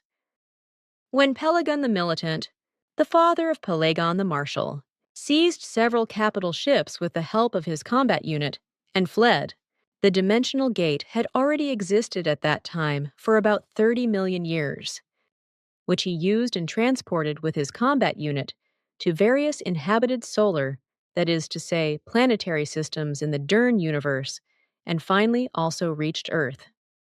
Here, however, in the course of time, feuds and campaigns of conquest broke out among a part of the fighters. As well as acts of war were carried out, after which it was finally decided by a part of the prudent ones that no longer a longer stay on the planet should be allowed for the fighters. So, following the death of Pelagon the Marshal, who was killed in hostilities, a general forced departure from Earth of the unruly and quarrelsome outcasts took place, with the destruction of everything that indicated their former existence. But the outcasts fled to distant systems where they resettled, while those who remained on Earth fell under the command and Hammud leadership of Pelagon the Patriarchal. On the home planets, the vicious war was fought to the bitter end, and the scientists were put in their place. The form of government was abolished and placed in the hands of spiritual leaders, who proclaimed anew the long-forgotten spiritual teaching and taught the peoples. These recognized the value of the teaching, took it to their own hands, and henceforth lived according to it, after which they found final peace some 50,000 years ago, and henceforth lived according to the law and recommendation of absolute creational determination, which has been preserved until today and will never change again. The times of strife and war ended only about 52,000 years ago, when the unrest and battles were finally fought out for the last time, ended, and all the troublemakers and warmongers were finally put in their place, and then final peace, freedom, and tranquility were created.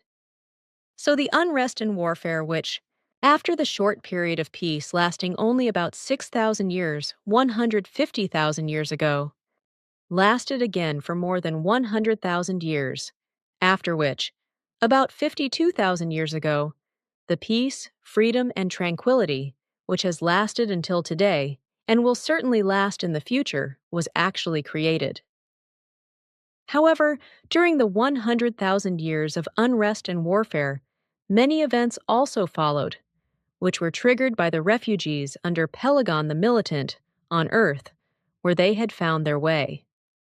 After the death of Pelagon the Militant, other Hammud leaders took over his legacy, after which the early refugees and their successors went in and out of Earth from 150,000 years ago until 52,000 years ago, and were also temporarily resident on Earth. In the course of the next 8,000 years, the Playaran peoples, as they were referred to from then on, developed to a very high spiritual and consciousness-based level. Consequently, they allied themselves with all kinds of foreign and their own peoples in near and far systems and lived now only in the harmonious evolution. Thus, they developed together into a great alliance, in the course of which they carried out new expeditions and, 51,951 years ago, found in the galaxy of Andromeda a half-spirit world inhabited by half-spirit beings, an already extremely highly developed life form, which existed and exists only half materially, but therefore already half spiritually. In best agreement with these life forms, everything was resolved that they should in future guide the destinies of their peoples and their great covenant with their gigantic knowledge and wisdom, which was joyfully welcomed by all peoples. Consequently, in agreement with the spiritual leaders, who were human life forms and spiritual teachers, it was decided that all destinies of the future should be guided by these half-spiritual forms, which had become best friends. The form of guidance should be that of a counsel from a higher spiritual level, which is why this guidance and advice was referred to as the High Council, which has survived to this day and will never change again. Since then, all folks of all races connected to us have been under the guidance of the High Council, which never gives any orders, but only a High Council, which is optional for each individual form of life to follow, and which as a rule is also followed without exception. Those who fled to the earth knew nothing of the end of the wars for the time being. These refugees were Titans and the most distant descendants of the 70,000 refugees of Pelagon the Imperious, who brought them from the Pleiadian planets to the Dern universe and the Sol system to Earth more than 190,000 years ago. In the joy of their newly won freedom, they gladly submitted to the tight regime of Pelagon, who had chosen 200 scientists as sub-leaders and deployed them according to their fields of knowledge. Pelagon the Patriarchal was the first successor leader to carry on the legacy of Pelagon the Commanding, who was then followed by various other Hammud leaders. Under their leadership emerged large cities with other inhabited areas, and a very high culture developed on all the continents of the Earth, which had resulted from continental shifts over about 300 million years. For about 10,000 years, harmony and peace reigned. But then again, an Joshuish called Jesus came out, who murdered Pelagon's successor and seized power over all the, by then, united different folks and races. 20 years later, however, the folk rose up against Jesus, and a terrible and worldwide war broke out again over the earth by those who had traveled farther. Many hundreds of thousands fled with large and small ships into free space, set down and settled in another space-time structure in Beta Centaurus, which you know in your space-time structure as the Barnard star.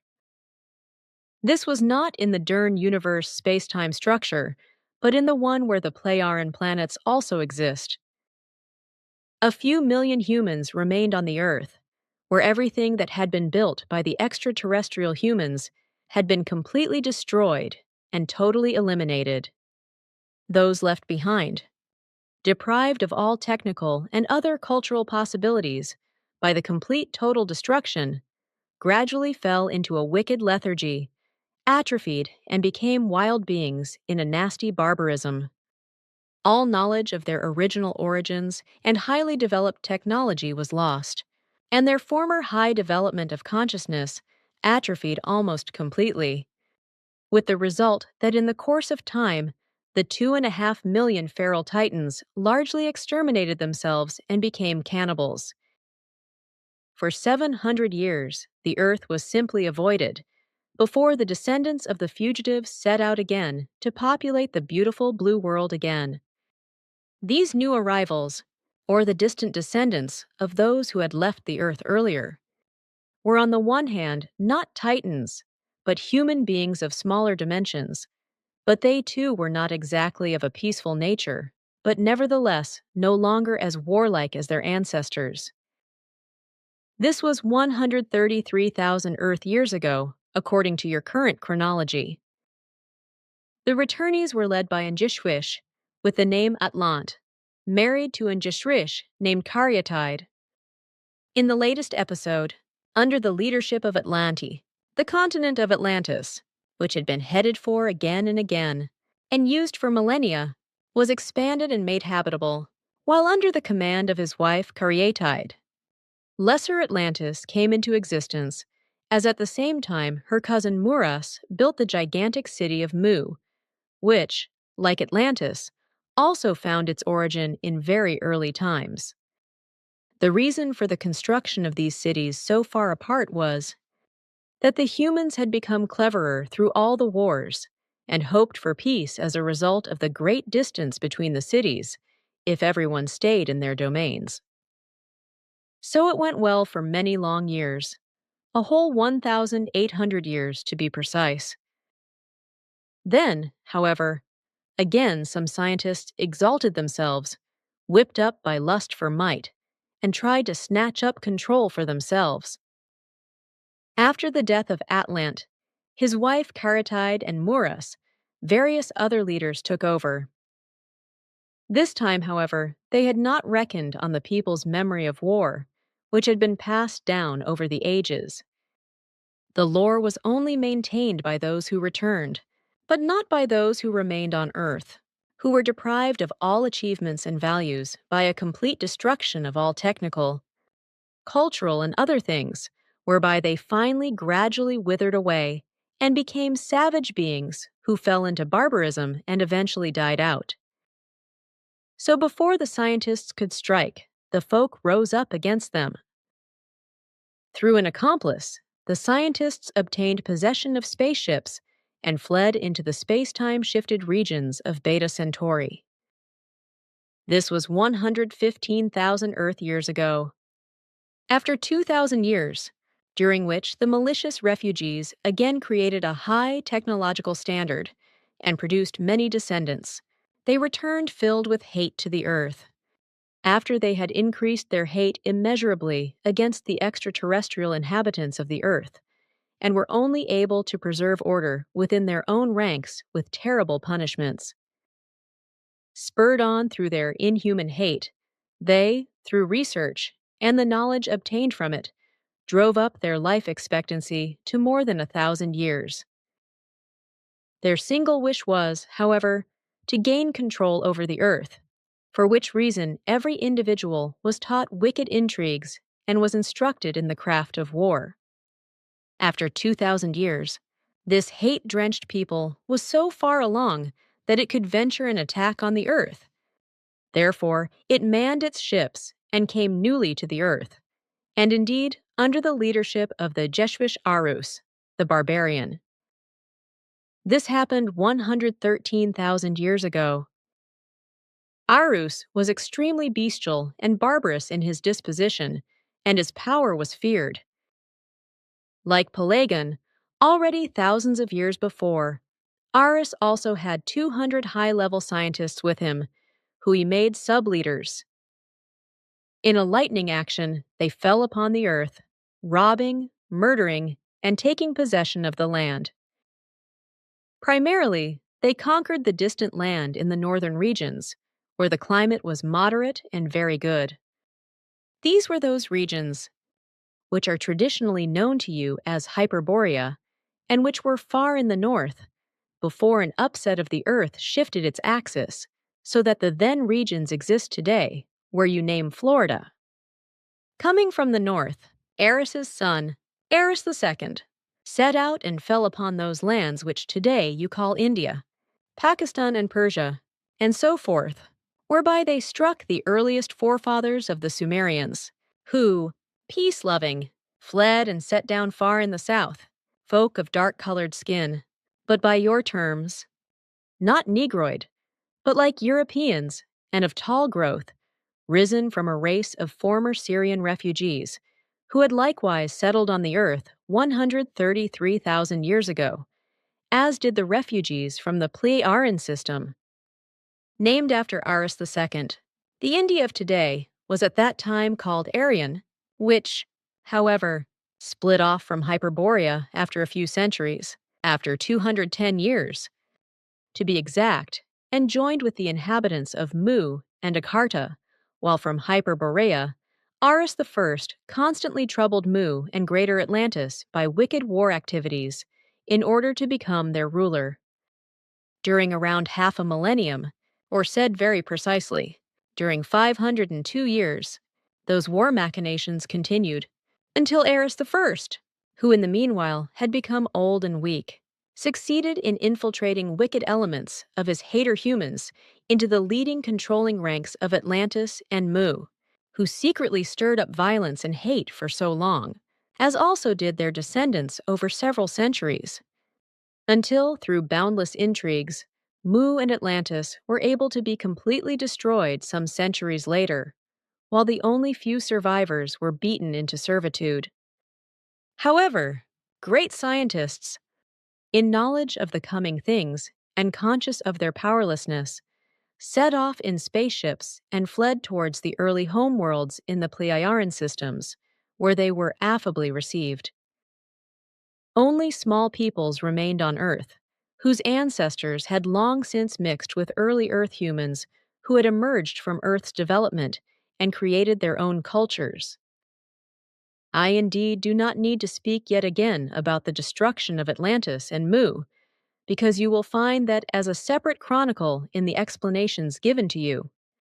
So it only remains for me to report that Eris XI, as a very distant descendant of Aris I, was murdered in his old age many thousands of years later, and around 100,000 years after the destruction of Mu and Atlantis, by his third-born son Jehaven, after which this one took over command of the Hater people in order to rule these and 3 earthly peoples and the Hyperboreans himself. The one Earth folk consisted of the very distant descendants of the Armus folks who had lived where the region of Armenia is today. These were descendants of the Chwish Armus, who settled there with his race 133,000 years ago, after he had emigrated from the Pleiadian systems. These descendants were already genetically aligned with Earth humans in such a way that their primordial origin was no longer ascertainable. Consequently, their original origin from the Pleiadian planets 133,000 years ago, and their development in terms of hereditary traits and characteristics, as well as dependent elements, could no longer be proven. The second Earth folk which fell under Jehaven's control were the descendants of the Aryans, who meanwhile had mingled themselves with the still very underdeveloped, pure earthly, and lethargic native population after the Sumerians were expelled. The third Earth humans were not really such a people in themselves, because they were a very widely disseminated alliance of gypsies, which was interspersed with Jehaven's spies and saboteurs, who, in unity with the gypsies, brought about dissension everywhere, greedily drawing everything to themselves, and were always constantly eager to murder, burn, and rob, for which reason one named them the Hebrons by the original language of our forefathers, therefore Hebraion, and later then Hebrons. These names correspond to gypsy, scum and outcast in the sense of the original language, which therefore has not been transferred to your present languages, because the sense of your present term for gypsy still only means the wanderers, the itinerant, and the unsettled ones. Thereby, it should be clarified that the present gypsy people have not the least in common with the Hebron of that time, who proclaimed themselves the firstborn and the chosen ones, just as much as do their distant descendants, who today still dare to assert this. In truth, the Hebraions were the real scum and outcasts of Earth humanity, because through them fights and quarrels within the whole world were constantly stirred up and yet further spread, which has been maintained until the present day. Earth will only finally be at peace then, when this power-hungry and bloodthirsty Hebron alliance, which has declared themselves as a people, and which has split into various sects addicted to world control, and so forth, has been fully dissolved. Jehaven ruled until about 3,660 Earth years ago, until he was likewise treacherously murdered by his only son Jehav, who then snatched up rule for himself after 340 years of his father's reign. Jehav ruled wickedly and always screamed for blood and revenge until 3,320 years ago in your chronology, during which time he sired 3 sons, who were named Arsem, Ptah, and Salam. Megalomaniacal like his father Jehaven, he let himself be proclaimed as creator and celebrated as such, and like his father, he caused terrible devastation among the 3 human races, and he demanded blood and death. As addicted to power as his father Jehav was also his firstborn son Arusam, who constantly wanted to take over his father's power. Thus, he also finally murdered his father Jehav and wanted to snatch up the power for himself. But he failed profoundly because his younger brother Ta and his youngest brother Salam positioned themselves against him in order to expel and ban him into exile. Because, having become disgusted by the constant wars, power struggles, and bloodshed, Ptah and Salam already made an effort themselves for many decades to lead humane forms of life. Therefore, already for a long time, they assembled around themselves many like-minded ones, with whose help they gained control of Arusam and his 72,000 followers, and expelled them. But Arisem secretly returned to the earth and settled down with his army in the land of Egypt, in the old cubicle constructions which had existed there, unused for more than 70,000 years. Deep in the interior of the earth and deep below the pyramids, they established themselves securely, whereby they converted the rooms and buildings deep below the present pyramids of Giza as a center for their wicked purposes, from where they and their descendants since then tried to realize their tyrannical plans, but as of now without noteworthy success, although their way of obtaining the goal of deceit, lying and intrigues, was through false teachings and the leading astray of the uncorrupted earth humans through religious teachings of madness and cults, and many kinds of other evil machinations. Due to their expulsion, they, however, forfeited very much, because all possibilities for technological and otherwise scientific further development was prevented for them, as also, however, was all their research, and so forth, which thereby led to the quite rapid reduction in their life expectancy, and today still only amounts to an average of 94 years, which in relation to today's people converts to practically only about 20 years higher than the average in European regions. This means for the renegades, called the Giza intelligences by us, that they are slowly dying out, and today are still only fewer than 2,100 in number. Due to complete isolation from outer space, these remaining ones will also be no more, in fewer than 3 decades, because they are all already old and no longer capable of procreation. But in spite of that, they still maliciously hold firm to their tyrannical plans, and they do not see themselves as beaten. Arusam ruled until about 3010 years before your time reckoning began, 3010 BCE, until a powerful forced departure was secured for him by a mutineer by the name of Hen, who was called Jehovah in the tongue of the Hebrions, and likewise also gradually within his own ranks, whereas the appellation, the Cruel One, was added. In the year 2080 BCE, already old and weak, he was displaced, and his nephew Kamagol I took over the evil command of the Giza intelligences. In order to expand the headquarters below the surface of the Pyramid of Giza to a murderous center of power, which allowed no possibility at all of being destroyed anymore.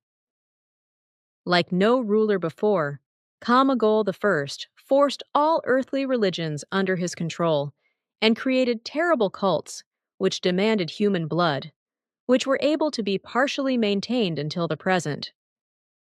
All efforts from outside were in vain, as his position of power could not be broken.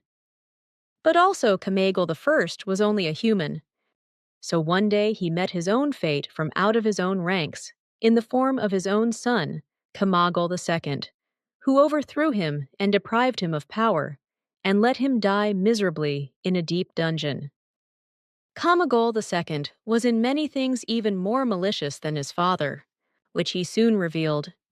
After taking over power, through the introduction of monstrous mass murdering of earthborn terrestrial human beings, who he slapped under his religious power through many kinds of means. As one of the last really extremely long-lived, Kamagol II attained a great age and died a natural death just a few days ago, which we were able to ascertain just 2 days ago. He departed this world on the 27th of December, 1976, therefore around 10 days ago. The still remaining Giza intelligences, already old and weak in many cases, but still filled with hate and tyrannical plans, do not give up. But indeed their days are numbered, so in 3 decades at the latest, they will be no more. With the heaven's sons, the Hyperboreans, and the emigrants from the Pleiadian system, Ta and Salam, the sons of the murdered Jehav, led the further rule by common agreement. They governed well and created peace, and only occasionally mixed in the affairs of the earth-born earth humans. After his 93rd year of government, Ptah was stricken by a malicious and unknown disease, from which he succumbed a few days later. Consequently, his brother Salam continued to lead the government alone, until, weak from his great age, he handed over command to his son Pleose. 2040 Earth years ago, after he had taken up connections to the homeworlds already centuries before, and had placed himself and his people under the home form of government, namely that of the spiritual teachers.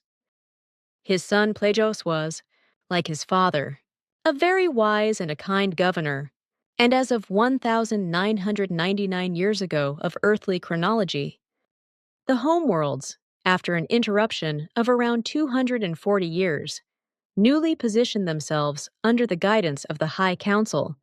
He too arranged himself and his people therein. Respecting and following the advice of the High Council, he prepared for the long-yearned-for return to the homeworlds, which took place 1,994 years ago, by your chronology, after Emmanuel, at Pleios' direction, begat by the spiritual leader Gabriel, was educated as a prophet and had become right for his mission. Still to mention is that among the very distant descendants of Eris, who had subjugated the lands in the north, there existed elements in great number, who, until in the time of Jehav, preserved themselves as the Arusists.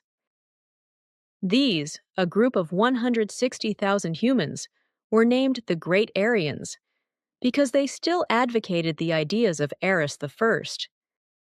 They even released themselves from the powerful control of Jehav and wandered, plundering, through the land, from northwest to the east, where they penetrated into that land, where in earlier times Aris II had settled with his people and expelled the Sumerians, where, in the meantime, however, the then Aryans mixed themselves with the low native population and forgot their actual origin. Also, in the meantime, the descendants of the Sumerians returned to their old homeland, so also they settled there again. But then came the Great Aryans, who moved between the Caspian Sea and Ararat, and took possession of the clay brick towns of the mixed folks, which had reached a good level of prosperity as a result of the earlier invading Aryans and the returning descendants of the Sumerians. Their work consisted mainly of trade and agriculture, which was well mastered by the Sumerian descendants. So, the appearance of the human beings and all their buildings was very orderly, and a strict discipline ruled. Indeed, even a certain submissiveness towards the highly developed Sumerian descendants, who were superior to the native people in consciousness-based development and worldliness. And exactly this world was attacked and forced into bondage and transformed and pressed into a new state structure by the Aryans, who, deprived of all technology, had been wandering for long years, coming from the far north. Deprived of all technology by Jehovah's Myrmidons, the Aryans settled down in the distant lands, but in time became stunted and mixed with the natives. So, soon all knowledge and ability of a higher level and of their origin disappeared into the darkness of forgetfulness. Ha, good. But now 2 more questions, or 3, regarding our and your Pleiades. So this name comes from Njeshrish. Was it simply retained later on Earth, or was this group of stars referred to differently here? The name was retained, but lost itself in the confusion of languages that appeared on Earth, and then, over time, returned to its original value, mainly due to mythologies. These are probably the ancient Greek as well, right? Sure, but there are also others, as you mentioned through the main one. Well, then I would like to know what form of time calculation you use, at least on era. Do you also calculate in years like we do? Of course, because they are originally from our ancestors, so they are also given on the Earth. Aha, and since when do you calculate? I mean, since when or when did your time calculation begin? Since the beginning of peace on our home systems, so about 50,000 years ago. Can you give me the exact date? Sure. Today we count the year 51,711 because there was once a break. But it was not due to war, but of reconstructive importance. Good, and now the question of how Era got its name and when. This is very simple. The Pleiades stars of your space-time plane are much younger than the Earth. But not so with our stars and planets, which were named only by numerical values until the time when the High Council took control. Since then, however, at the request of the High Council, our homeworlds have been called by melodious names, for example, also Era, while the celestial systems are called Pleiadian, or, in our case, Pleiaren. If I think correctly, this should have happened 51,951 years ago, right? Sure, you think correctly. But I would also like to explain to you that at this point in time, the new era was also introduced. So we have two of them. The year 51,711, which reminds us of the final peacetime, and the year 51,951, which reveals the spiritual alignment with the High Council. Contact Report 074. It is damn easy for you to talk, girl, because you do not have these idiotic worries about money, because you do not know such material means anymore. Contact Report 075. Over there in the area where I usually go is unfortunately not possible today, because some of our friends are exploring everything over there. We do not want to disturb them in the process. However, they have been quite careless in the last few days, because they have already been observed twice in their spacesuits, which they have to wear because they are not oxygen breathers in our sense. But your carnival costume-wearing customs have protected them from the attention of the observers, because they were probably of the opinion that they were carnival connoisseurs. That is interesting. What exactly do they do there, and where do they come from? They belong to the other groups working with us here on the Earth.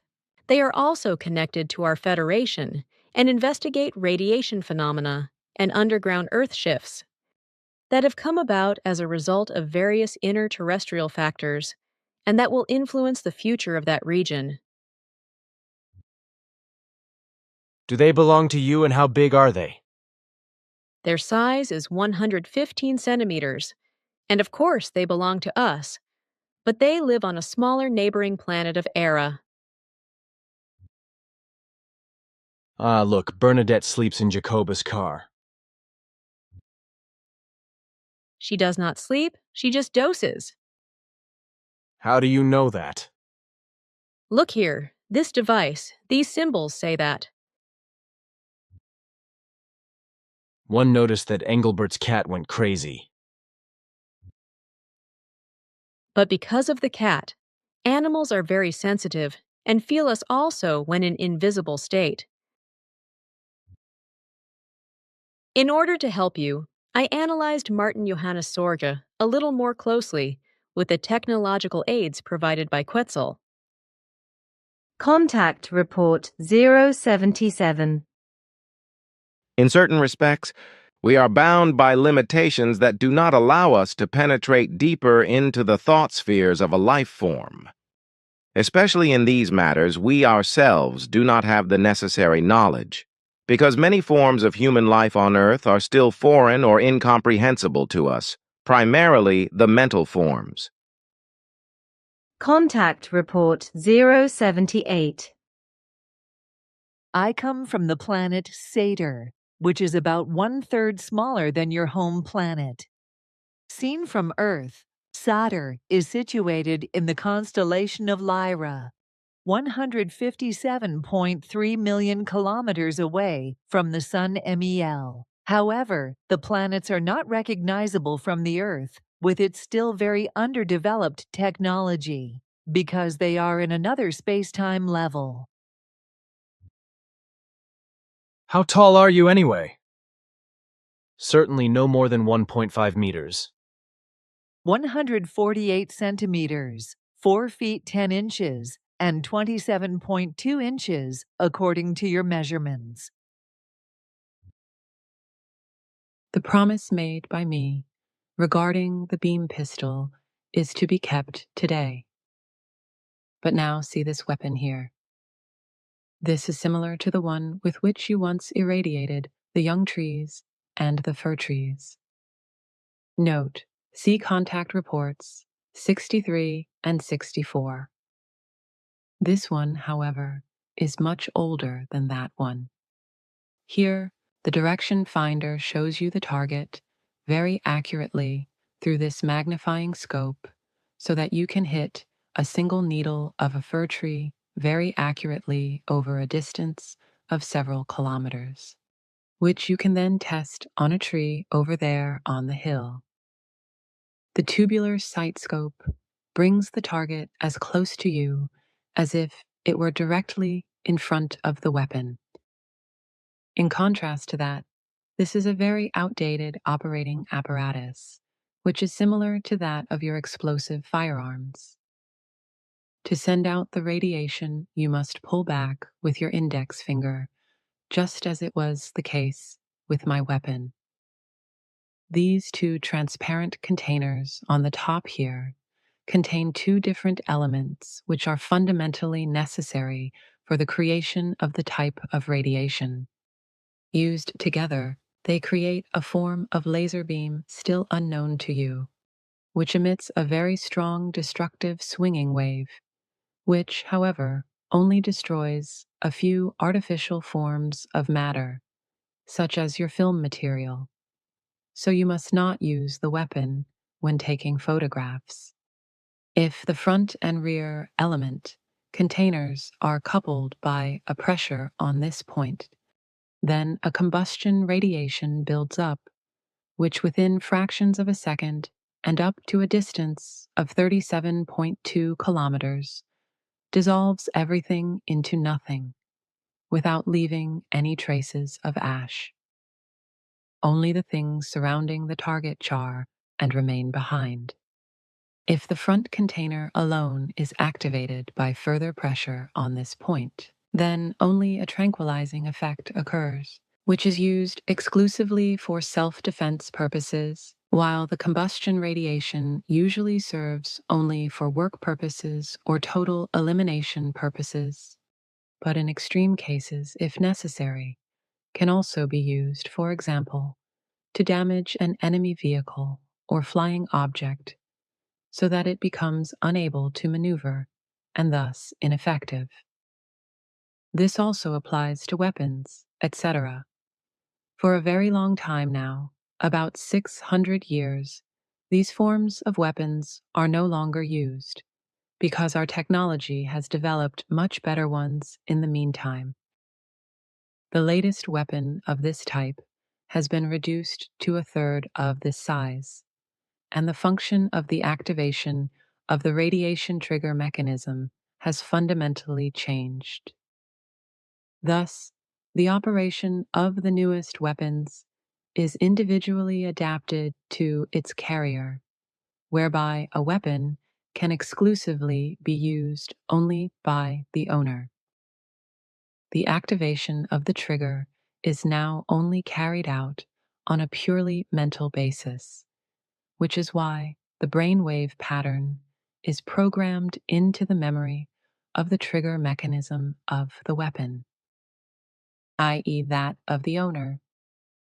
If the weapon is to become the property of another owner for any reason, it must be newly programmed.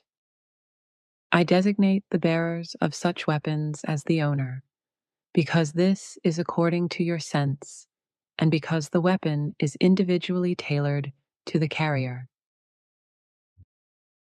Then, I have finished my mission for this time.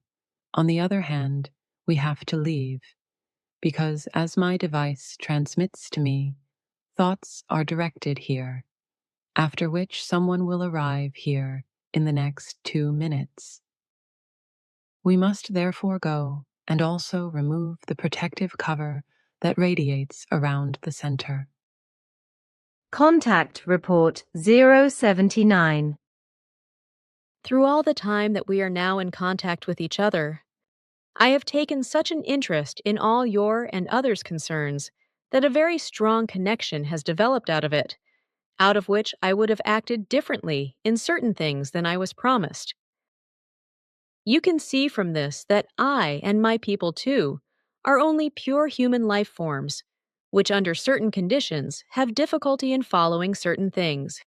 It was precisely in this case that I could not determine with certainty beforehand whether I would fit in with the given rules and act according to the given advice of the High Council, because the attachment to you and your group had become too pronounced in me, which is why I found it more responsible to remove myself from the immediate area of your presence, in order to not undertake any actions for your benefit, either unthinkingly or guided by connecting feelings and other impulses, which I should not do for your own good and progress. The sake of your self-development of these things. As you know, I should not and must not interfere directly in your evolutionary work for the sake of your self-development of these things, so as not to interfere carelessly and out of a willingness to help in your concerns to be dealt with by yourselves. I removed myself from your surroundings and reach. Through this apparatus, I will fathom what ailment has befallen you. I only poisoned myself with a little sausage, which all of us know. Now sit here. Your poisoning is not of an easy nature, but already quite serious. As the apparatus here shows, your blood has already been poisoned, and certain cells of the brain have also been affected, which makes your suddenly pessimistic mood explainable. I say, that is quite normal for meat poisoning. It is not that natural, because as I see here, it is not a common poisoning, but a far more serious infection from meat parasites. Give me your arm. What kind of thing is that? A parasite neutralizer, as Earth humans would say. This apparatus automatically neutralizes all pathogenic or life-threatening parasites in the physical areas of a human life form as soon as this colorless surface comes into contact with the surface of the skin, as it does right now. The time of neutralization is less than 6 seconds for an entire human body, whereby the neutralizer automatically adjusts in a fraction of a second to the physical condition and constitution of the human life form concerned.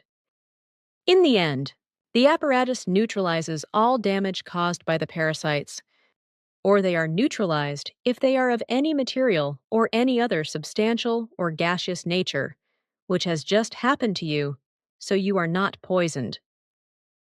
That is great. I actually feel squeaky good again. First of all, I would like to express my deep thanks and praise for all the commitment and efforts of the honest and diligent group members who made the creation of your center possible. Sure, it was very difficult for me and all others to understand all your actions and thoughts, and also all the appearing impulses, etc., but we realized that the beginning of the whole could not be different, and that it corresponds to the usual rules of earthly behavior. It was not easy for all of us to recognize this, because these kinds of manner of thinking and acting were foreign to us in every respect, and therefore incomprehensible, which is why we all first had to accustom ourselves to these matters in order to be able to understand you in this respect. Since we now understand this aspect of your earthly modes of life, however, we are in a position to recognize and appreciate it accordingly, which is why I express my gratitude to all of you by expressing my joy. We too have very hard days of work, and very often have to do our duties for several days without sleep, especially when, through the unreasonableness of individuals in your group, things are done which we have the duty to balance out. You should also try to make him understand that his expressions and speech become more moderate about me and my girlfriends, etc., because his speech and thoughts about physical love and connectedness are often so impure and even primitive that the feeling of shame is not spared to me, although we only know such feelings from earlier lore. That an Earth human can think and speak so impurely in this regard is an abomination to me. It is so impure and unclean that one should fundamentally not talk about it. That damn jerk. I will have to read him the riot act again when the time comes. I will give him a girl, please do not do that. I have lost control, sorry. You should not apologize, and you need even less to cry. It hurts me very much that Jacobus does not care about the true things and values. Little child. Girl, come on, do not be sad now. This lousy jerk may one day understand. Contact Report 080. I was just hovering above the top of the tree when I registered such strong pain impulses from you that I was frightened and depressed the ship's steering mechanism in a reflex movement, with the result that I destroyed and flattened the entire top of the tree with the lower part of the ship. What is certain so far is that the Giza intelligences have joined forces with a group of fleeing and malignant intelligences from space, see next entry, who are involved in the concerns of the Giza intelligences and are helpful to them. Their outer forms correspond to your observation that they have oversized eyes and some other special things about them. Contact Report 081. It is a work by the Giza intelligences in collaboration with the refugees from the Pegasus area. They were located by and brought to the attention of the group in Brazil about 6 weeks ago, after which a connection was established between them. The merger with the Giza intelligences was then only a matter of time. So they took advantage of the knowledge of the Pegasus refugees and of their equipment. A swinging wave vibrator, working on a microwave basis, thereby came to them very conveniently in order to cause damage to the actual value of the developing Sohar Center, Meditation Center, at the Sim Ya Se Silver Star Center, and to possibly destroy it. A Pegasus refugee, whom you have observed, investigated the data of the value, after which, on August 30th, around the 4th hour of the morning, the Pegasus ship was directed to the center to bring the swinging wave vibrator into action. The swinging wave bundle was placed behind the wall, which had already collapsed earlier due to a water ingress. The strong swinging waves released caused a very high vibrational wave, which within a few seconds pulled the nearly 150 centimeters thick concrete wall from its anchorage, lifted it a little, and hurled it forward, which is why it had fallen so far forward. The microwave swinging wave vibrators work with such a strong potency that in a few fractions of a second they are deadly to any form of life in such a manner that it acts like a lightning-fast aging process, which even an ignorant person could immediately detect. He, Ptah, will get hold of the Pegasus refugees in the next few days and bring them back to their home planet, where they will be handed over to those responsible and put out of action, as you would say. But tell me, Quetzal, how does the crazy vibration swinging wave work? It is a swinging wave vibrator, not a vibration swinging wave. Unfortunately, I am not allowed to explain officially how it is constructed, but you can be assured that the Earth scientists are already developing these apparatuses in their early days. These, however, are completely different in operation from those of the Pegasus refugees. They are transformed step up by a precisely tuned thought-swinging wave, after which they then generate the necessary energy. The Giza intelligences are not able to do this because they are not able to generate these thought impulses, thus they were dependent on the Pegasus refugees. cut back on the concerns around us and our ships, etc., to a large extent and dedicate yourself only to the fundamentally important facts of the evolution of the spirit or the teaching of the spirit, creation energy teaching. It almost seems to me as if you are very depressed and therefore speak angrily. Calm down, Ta, for you know that the time will be long before the Earth humans finally learn to understand and grasp. Excuse my surge of emotions. Contact Report 084. I had very difficult trouble to become mistress of the forces that suddenly invaded me, because they hit me with such an improbable force that I lost my senses, was unconscious, for several minutes. Only the fact that Playa, whom I had attained for the experiment, and who monitored everything with technical equipment, switched on the apparatus when my senselessness occurred and hurled the invading forces back, saving me from losing this life. Even when I made another attempt to clarify the matter, this time on a purely technical basis, it was doomed to total failure. So there were two other technical attempts. The analyzers functioned until the locating beams collided with the enormous concentrate of energy. Then everything went very quickly.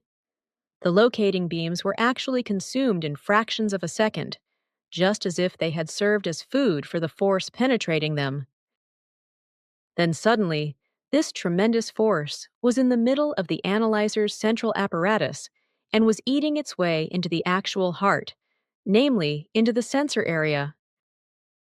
The sensors were torn apart from the inside with bursting noises, which also destroyed the entire apparatus. Contact Report 086. You sadden me very much, my friend, because You grieve me very much, for this means the non-fulfillment and destruction of all of our tasks. Don't cry, girl, please. you should understand that it hurts her very deeply. But please, girl, stop crying now. You think I might be angry? Not exactly, no, but you seem very upset. Certainly, that is so. I am very saddened. You act truly only according to the best understanding of the concerns, which is why I cannot arouse anger against you. Go in peace and be assured of my reverent friendship. It is just that everything is so very sad. Contact Report 087. I lowered my ship to the clearing and overlooked the grazing deer because it was a bit hidden between the bushes. So it got into the protective shield of the ship and was killed within fractions of a second, which is very painful for me. I am really very sorry. I am so sorry about the animal. I was just too careless. Contact Report 088. As you know, Asket and her people are still far ahead of our stage of evolution in many respects. Concerned for you and for all our tasks, Father Prite PTA asked Asket whether you might be granted mechanical or electronic protection by her or her people if, contrary to expectations, Mr. Glansman's subconscious would find your position.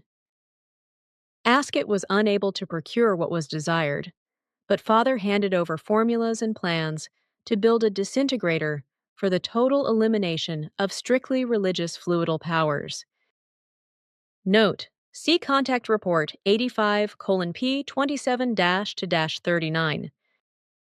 Quetzal created the small apparatus in less than 2 days, which is now already installed and working in the small telemeter disc floating above your center.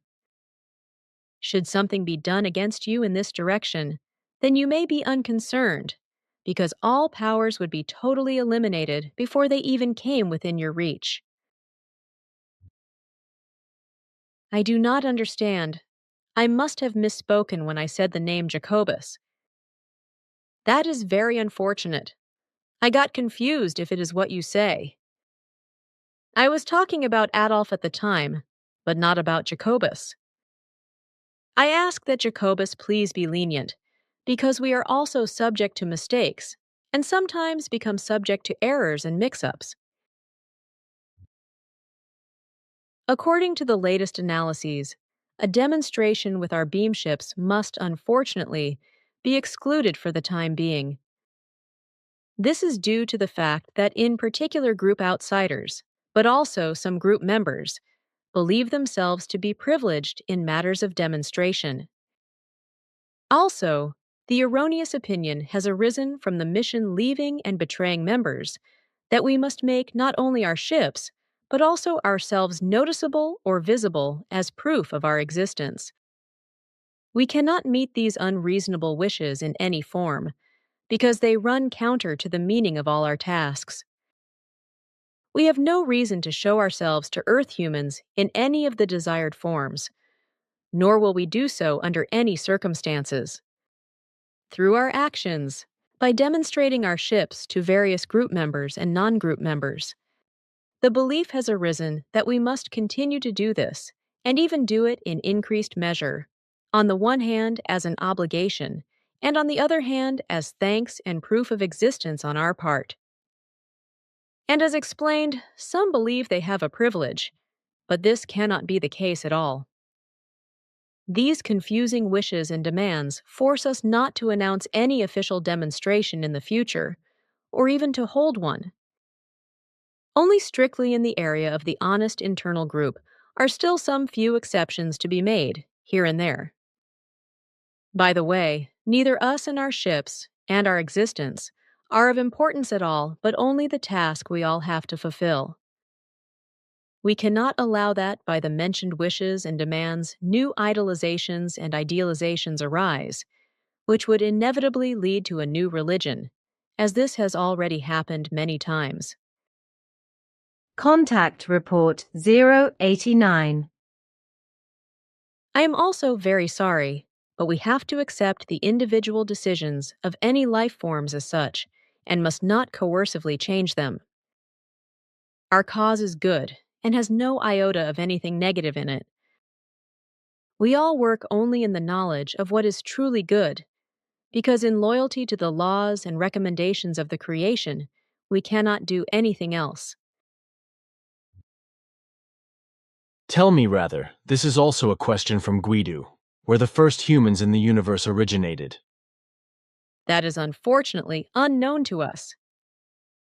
Contact Report 090. I was only there a few moments when a sound was heard, as if an unshielded beamship was approaching. Observing everything attentively all around and in the sky, I could not recognize anything, however, because the darkness was simply too strong. Only in front, where our court light illuminated everything, there I was able to see everything clearly out of the darkness. And as I looked over to the pole with the tape recorder switched on again after some time and then looked down into the meadow, suddenly and as if out of nowhere a figure stood there. Exactly on the strip between light and darkness, where on the one hand the light was sharply separated from the court lamp, and on the other hand the darkness. The figure had not run there, but was actually there all of a sudden. Quietly I stood up and scurried quietly across the street and over to the pole with the tape recorder, where I fully recognized the figure and saw that I had not been mistaken at the roadside over there, where the head of the figure had appeared to me like a grimace. Now I clearly saw that the being had a human body, and if I was not mistaken, it had to be a female body. According to Earth human terms, this was in stark contrast to the voice that this being had, because it sounded quite deep, which means nothing, because I know very well that other beings can also have other voices in the forms, as is the case with us on Earth. Then I also saw a hand of this being, which in comparison to my fingers seemed quite oversized, namely about twice as long as mine on my hand. But then the head first, oh my goodness, that was unique. I was not terrified because I had already seen some badly mutilated human faces, but I was somehow fascinated by the sight, which is why I really looked at it first, before I reached for my cannon, tore it out of the holster, tightened the handle, and wanted to unlock it, which was, unfortunately, a mistake of mine, because when I raised the cannon, the strange being disappeared just as suddenly, and without a trace as it had come. Somehow I feel as if this being, who was perhaps 160 centimeters tall, can communicate telepathically and probably wanted to get in touch with me in this way as well, which it did not succeed in due to my blockade. Since then, I have always had the certain feeling that this being will come again, and that with a quite peaceful intention. This is also evident from its voice, which was recorded by the tape recorder on the street pole. I tried to decipher the sounds and came to the conclusion that it was always the same words that the being spoke. It sounded like Murg to me. For 2 full days I re-looked at it, and strangely enough, I always came to the same conclusion that this word Murg, if I filtered it out correctly, means nothing but peace. Since then, it always sounds to me as if this being had asked me if I was also peaceable with him or her. What I have to say is this. The head of the being had the shape of a human head, but the appearance was quite monster-like, namely a cross between a fish and a frog, with a quite big mouth and a kind of herringbone over the skull, which was as shiny as everything else of this head, which I would like to call somehow beautiful, because even if it looked monster-like in the twilight, it was very well formed and very natural. Somehow the being seemed to me to have risen from a fable, namely like an amphibian. I know these kinds of beings. They are human life forms that used to live in water and on land. Amphibians, as you rightly say. But I do not know that such life forms that live very, very far away from this system are supposed to be here. You have not succumbed to deception, and I am somehow familiar with the very cumbersome language of the being.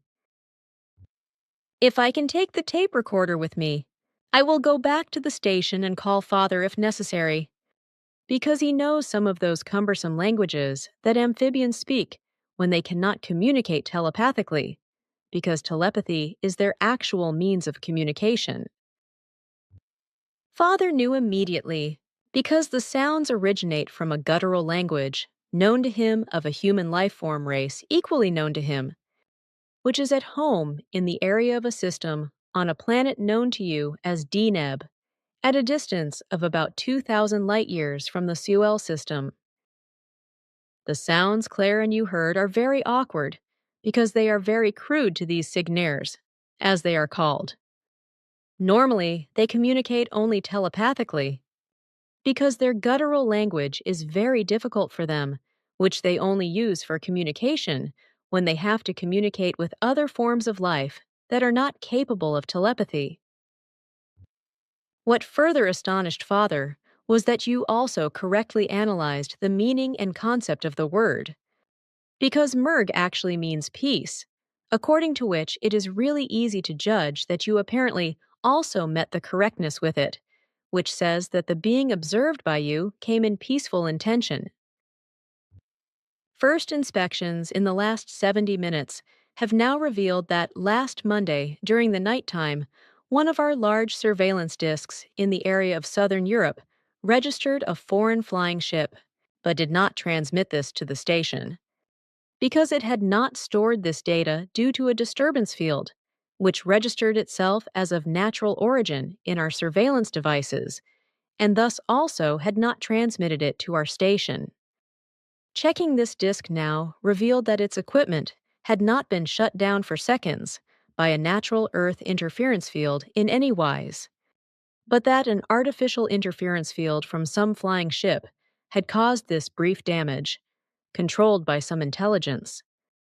What remained unobserved during the disturbance of our surveillance equipment was an image recorder that automatically recorded the foreign flying machine in the moving image, after which we now know that this cylindrical ship, about 12 meters in diameter, is somewhere on the Earth, where, unfortunately, we do not yet know.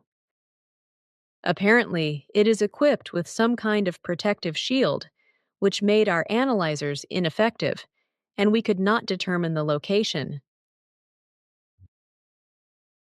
Well, it is actually something new, a new transmission apparatus that Quetzal constructed. He wants today's report to be transmitted with this new apparatus, which can be switched to different speeds.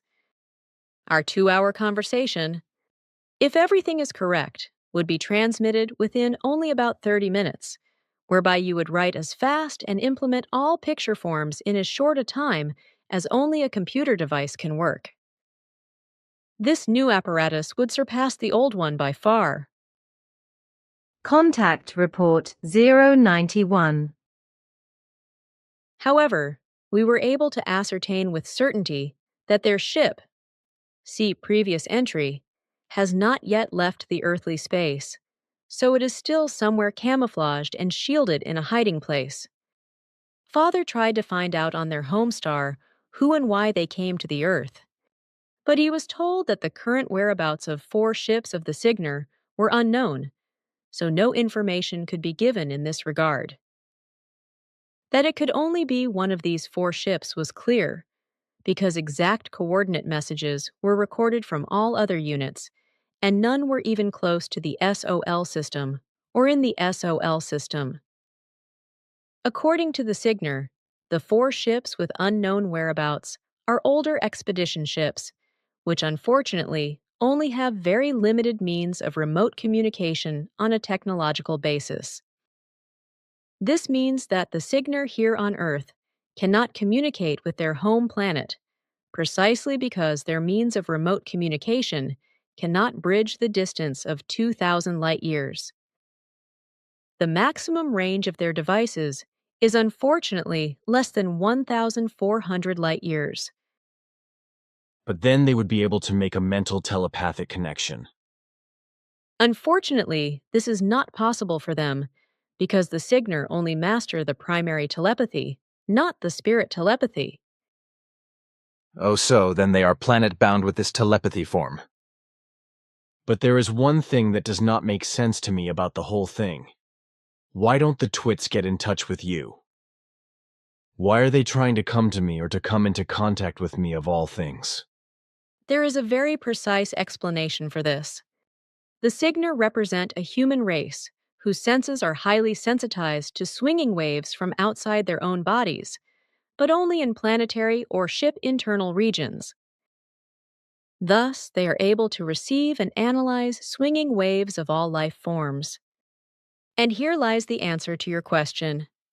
The Cygnar have a form of government on their homeworlds, which your Earth humans designate as herd instinct, but which is nevertheless led by the strongest of the herd.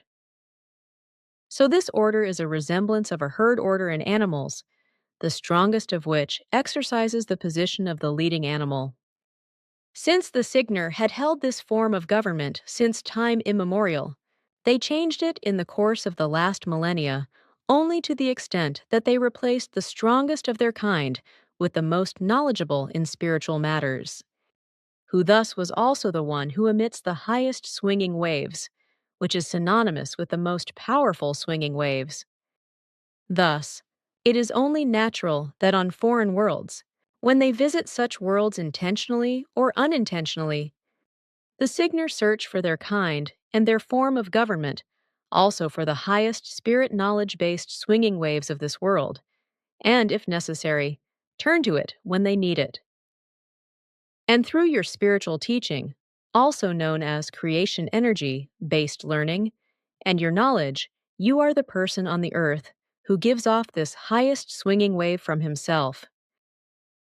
This again means for the Cygnar that, for them, you are that form of life on this world, in respect of that mentioned, above which no other form of life stands. This alone can be the reason why they try to connect with you. Nevertheless, there are some things that do not make sense to me. For example, why these twits do not turn to you or to the other groups. Because all of you have decidedly several times higher swinging waves than me. Your thoughts are very logical, but you forget that we have to leave our swinging waves in our station or in our ships to be absorbed by them in order not to influence the Earth human beings through them. Contact Report 092. But now I have to explain to you that in the future, you should only devote yourself to your work. But that you can do this again, as always. It is necessary that I take you with me to my ship for a few minutes to regenerate your nerves and also some other things in you. It will not take long. Come now. We were gone about 20 minutes. Contact report 093. How did it actually end with the Signer girl who you fetched last Saturday, November 26th, after my calling? Everyone is with us at the station, including her ship, whose intergalactic propulsion was destroyed by an explosion.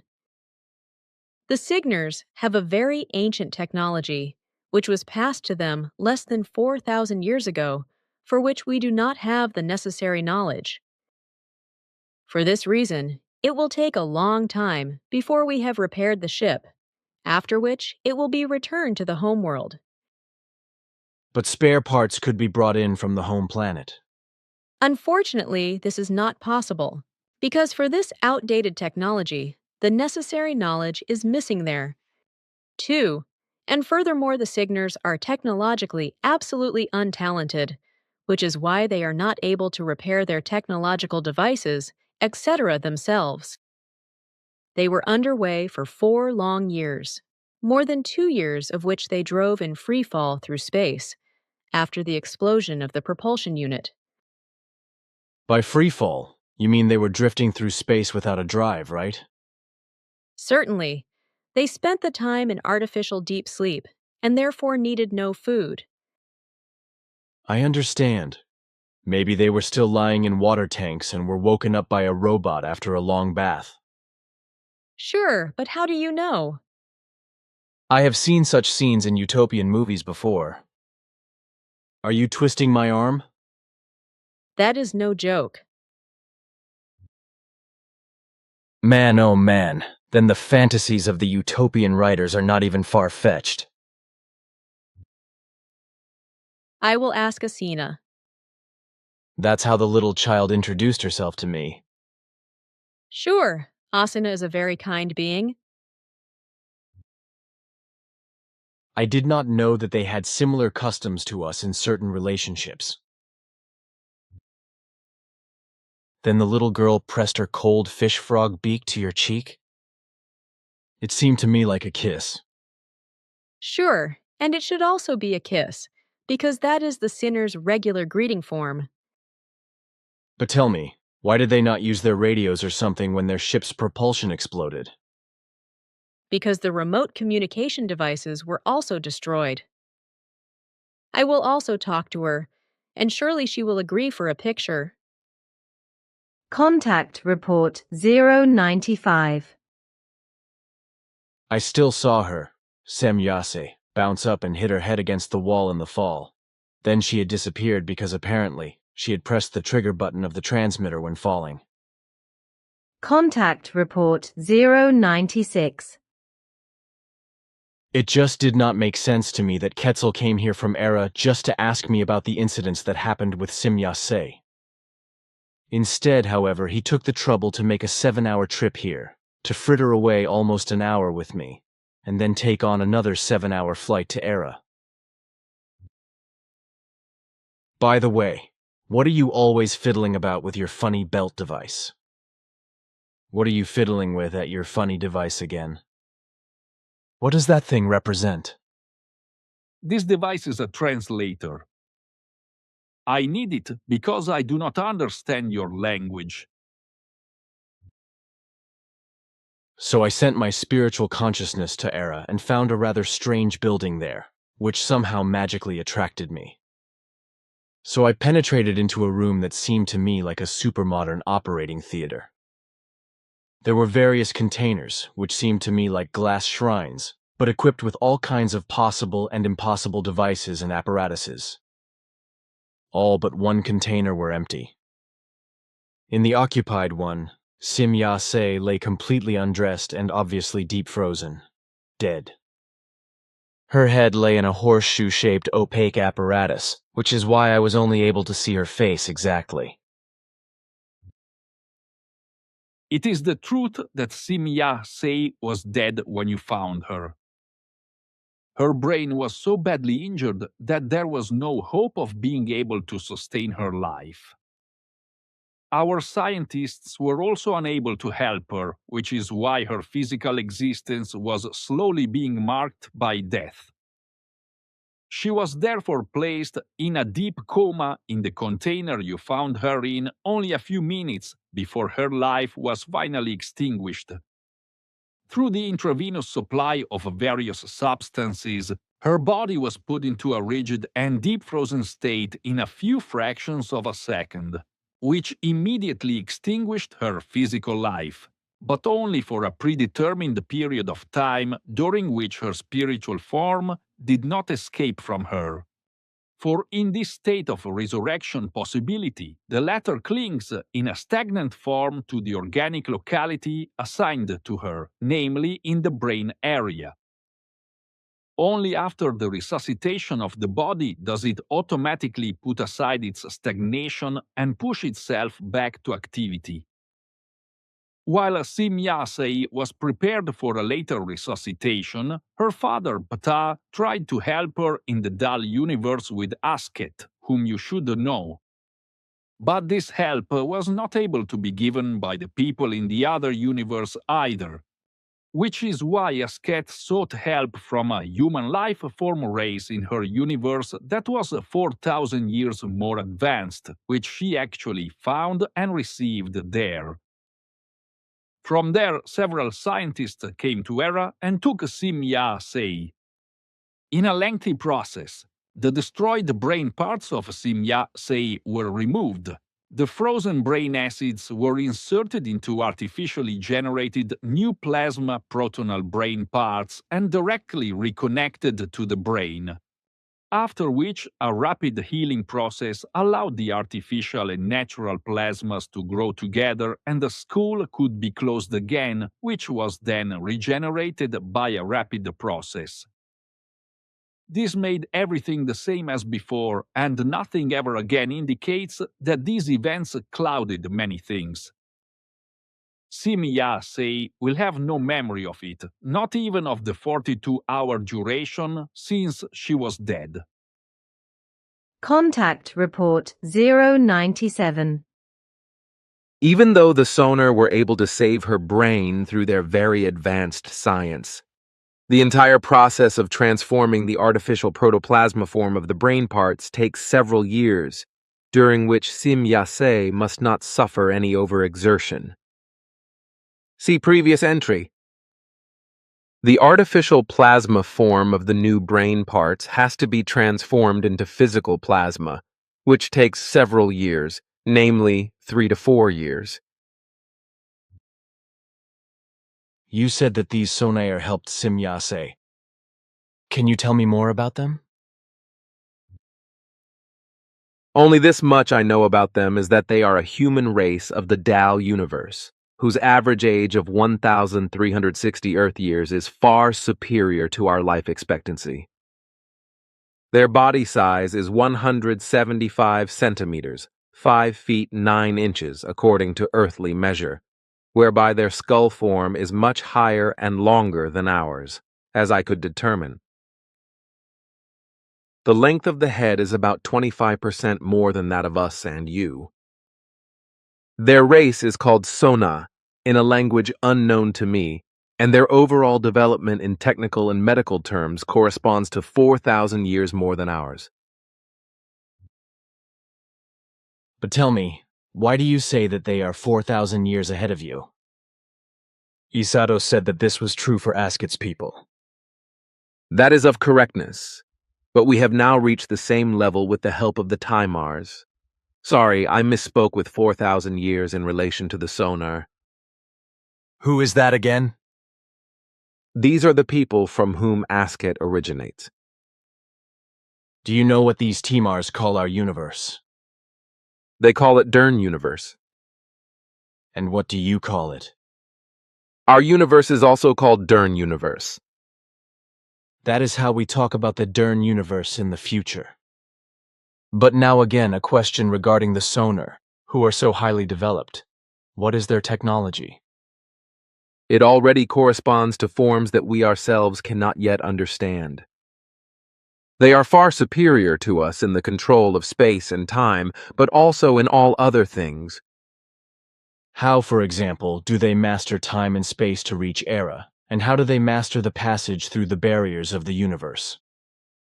They no longer need space-traveling flying apparatuses for this, because their technology is already anchored and deeply embedded in the transmitter area.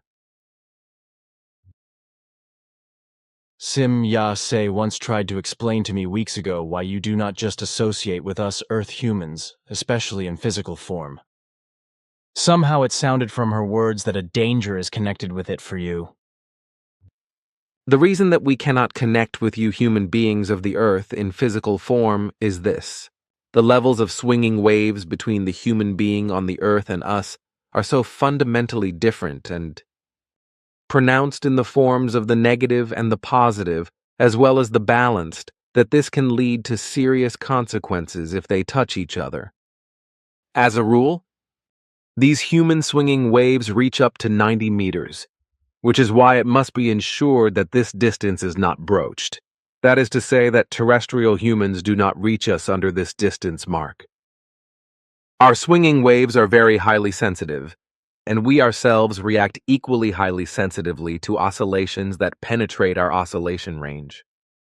In contrast to the terrestrial humans, we are very high in our consciousness-based overall development, 20 to 35 million years ahead of the terrestrial humans, which is why our entire swinging wave system has refined. If the swinging waves of the much less sensitive human being on the Earth were to strike us now, precisely because earthly human, and thus also quite unbalanced and negative swinging waves, would penetrate into the area of our swinging waves, then this would amount to a very strong swinging wave structural agitation, which in reality also embodies it, which would have the consequence that the strong external influence would lead to an instantaneous uncontrollability of all reactions, thoughts and actions in us, which would at the same time trigger uncontrolled feelings of fear. This means that when the swinging waves of an Earth human meet us, who unfortunately still emits very negative swinging waves today, we would be affected in many respects in momentary speed and start to act uncontrollably, which was also the case with Sim Ya Se when she fell in the center and suffered the severe injury. As a rule, when we go among terrestrial people, which is very rarely the case, we use a device that protects us from terrestrial human swinging waves. But this was never necessary for you, because you are free of these swinging waves through all your knowledge and equalizedness, according to which it comes very close to ours. In the center now, a certain protective ring, a small protective screen was established, which keeps away such swinging waves of the terrestrial humans. This protective shield, however, is only of limited strength, so only directly for the center itself, but in the lower space, still weak radiation from outside can enter if someone goes directly to the entrance or to the outer wall. Now, when Jacobus was at the outer door, his swinging wave penetrated to Sim Ya Se and produced in it the fear and uncontrollability I described earlier, which drove her to an uncontrolled action. The consequences of this are known to you. These swinging wave structure agitations, which are dangerous for us, together with our strict directives, are the main reason why we are not allowed to engage in physical contact with terrestrial humans. Even with our telepathic or even only inspirational impulse-based contacts, we have to exercise extreme caution because thrown-back impulse-based swinging waves also have similar effects. Then you are quite susceptible. You are speaking a true word. But our sensitivity in this regard is not only based on our evolution, because our homeland is also a very important factor in this, because it itself is highly sensitized, which does not remain untainted to us human life forms. I do not quite understand that, Quetzal, but I have been trying to fathom it for a long time. Simya say once made a rather strange remark to me. This led me to speculate, which is why I assume that you live on your Pleiades in a differently dimensioned form. By this I mean that you are probably up there in our universe and in our time, as Simya once explained to me, but that you are dimensionally shifted, namely in a parallel system of our Pleiades. But this does not change anything, because we are just as compact and present in this dimension of ours as we are in that of our Pleiades systems, because we are descended from this dimension, and also from your dimension. Why we live in a parallel dimension on Era and in our Pleiades systems, in general, is due to the fact that the Pleiades systems are not habitable for us in this dimension. Your dimension, and could not be made habitable by our ancestors either, because the system for habitation is still much too young for us in this dimension. Your explanation is plausible, but what is the nature of the Pleiades system in the other dimension? Is it as solid as our Earth? It is a parallel dimension, that is what I said. Therefore, matter is also of the same strength as the Earth's matter. The dimensions are simply different in their structure, but not in time and space. Nevertheless, I would like to hear from you who you call cannibal. Gladly. Yes, just grin. I call my wife that, because I find that this designation for her from my side.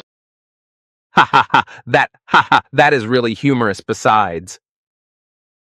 Just grin, you monster, and make fun of it until I pull your ears out. It is really funny how you show your affection, only that is why I'm amused. Slowly I understand better why Simyase has changed so much since she is in contact with you. Her humor, which she had never known before in its present form, seems to come from you. I know from Simyase that she is very comfortable with your jokes. Contact Report 098. First, I want to give you my best regards from my cannibal. See previous entry. She agrees that you should call her what I do. She delights me very much with it, and she should be sure of my thanks. It is very strange to me that I feel joy in such matters because so far such things were strange to me, but I feel quite exhilarated by this joy. But I see, my son, that you are versatile and that you still react naturally. This might also be the reason why you react to certain things, including feeling-based ones, of us Earth humans in such a form that you feel joy in them. My inner life is probably not hidden from you? You were born too late for that. I question mark, what are you trying to express? It is on a now I understand. I understand, I am some centuries older than you, and yet I was born too late for you. That that is really good. I understand you very well now. Do you not kiss your sweet ones, your girls, and vice versa? Or is that only left to us Earth humans? But yes, we also have these feeling-based stirrings. Contact Report 099. You really cannot do a shortcut just because everything is not going as you envisioned it would. Remember that we cursed Earth moles are as ignorant and barbaric as the last monkeys from the jungle. Consider for once that the truth has not been fed to us off of spoons and that your fair ancestors were involved in this damned mess. Just remember that you cannot turn an Earth human into a pig, and then give him or her only one short chance to develop into a human being again. Remember, damn it, that your ancestors stole and ruined all our knowledge, raised themselves up before us as gods and god creations, and that they were the ones who rejoiced in our ruination and exploited us through it, absolutely knowing that we had to turn into the most miserable mess in the entire universe. It is therefore damn unfair if, for once, you take a close look at everything from our side, if you just want to leave us lying in the dirt. We are barbarians, unknowing poor and damn pigs, yes, But we became that through your ancestors, my son. Consider that. And if you already know that, and you know that damn well, because otherwise you would not have come to us to help us and to bring back to us what your heroic, damned ancestors have ruined for us. Why do you not feel obliged to help us to the very end, even if we are still quite stupid and primitive in our cursed ignorance, because all our knowledge has been stolen or ruined? Contact Report 100. But take into positive consideration the fact that our task is extremely difficult and that we must acquire new knowledge continuously and mostly by making mistakes, just as you have to make in order to gain knowledge. This is not meant as an excuse, but only a request that you try to understand us and that we still have a lot to learn, especially here on the Earth, in connection with you Earth humans and with your, still in many parts, hidden forms of thinking, feelings, and emotions. We can only ask all of you to understand us, because we are only human beings like you, and we too are far from making any mistakes in the evolution. Contact Report 101. That is not good. But can you at least send the squirts, the energy-clearing dwarfs, into our den and into her old room to remove her vibrations? Contact Report 102. Here on Earth, it is customary to celebrate a birthday. Do you do that also? We always remember the time of our birth. But we do not celebrate, for such action is based on a primitive pagan cult. This is also the case here, as Quetzal explains. Aha, good. I do not mean at the celebration that we celebrate a festivity, at least not in our circles. We just have a little party where we sit together, eat and drink something, and talk. Then I have misunderstood you. In a similar form, we also remember the day of our birth, when we reach the age of 1,000 years, otherwise not. Nice. In other circles, the Earth humans really party, at least among all those humans who are real party types. This does not occur with us. In and of itself, we expected your actions in the knowledge of your complete clarity and reverence in such matters. But nevertheless, we were surprised at the purity and reverence with which you yourself handled everything, whereby not a single unclear or impure thought was in you, as Manara determined through her thought analyzer. Know in this regard, dear friend, that even I could not have done this, because I am not capable of it, not even in spite of my higher state of evolution. Truthfully, I would have acted the same as you, but my thoughts would have played and separated impure thoughts, for I too am only a human being and devoted to these things like any form of life. But you are much further in this respect than I am, which is why I would envy you if I were capable of these feelings. Are you familiar with jokes? Do you know a joke? No. Contact Report 103. I understand that, and it saddens me a lot. Contact Report 104.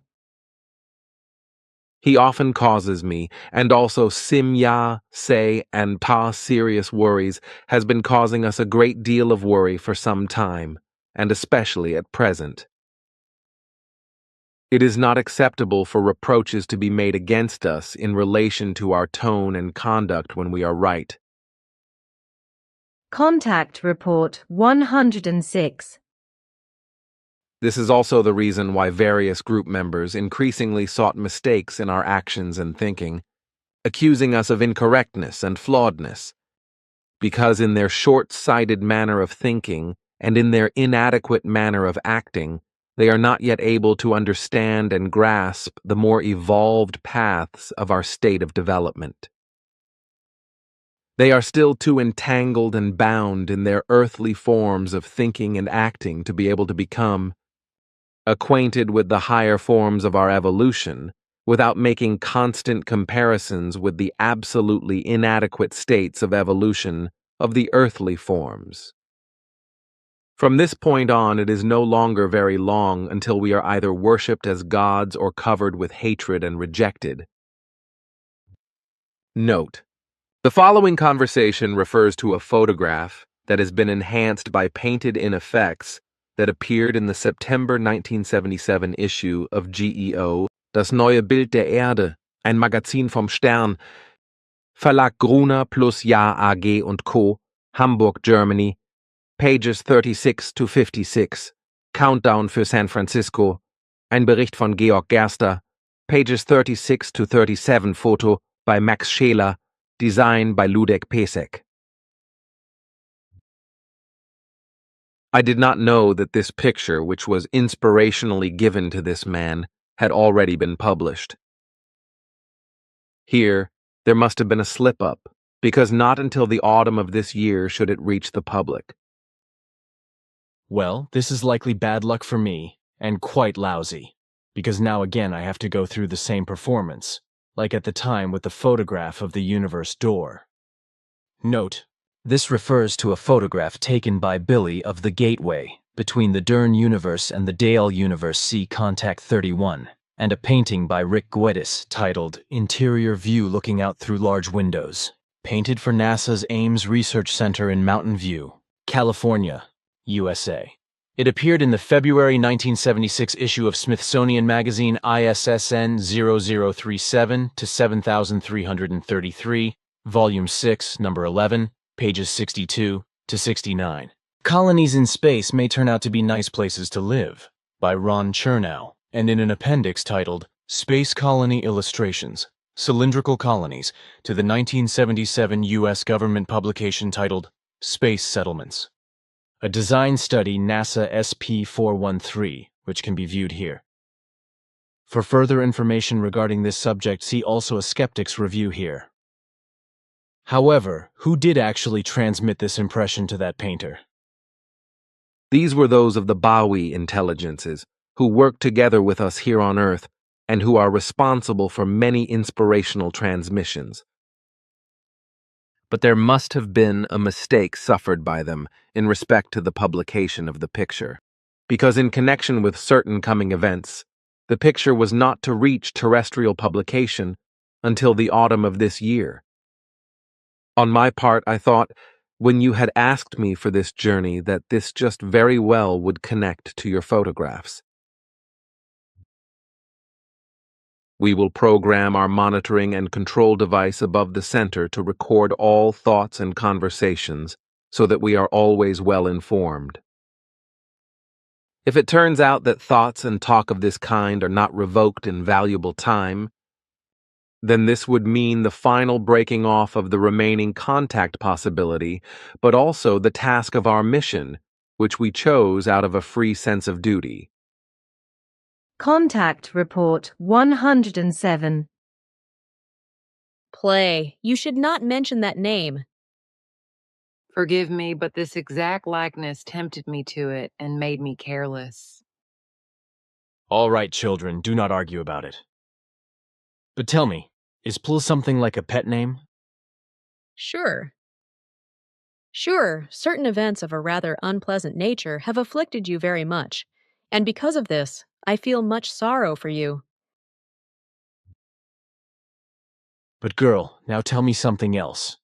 You are very susceptible to our swinging waves, but nevertheless, you told me once that you would move among us Earth humans every now and then. How does that make sense now?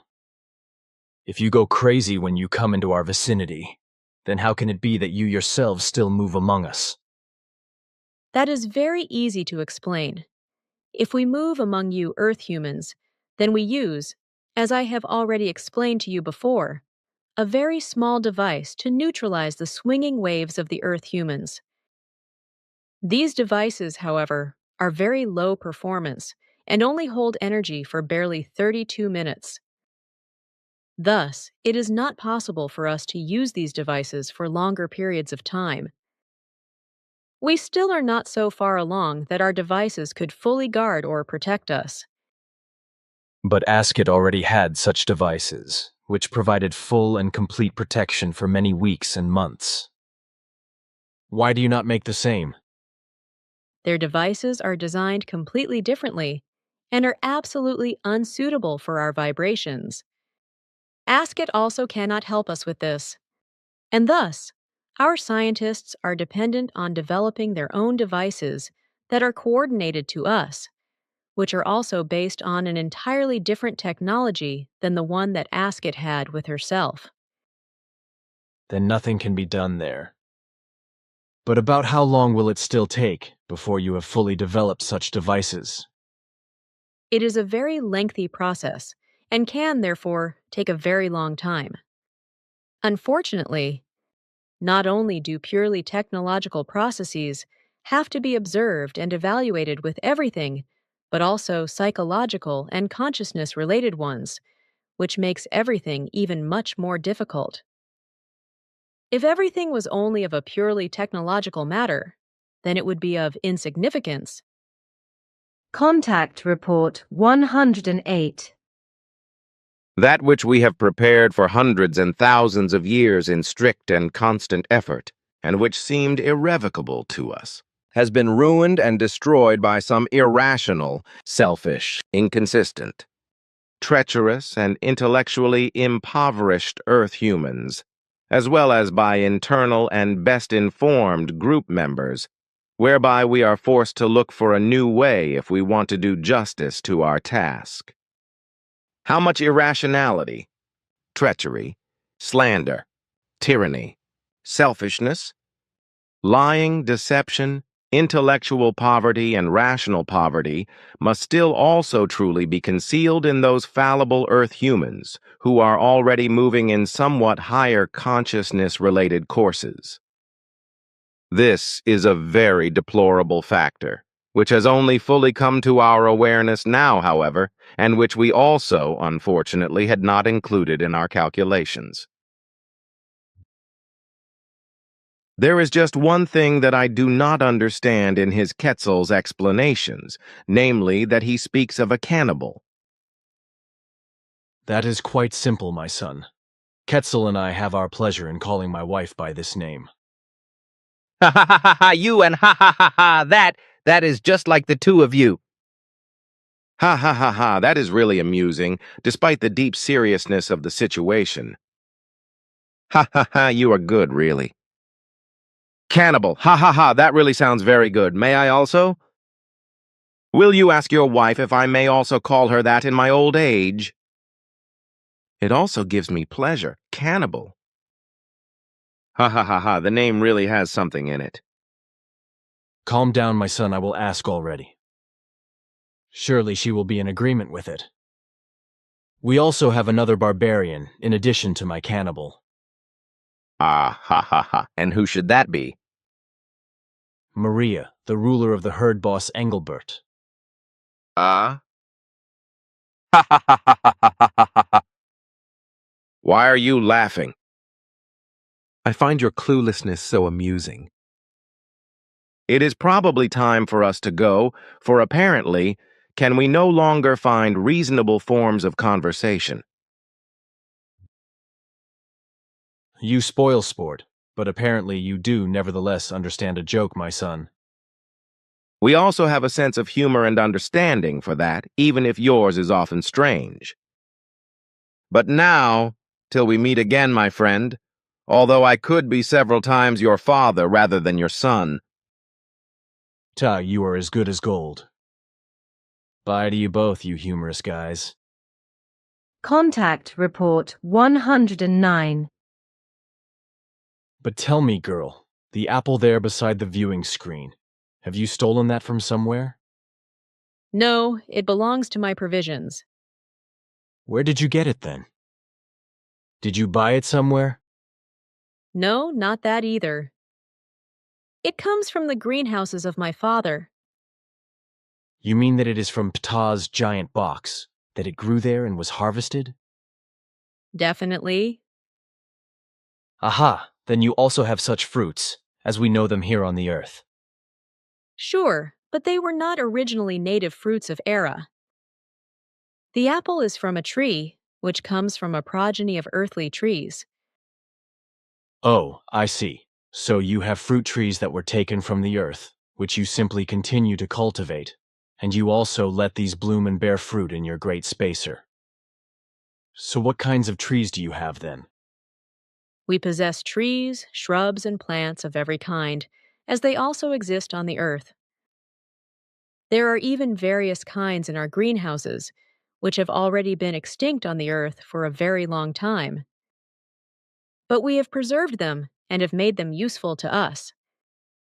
Thus, we have all fruits, as they are also known on the earth with you, and even several more, which you only know through your researchers of antiquity, etc. That is fantastic. And Han, how do these fruits taste today with you? Do they still have the same taste as we know it? You think now of this apple. Sure, the taste has remained the same. It is, perhaps, even somewhat more intense than with your apples of this sort, and certainly much better in its juice. But all the other fruit trees from the earth also bear fruit with the tastes or flavors known to you. It's just that these, as I have already explained, have become somewhat more intense since our robots and androids maintaining the trees work on these very attentively and also have great concern for them, as this happens with all plants cultivated by them. Billy took the large apple and brought it home with him, where he handed it over to Guido Moosbrugger, who then inserted the apple into a glass of alcohol and made it durable in this manner. The apple still exists today and is still in the same glass under the care of Guido. Also, the individual assessments, which are still to be explained to you by Quetzal after my last remarks, are to be treated in such a manner that they do not become known to the entire internal group or to the public after the report transmissions. These assessments solely apply to the group members concerned, who are to be named in particular. Okay, I can arrange that, but it will cost me a great deal of effort if I have to separate everything and arrange it in a list. I will not transmit the transmissions to you in the usual form, but will program our transmission apparatuses in such a way that you can receive the transmissions at will, whereby you are only bound to time to the extent that you should be finished with your work by 3 o'clock in the morning on Sunday, the 11th of June. Contact Report 110. We have become tired of constantly having to deal with these kinds of unfruitful and destructive matters. Please do not interrupt me. Contact Report 111. Quetzal brought you into our ship with the porter, teleportation device, examined you very closely, and diagnosed you here via the apparatuses. There are, therefore, no doubts about its findings. It was also the one who connected you to this regeneration device in order to eliminate the most dangerous illness effects. That is why you feel much better now. Your moisture discharge, which you call sweat, and which you noticed, is also because of this treatment referred to you, and it will still continue to persist for approximately 1 hour. Just bring forth your mockery with us. We have honestly earned it. But on the other hand, you should take into consideration that we are not superhumans or super people, and also have to learn constantly, which we can often only do through committed mistakes. On the other hand, however, the Earth humans still pose great and partially very severe problems for us in their whole manner of thinking and acting, whereby we can be misled over and over again, and through this, we also inevitably make wrong decisions and have false views. I am not reproaching you all, girl. Sometimes one is just led to express oneself in mockery. That is of correctness. That is also often the case with us. Once I have set you down, keep moving and do not just stand still at the place, otherwise you will fall asleep on the spot. I had to numb your nerves, so now it is as though they are sleeping, and they are very slow to react. Oh, and how long will this condition last then? Around 12 to 14 days, for only through this will the nerves regenerate in a short time. So, how did you make this numbing? Through electromagnetic influences. So to speak, a bombardment? That is approximately of correctness. Contact Report 112. How is it with you? Do you actually also dance? I mean, like with us, men and women together, etc. Such rhythmic movements are well known to us, and the Earth humans have also taken this over from our ancestors. These rhythmic movements are, to my knowledge, known among all human forms in the universe, only in very different forms. But the rule is that male life forms among us do not indulge in such rhythmic movements together with female life forms, but only alone or among their peers. Contact Report 114. That is, unfortunately, of correctness.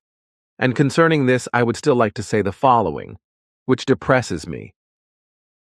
Contact Report 115. Many women of the earth are just not so far along as you all, who give your husbands faith when they tell you all something. We do not know such untruths anymore. How does it actually stand with you all on Era with regard to marriage? You, Quetzal, are you actually married? And if so, how many children do you have? And you, Ptah, your wife, is she your only one? The law of love has overall universal validity, only that it very often becomes changed by the most diverse human races according to their own human and illogical negative values. Thus, they often create a monogamous marriage, which is literally restricted to only one woman and one man for such a marriage and such a family. The truthfulness of monogamy, as you have so aptly disassembled for me once, no longer applies. Well then, I was married to 3 women, which corresponds to the minimum value of a we-form partnership of universal expanse. Nevertheless, out of the 3, the only one living is the mother of my deceased son and my 2 daughters. For the other 2 have left me by means of death, the one already more than 300 years ago and the other one more than 360 years ago. Aha, and how many years old is your still remaining wife? 630 years. But what about further descendants? Do you have even more? No, my current wife only bore me 3 children. Well, thanks for your information. So what about you, Quetzal? He is pampered by 4 very beautiful women and has 6 children with them. You smile so suspiciously, girl. You seem to be really happy about it? Sure, his wives are my best friends, and they always wish that I shall become the 5th in their alliance. And Quetzal, what do you say to that? Simyase and I are of another opinion than my wives. And why, if one may ask? I would not like to marry again. On the one hand, because the loss of a human being by death gives me very much grief, and on the other hand, because I have found a very important task in my activities, which can hardly be reconciled with a marriage. Contact Report 116. It is very unfortunate that the device is not functioning in the manner that we hoped for. Indeed, it is fully functional, but for reasons that are incomprehensible to me, it brings you no relief. According to what criteria have you manufactured it, then? According to the exact analytical recordings of our apparatuses over your body. Therefore, do not be anxious, for under all circumstances, I will make the device functional for you, even if I myself can no longer bring it to use with you together. But in any case, it will be so. that you will be connected to this device in each case by a robotic apparatus, which will come to you and also ask you to wait at a certain place for this. Note: please see the full contact report for the context of this entry. See also Contact Report 117, P 138 to 140 entry below. We would first have to let these things be clarified by the High Council. But it would certainly look like this, that for this task, a young married couple would be determined or else a virgin, who would be inseminated as such, and would also bear a child still as a virgin. Do you mean that even with the young married couple, the woman would still have to be a virgin? Or am I mistaken there? And at the same time, are you also thinking of an artificial procreation? That is of correctness, and evidently you understand very well what I am getting at with my explanation. Contact Report 117. I know. You have finally laid out the law of love and the clarification of life and death. I would like to ask that you make a copy of each work available to me. My daughter Playa would also like a copy of each. You can have that. Indeed, Quetzal also wants one of each. You also should not forget me. But I will always give you a copy of everything anyway. Sure, but these will always be assigned to our archive. But I would still like to have a copy of each of these works for myself alone. Okay, I will gladly do that. But tell me, Ptah, how will you read my books then? You only speak Greek, and we always have to use this translator together. How will you find your way in the books then? I will have them be translated for me into my native language. In all other respects, I have decided that next year I will endeavor myself around the German language, if it should be decided in the month of March that we can continue to attend to our task and still fulfill this. Man, I think that is great. But look here. I received these photos a few months ago from abroad, with the note that the pictures were made in a private museum of a man who had stolen some scrolls in an ancient grave somewhere in Egypt. I have also received the film of these pictures. What do you think of it, Ptah? He looks closely at the photos and then puts them in a device which looks like a screen, and then speaks some words that are unintelligible to me into the same device. In a few minutes, we will have an analysis that tells us whether the image prints are genuine and whether the photographed material is old or new, and thus whether it concerns a forgery or not. The writing on the prints really should be known to you, my friend. It is indeed known to me, as Svath and Asket have striven to teach me this language. This concerns the Old Lyran language, which is extremely similar to our German language in very many values. So, for example, in the sentence structure, and in many other things, like, for example, in sentence progression. You still understand the language? Do you also still understand how to speak it? With the speaking, it lacks quite enormously. But with the deciphering, it goes to some extent, although I had quite nasty difficulties with it at the beginning. Then you should practice the language again, for it is still current in certain planetary areas. Maybe you can use it sometime. You are good. I already messed around with it for several months until I only had the alphabet together again and was able to decipher the writing, which has indeed no longer been current for around 8,000 years, and has probably also been completely forgotten by the human beings of the Earth. One moment, my friend, we are getting the analysis. Yes, look here. The prints are genuine and show a photographed material that is 8,000 years old. It concerns a paper-like material that has all the properties of paper, but is far more stable, and was used by the old descendants of the Lyrans, who ultimately came to the Earth. This means that the man with whom you have spoken must, therefore, actually be in possession of 8,000-year-old original documents. Note: see the full contact report for the image and its translation. This appears to be the same document described by Wendell Stevens here from 16 to 33, 25, and shown on pages 15 to 18 of Message from the Pleiades.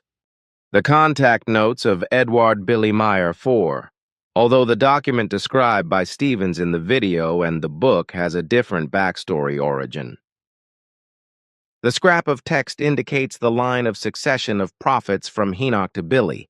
See also this chart.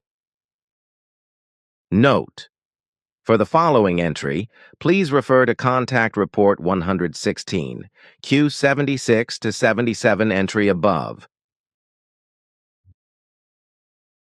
But tell me, how should such an artificial insemination take place according to your idea? Two possibilities would be possible. The first would, indeed, be quite impractical and even disagreeable to us, namely that an artificially induced fertilization would be carried out, for which we would have to put the appropriate virgin in a hypnopsychic state, through which she would release a self-fertilization.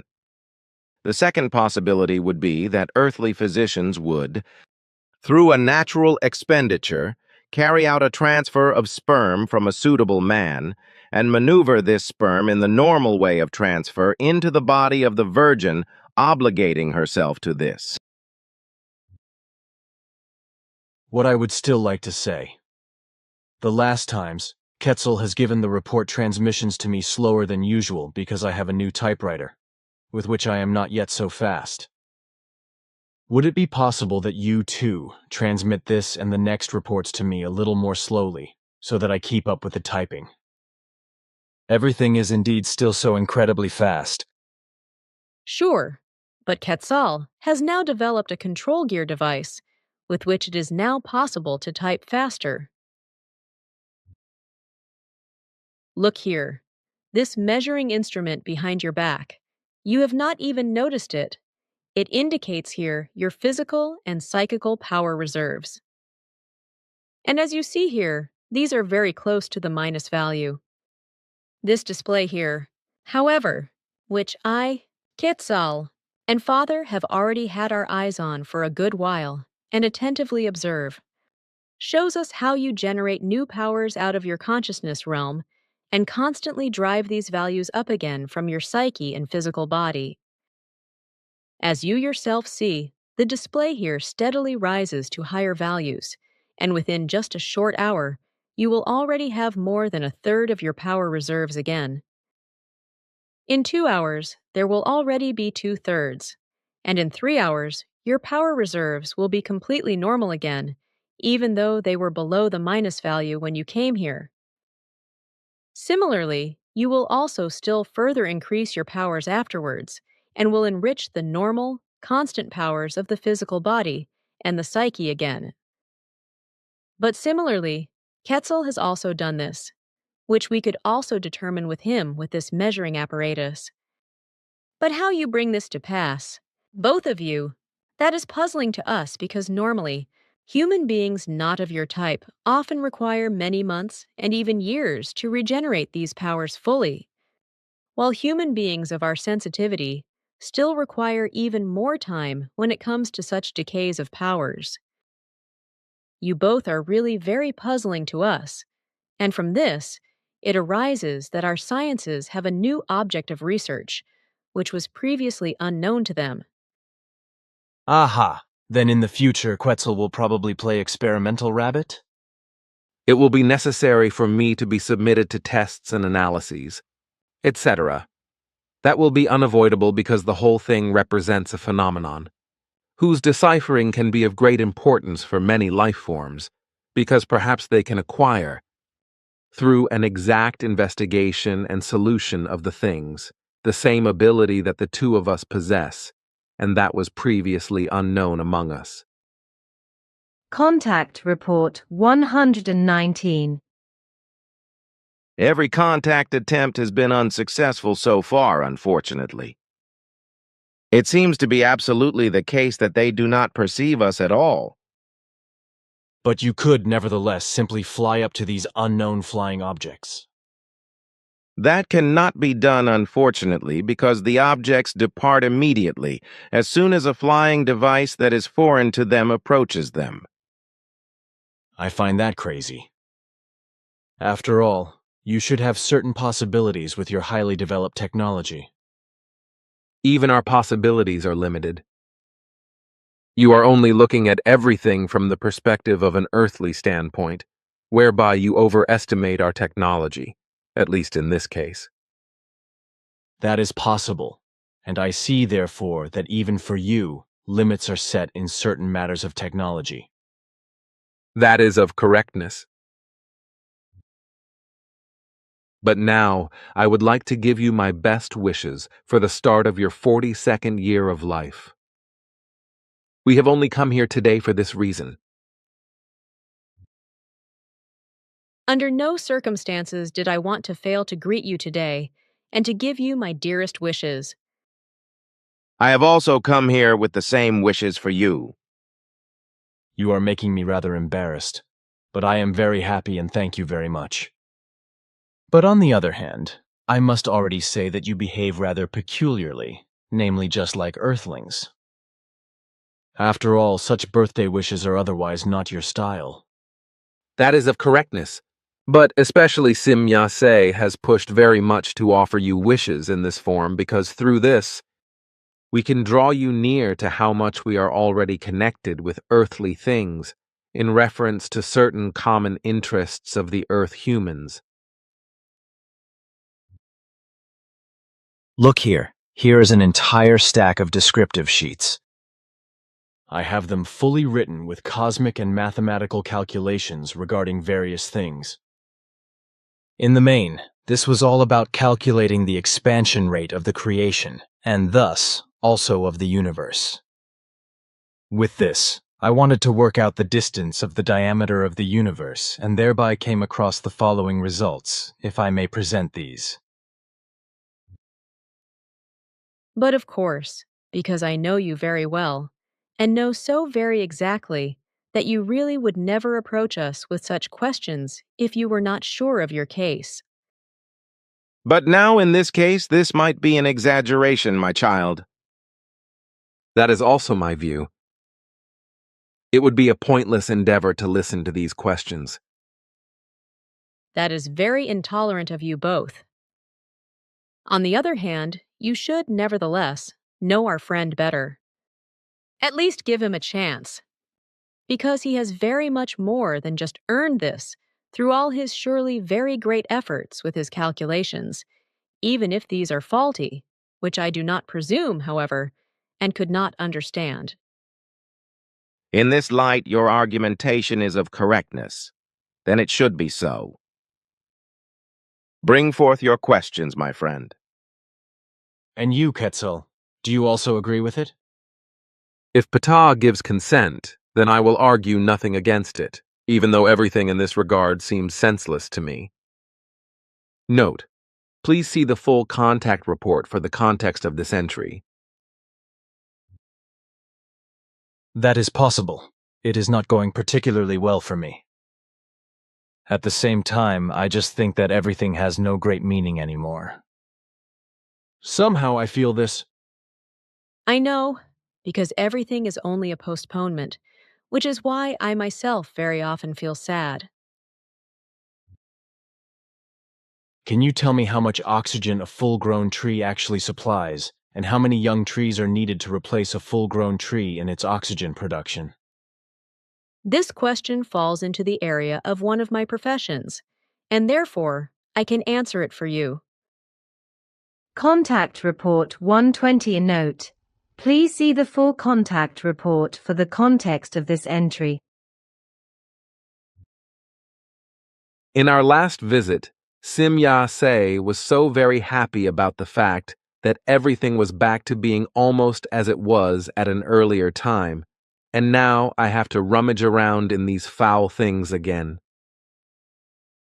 How sorry I am about all this, and it disgusts me already. Contact Report 121 a note. This entry is related to Contact Report 96, I-36 to 47. But on this day, she personally carried out a very important analysis for the first time, in whose course and result she got so worked up that her artificial brain mass that was still in transition produced dangerous changes through which she fell into a deep coma.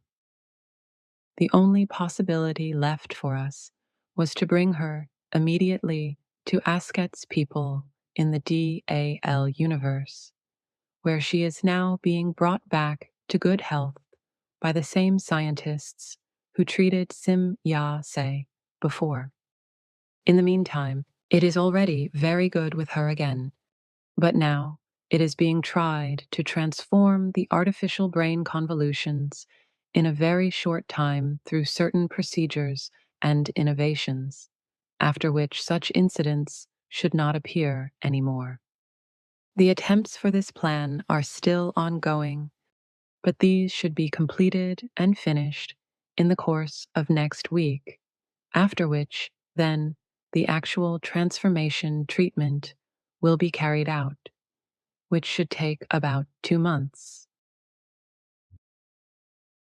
Understand that I feel very deep love for you, and that you are like a brother to me, as this also occurs with Simya Se and Plaja, as well as Quetzal and Ptah. What are the recordings stored on? They are very small electronic storage disks, the size of a normal female thumbnail. There would only be the possibility that one of the elements would be defective, by which means recordings would be missing. Minara speaks with someone by means of a kind of video device, with a man unknown to me. Yes, you were right with your assumption that something was lost. But it was not a storage element, but rather a microscopically small connecting piece between two tiny storage cells, by which means the recordings were not played. Somehow, I must have damaged the element during a manipulation. Look here. These are her, Elsie's words, if you can decipher the symbols.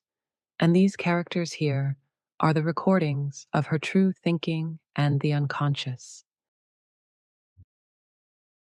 After that, I have to exchange a corresponding element in the control device, which will be programmed according to the data to be submitted to me. This element will then be coupled with an automatic control mechanism, which is programmed on the thought impulses of the individual group members and also on the group member candidates, and which automatically sets a corresponding circuit in function for the elimination of all values in the central piece if an unjustified and illogical absence from an exercise or registration occurs. But this also applies to a storage.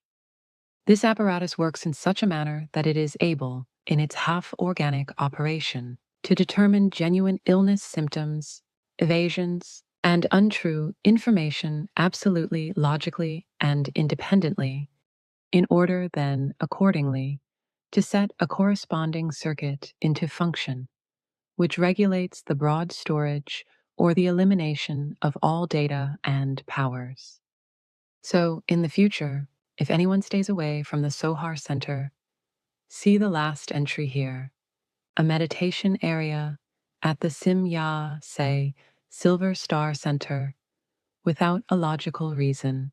So therefore, not as a result of truthful illness, non-availability for some compelling reason, nausea, or self-unintentional delay, then the individual's entire storage will be eliminated for that person, according to which the further use of the Sohar Center by the same becomes completely unnecessary, because he or she will no longer be able to achieve successes therein, for which the control disk is also programmed. But this also means that all the forces of an incarnation storage would likewise be eliminated in such a case, whereby these then also fall out. What is not functioning properly yet, with regard to the Sohar Center, is that it now also finally has to be understood by the responsible persons that they have to turn off their thoughts during the introduction of persons into the Sohar Center, which is not done, unfortunately. Quetzal has, indeed, invented and installed a suitable safeguard, which absorbs such power, but there is still constantly the risk that through the thoughts of the one introducing, some unpleasant incidents or damage will appear. Note, the following excerpt refers to a detailed history of the Plejaren civilization and their expeditions to Earth and the solar system given in Contact Report 5, S67 to 193, Contact Report 9, S120 to 170, and Contact Report 70 S23 to 181. Then I have a somewhat complicated question.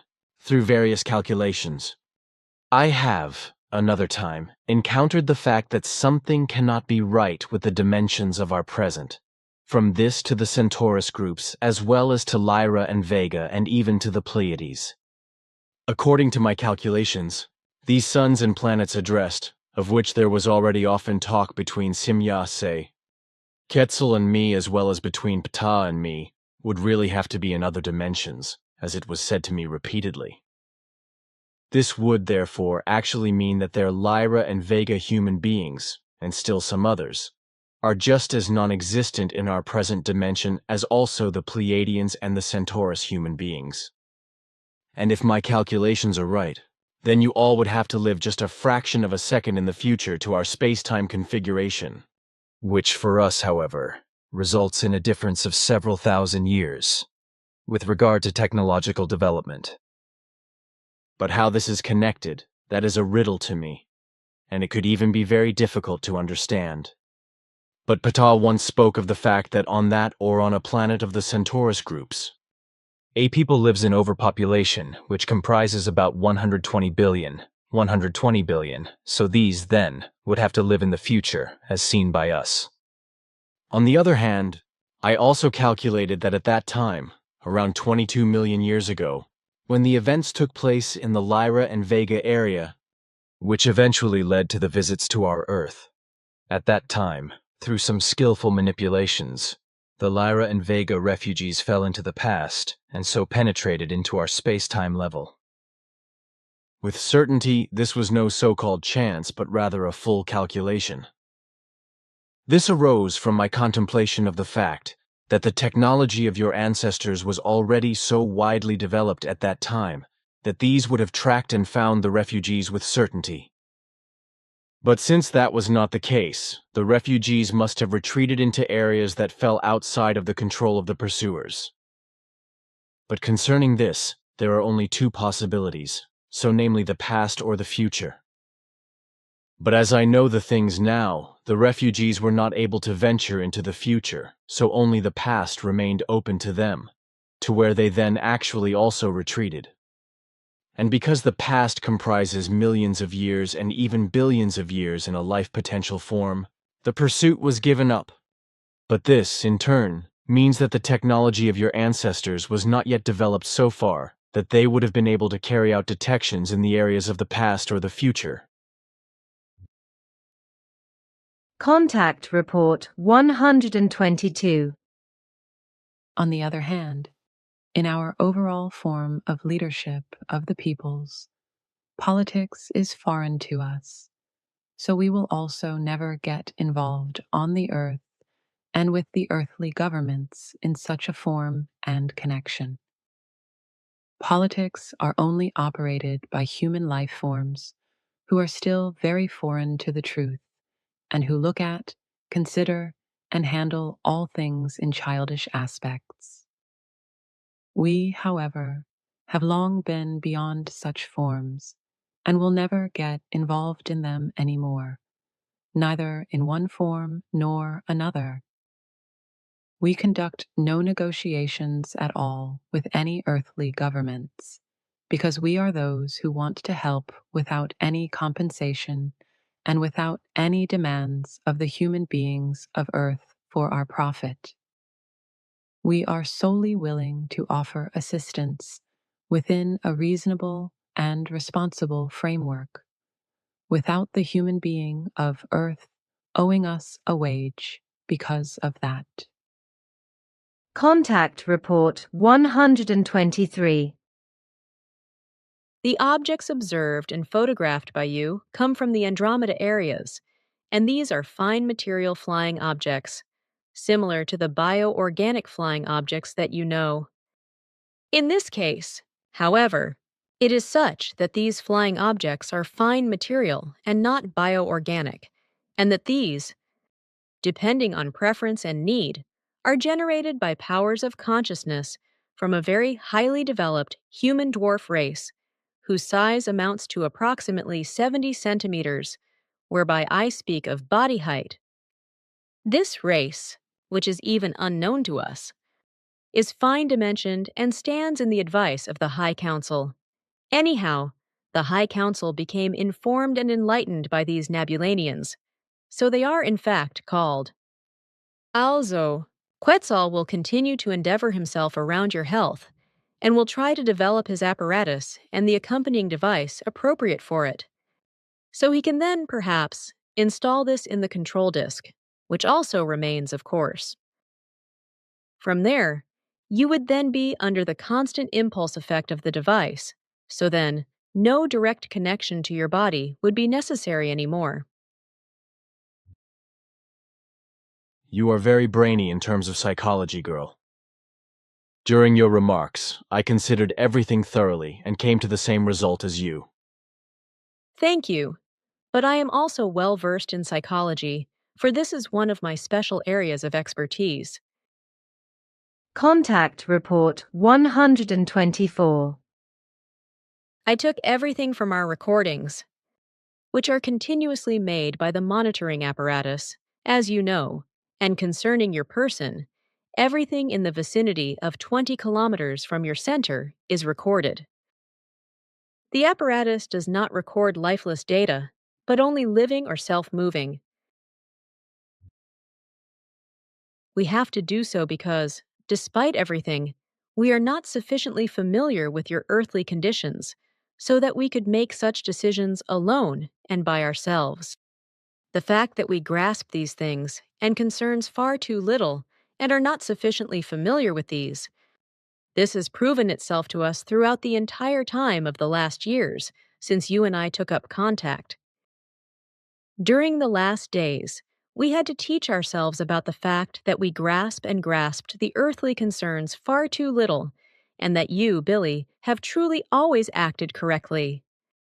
This also applies to all personnel of the human beings and, thus, to all group members, whom you, despite all our better analysis capabilities, were able to and are able to judge better and handle better than is possible for us. Surely this late admission is not easy for us, but it must be done anyway, because it corresponds to the truth. I, for my part, find that your analyses of persons are very much better than my own determinations. Sure, in this respect, we can rely on our apparatuses utterly and completely. Next time, it will be an earlier coming back. For now, each month, in spite of our departure, we will always be about 3 weeks on Earth, where we inhabit our stations that we left and keep them in good condition. We continue to use them and hope that we can take them over again in full function at a later point in time. Up to that point in time, 2 to 3 years at the earliest. However, if this actually comes from the changes for the better in your group and in the individual group members, all our earthly stations remain free from a continuous occupation by us or by all those working together with us. Does that mean that also the Bavis and all others have abandoned the Earth stations? Sure, but they have not abandoned these, but have only left them, like we did, and they have also arranged a shuttle service, by which means they can keep their stations in operation, but also in a highly limited form. Neither they nor we can abandon everything, because too much depends on it all. The main task, however, was, in every respect, our mission and the majority fulfillment of this by you and your group. Since the group has failed, however, owing to the various members, we had to put this mission aside, at least for the time being, and with the hope that we can still fulfill this. Nevertheless, if the individual group members finally become reasonable and insert themselves into everything, as is necessary, And if not? then we must break off all relations, drop our mission definitively, and leave the earthly humanity without further pardon and without our well-intended guidance and instruction to its fate, which the earthly human being has set and chosen themselves. That would mean that the Earth human would have to rely only on his or her very own evolution, without outside help. Sure, and for this, each individual group member of the free community of interests, FEE-GU, bears the responsibility, in this case or another. And it is truly so that a few human beings of Earth bear the full responsibility for all of the upcoming events on this planet and for the entire spiritual development of the earthly human life form. Contact Report 125. Also, for quite some time, she, Billy's wife, has no longer endeavored truthfully and in honesty around the determinative concerns, which is why she has disappointed me very bitterly. Her in particular, I had locked very deeply into my friendly feelings, and now she of all has saddened and disappointed me very bitterly. Contact Report 126. Since our last visit, we have dealt extensively and thoroughly with all incidents and events that have taken place since the 7th of April, 1977. Like never before, this time, we endeavored ourselves around everything and analyzed everything, where we even assured ourselves the assistance of other human races who have studied the Earth and its inhabitants experimentally and analytically. Every FIGU group member, who is registered as such by our apparatus, is incorporated into a companion beam which is of unlimited range and records all psychic processes and feelings, but really only these forms. Quetzal already installed this additional device in the month of January, 1979, and the reason for it was so that we can overlook and assess everything and everyone better, and can also inform you of certain occurrences, which are of importance for you to know, even if you always remain silent about them with your group members. Contact Report 127. Here, this is another letter from the core group. You are to read it and to tell me whether that which is contained in it is right and good. Do you know the contents? No, I have only brought the stuff for reading and have given it to you because I promised that. You also should not read the contents for the time being. Will you assure me this? Of course, if you want. You would not be in agreement with the contents, even though they are extremely correct and absolutely purposeful and relevantly right. Then I had better read it yet. You have already pledged your word to me. Oh, damn it. I was probably a bit too hasty. Nice, laudable things must indeed be written there. You have properly pulled a fast one on me. Just wait, I will get you back for this. One day you will also run into my ladle again, you devil. Just wait. This pleases me. This really pleases me. Finally, I also got you once. You already speak like an earth twit, but nevertheless, your malicious pleasure certainly will not last long. Ha ha ha, but still, I am pleased. You have really fallen into my trap. Contact Report 128. Well, I would gladly like to know if you also write fairy tales at home for the children, as is so common on the earth? Sure, but these fairy tales, in the sense of content and development, differ entirely from those that the human beings of Earth offer to their children. Moreover, they are also intended for the adults. Our fairy tales contain only very few unrealities, but rather very many more actual facts that should be instructive for all human beings. I also very happily read fairy tales and can then dream about them. Contact Report 129. You do not look very happy, girl. I am just still always depressed by all the connections with regard to Vreni and her unfair business, about which I would not like to speak, however. I am very depressed about all these indelicate and improper happenings. Until now, I have never gotten into such a situation, where due to surges of emotion, I fell into rage and got tangled up inside myself. I also make no reproach to you from that, and moreover, you prove to me through your bad situation, in which you are now stuck, that even you are actually just a completely normal human being. Till we meet again, and very, very dear thanks for letting me rid myself of my worries and oppressions and distresses with you. Contact Report 130. Sit down here. What is that on the screen? I mean the display screen. That is the schematic of your feeling centers, which I have stored here.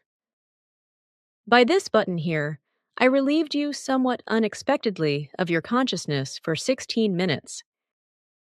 With the press of this button, I projected the stored feeling center's schematic into you, namely through this tiny triangle here, even before you sat down. You mean that they're under the display screen? Sure. The projecting in of the feeling center's schematic was carried out in a radiation-based and swinging wave-based manner. This means that the schematic penetrated into you through radiations in order to expand circularly in swinging waves in the feeling center in a sort of miniature explosion. This caused you such a bad and great pain in your chest that was pervaded by an icy cold, due to the sudden warmth owing to the refunctioning of the feeling centers in such a sudden form that you thereby lost consciousness. The process for this only lasted less than a second. During your consciousness-related absence, I used the swinging wave shock to put your entire emotional life, which is also stored with me here and which you, in your terms, would probably call a psychogram, into your feeling centers by means of several trillion data impulses of swinging waves.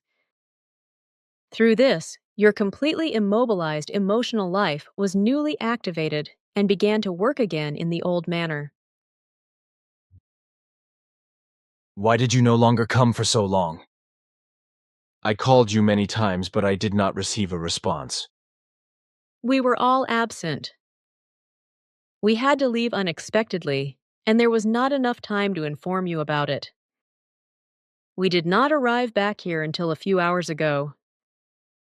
That is almost what I thought myself. Thus, you probably do not know what all has happened with us in the meantime? No, and I would be grateful to you if you could later tell and explain everything to me. Oh, it was not so much, and you can get the most important things much more quickly and in greater detail from the monitoring disc, I mean from the recording device. I cannot do that, unfortunately, because during our departure, we failed to insert larger recording elements, which is why now only a single month is recorded. And when was this element at the end of its power? At the end of the month of March. Saint note. This contact occurred on 31st May 1980. We have our heavy burden with the Earth humans because we still cannot understand them properly and cannot analyze them precisely. Despite our greatest efforts, we must now recognize, ourselves, that again and again, we make wrong analyses in reference to the evaluation of the human being of Earth or their concerns. This is simply because the human being of this world very often harbors and maintains something else in their mind than what is truly in their subconscious or in their will. The human being of Earth is extremely bewildering and inconsistent in these matters, which is why we will hold ourselves back from these things in the future. So I would then be underway on a tramp voyage, so to speak, as I have done previously. Only, then I was without my own vehicle, and therefore slept in strange vehicles or even in forests, meadows, in roadside ditches, cemeteries, on low roofs or under bridges, etc. Something that we ourselves do not know at all in such forms. Contact Report 131. But how is it in this respect on the Pleiades? Do you still have large and open areas? Sure, because firstly, we keep our population at the number of the natural state, and secondly, every inhabitant of our worlds is careful to ensure that kilometer-wide areas remain free of any buildings. We love the freedom and the vastness of the land, which is why everything is arranged in such a manner that a crowding never results. Thus, the large settlements, the cities, are limited to a minimum number, as is also the case with the villages. All the individual residential buildings, however, in which families live with no more than 5 persons, comprise a square of 100 by 100 meters outside the cities and villages. You mean that 5 people at most, and so therefore a family, live in such a square parcel of land, and that also their house stands on this piece of land? Sure, about 1/3 of our population lives in such a manner, while the other 2/3 of our population are concentrated in the few cities and villages, but they are fitted with very large wooded or low-planted parklands underground and above ground.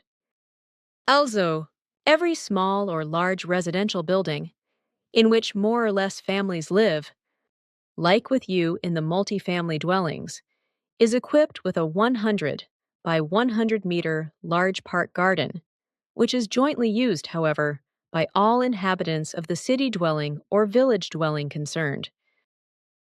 I find that fantastic. So thus each high-rise building or apartment building has its own park.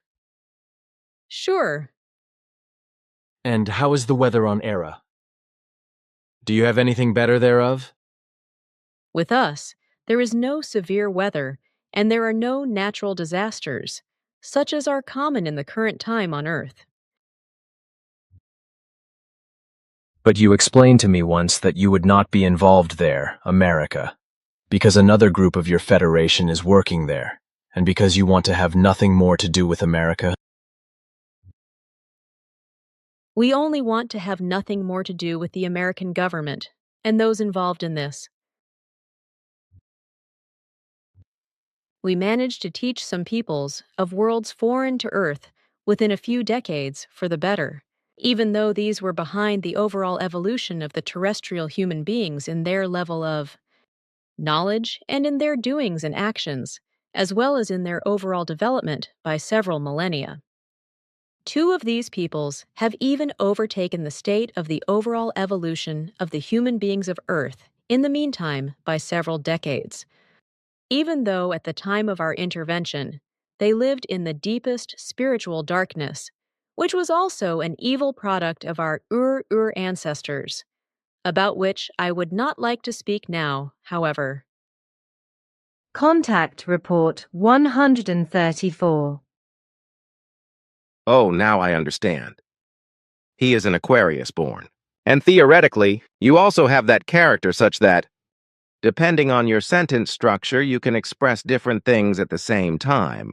So in this case, the wish also included that the wish fulfillment is impossible due to my superfluous explanation. Certainly. That is so, and we cannot help it that we think so complicatedly. Think complicatedly?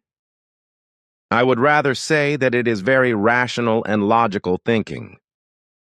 It's just that the non-Aquarius born often have trouble correctly understanding you and the sense of your words.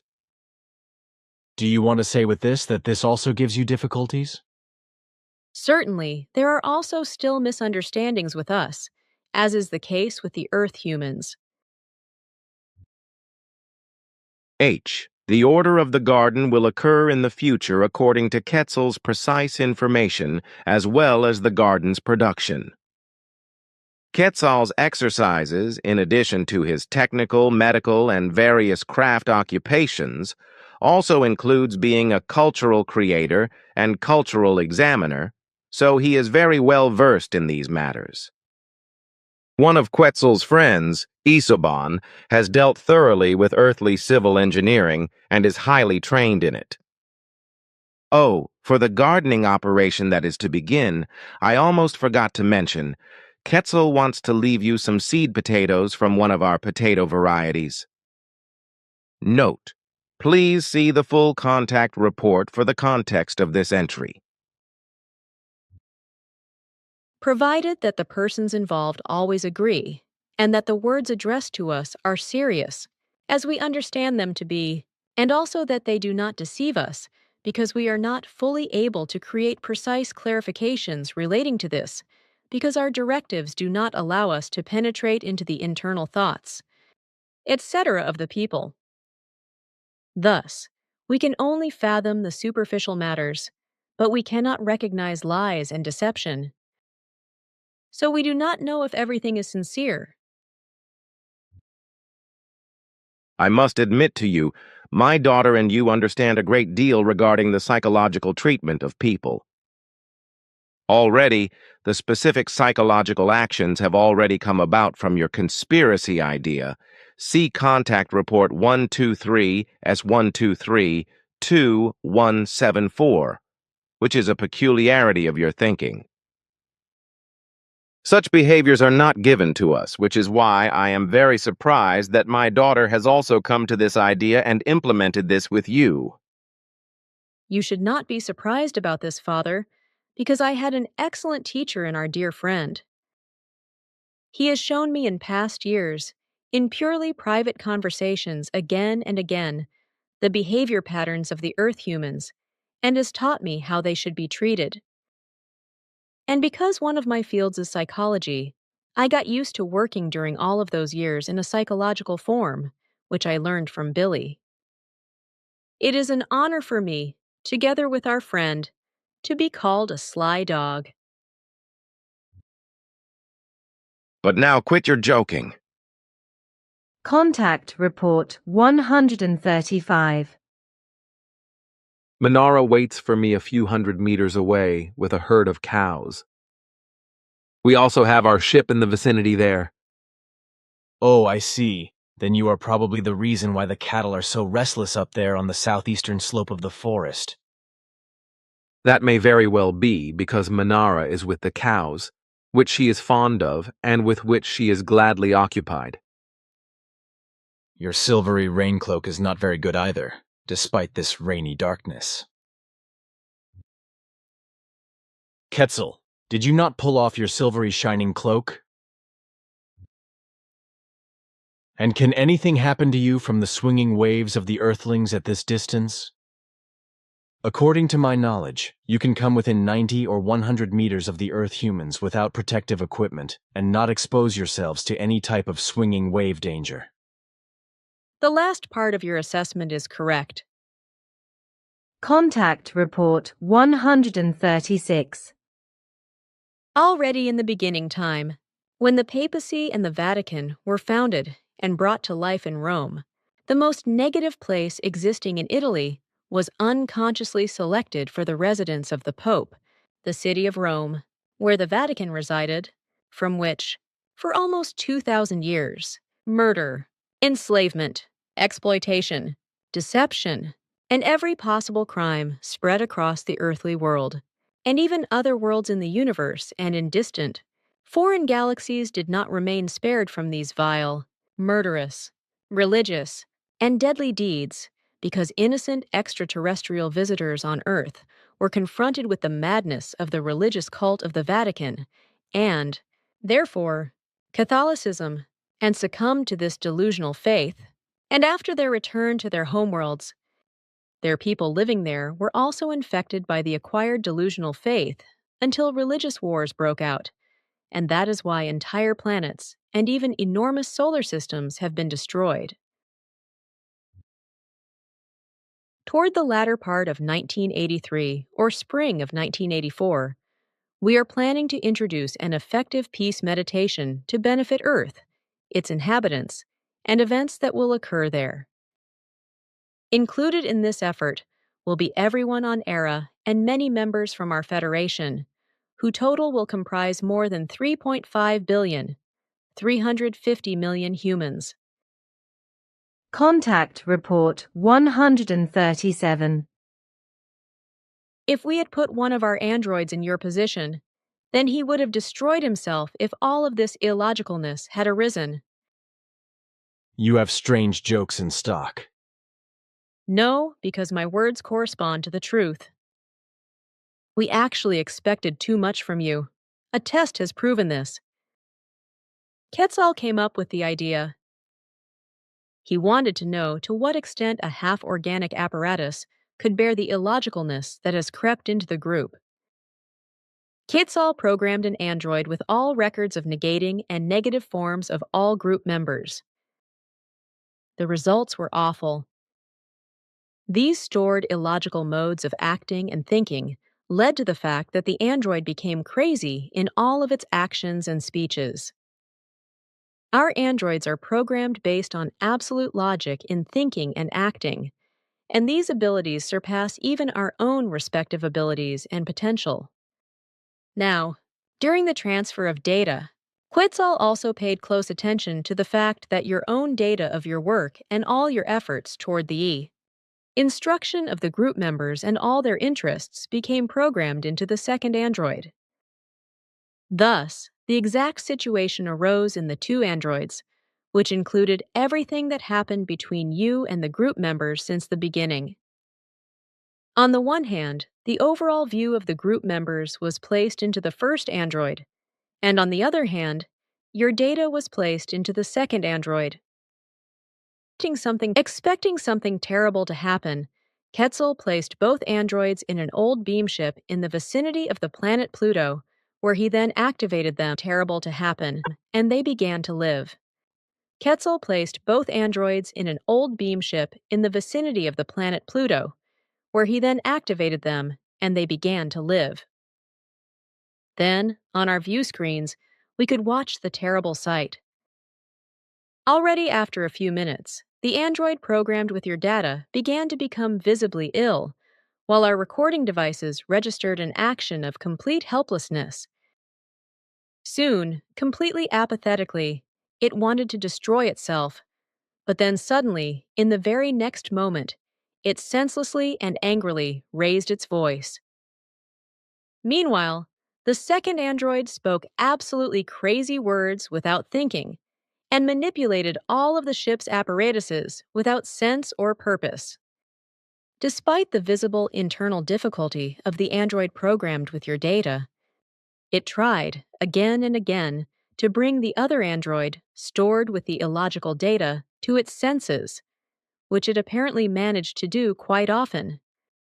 But truthfully, this was only apparent, for as our recording devices clearly determined, the attempts of reconciliation and reason only worked so far that the logic of the words of the android representing you released reassuring impulses, while the second android did not at all have in mind to make the logical explanations its own.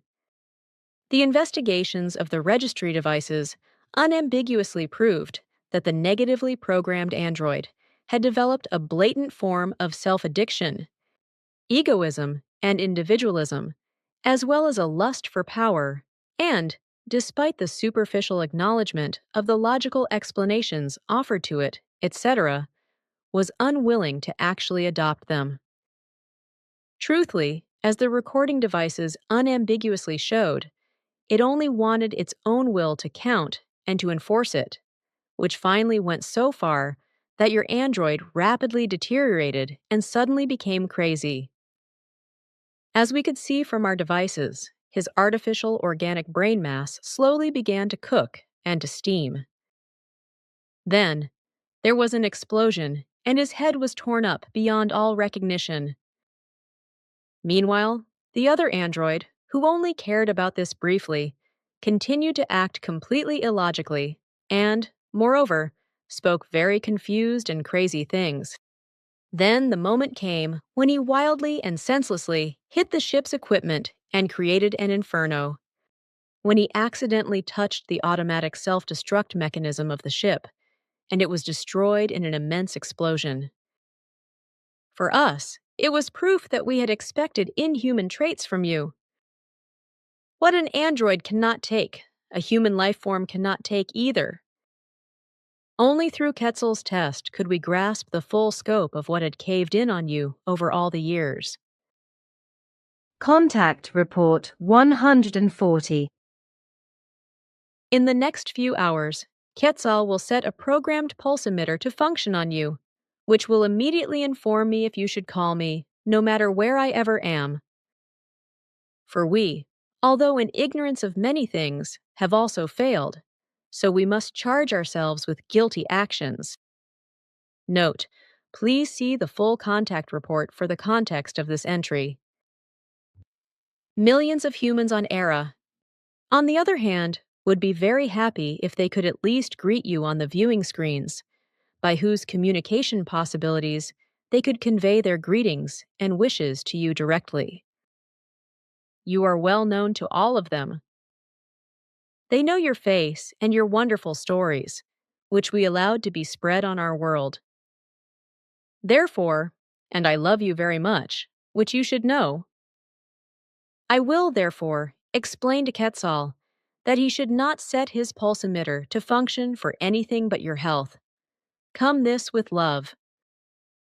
It will remind you of me when you can think more clearly again, and then call me.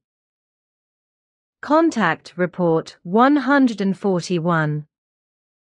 We never had the intention, and we never gave such praise to you, to portray you as a superhuman, etc. All such activity is also far from our way of thinking and our ethics, and also from our overall knowledge of the harmfulness of praise speaking.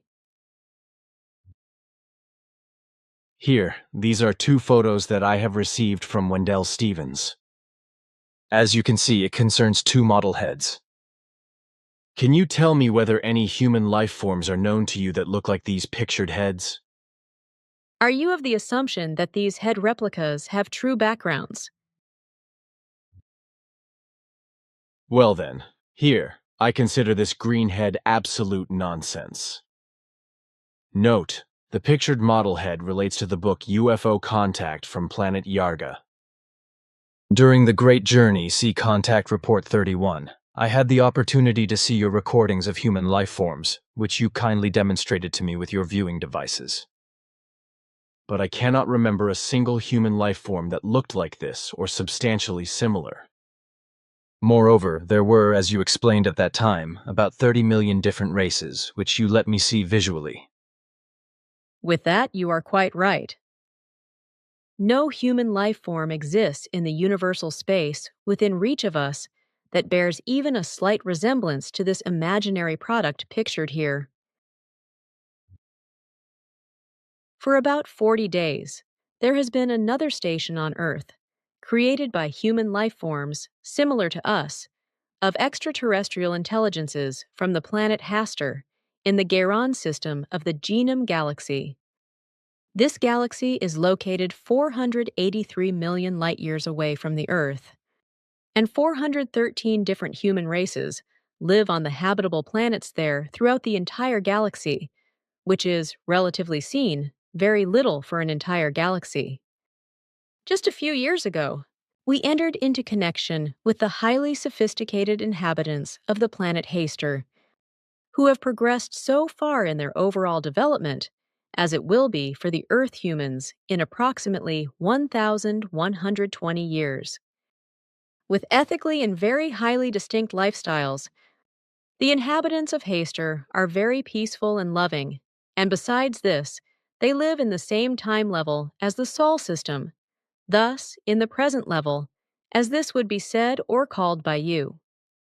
Because the Haster inhabitants are now interested in life forms in the remote vastness of the universe, which is still inaccessible to them, but cannot yet reach these areas with their technology.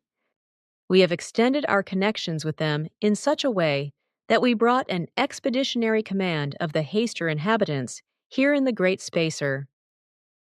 We also helped them build their station, which was created in the depths of the North Sea, and from where they will expand their expeditionary work across the whole world. Since their mental, physical, and consciousness-related development has not yet progressed as far as ours, we can only maintain physical contact with them using our swinging wave neutralizing devices, as we must also do so with the Earth humans when it is necessary now and then.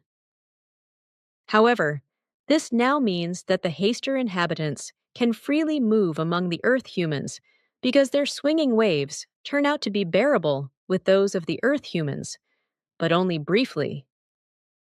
The Haster inhabitants cannot remain in the direct range of the swinging waves of the Earth humans for more than 17 hours. Otherwise, they begin to lose control of themselves. But since they have this 17-hour possibility, they have decided that they will seek contact with one or several Earth humans for their study purposes, and also for the instruction of the Earth humans, but certainly with no more than 3 people, who must remain silent about it for their lifetimes, which is why especially upright people are to be selected for these contacts, who can be completely trusted. Contact Report 142. The few human races in the area of the Cassiopeia constellation in another space-time configuration are well known to us, but they have no resemblance to the life forms mentioned in this letter. Also, their flying apparatus do not correspond in any manner to the kind described here, and besides, their technology is not so far and highly developed that they could, with their own flying apparatuses, reach the Earth. The technology of one of the 2 races is presently developed so far that they prepare just the first flight attempts to outer space, and they stand just a little bit behind Earth's technological development. The second race, which is on another planet behind the Cassiopeia constellation, only has flying apparatuses that master their own planetary space somewhat certainly. Among these facts is the further complication that both of these races of human life forms exist in a different time plane in relation to the Earth. Like I said, so separated from the time plane that is known to the Earth human being and in which they live. So when the human beings of the Cassiopeia constellation one day master space travel, they still will not be able, for a long time, to penetrate into the time plane in which the Earth humans live their existence. And in our time plane known to us, no human life forms exist. Who would be capable of spaceflight in Cassiopeia, that is to say, in that area? Sure, there are human beings there, but these are not yet advanced in spaceflight, or are not yet so far advanced that they could carry out journeys through universal space. Like on the Earth, secret stations of foreign planet human races exist there on their planet, which do not, however, practice direct contact with the planet's inhabitants. How many of all solar systems have planets that are actually inhabited by humans, which are visible from the Earth and which are known to us? If one believed all alleged contact reports of Earth humans with extraterrestrials, practically all solar systems would be inhabited. Truly, there are only very few solar systems inhabited by human life forms that are known to the Earth humans, And on the other hand, a lot of suns have no planetary systems. To these facts, there is still to add that many of the space-traveling races that come to the Earth are not resident in the time plane known to the Earth humans. We already spoke very often about space-traveling human races that do not belong to you and which come, nevertheless, to the Earth. In which time plane do they all belong? It is different for each. To mention all of them would be difficult and time-consuming. Then let's say, for example, the humans of the area of Alpha Centauri, then Reticuli or whatever it is, then...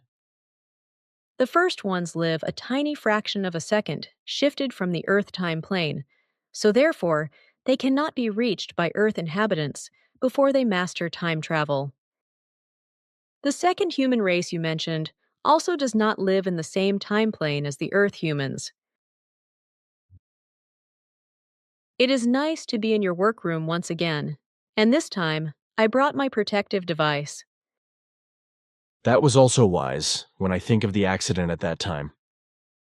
Contact Report 144. These conflicts within him, Possibly Hans Schutzbach finally led him to the case, because through his steady insistence of getting in touch with me, I allowed myself to be led to approach him in my ship so close that he came into my personal swinging wave field. Thus, he suddenly became aware of the true love and peace, which seemed like a paradise to him. But disaster immediately fell upon him when I went away again, and he fell out of my swinging wave field.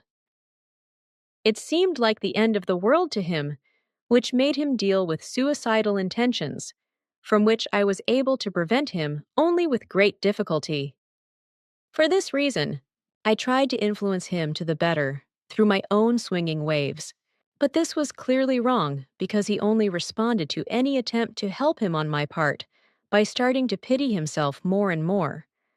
And at last, a dangerous hatred built up inside of him against everything that has to do with calm, peace, and love, as well as with truth. Contact Report 146. The coming world events and the continual fulfillment of the prophecies ever depress me to such an extent that I often become damn furious when I think about the fact that the Earth humans simply cannot be taught and run unreasonably in their misery. I often heave because of a burning rage and a roaring misery. Is there not a possibility to suppress these outbursts?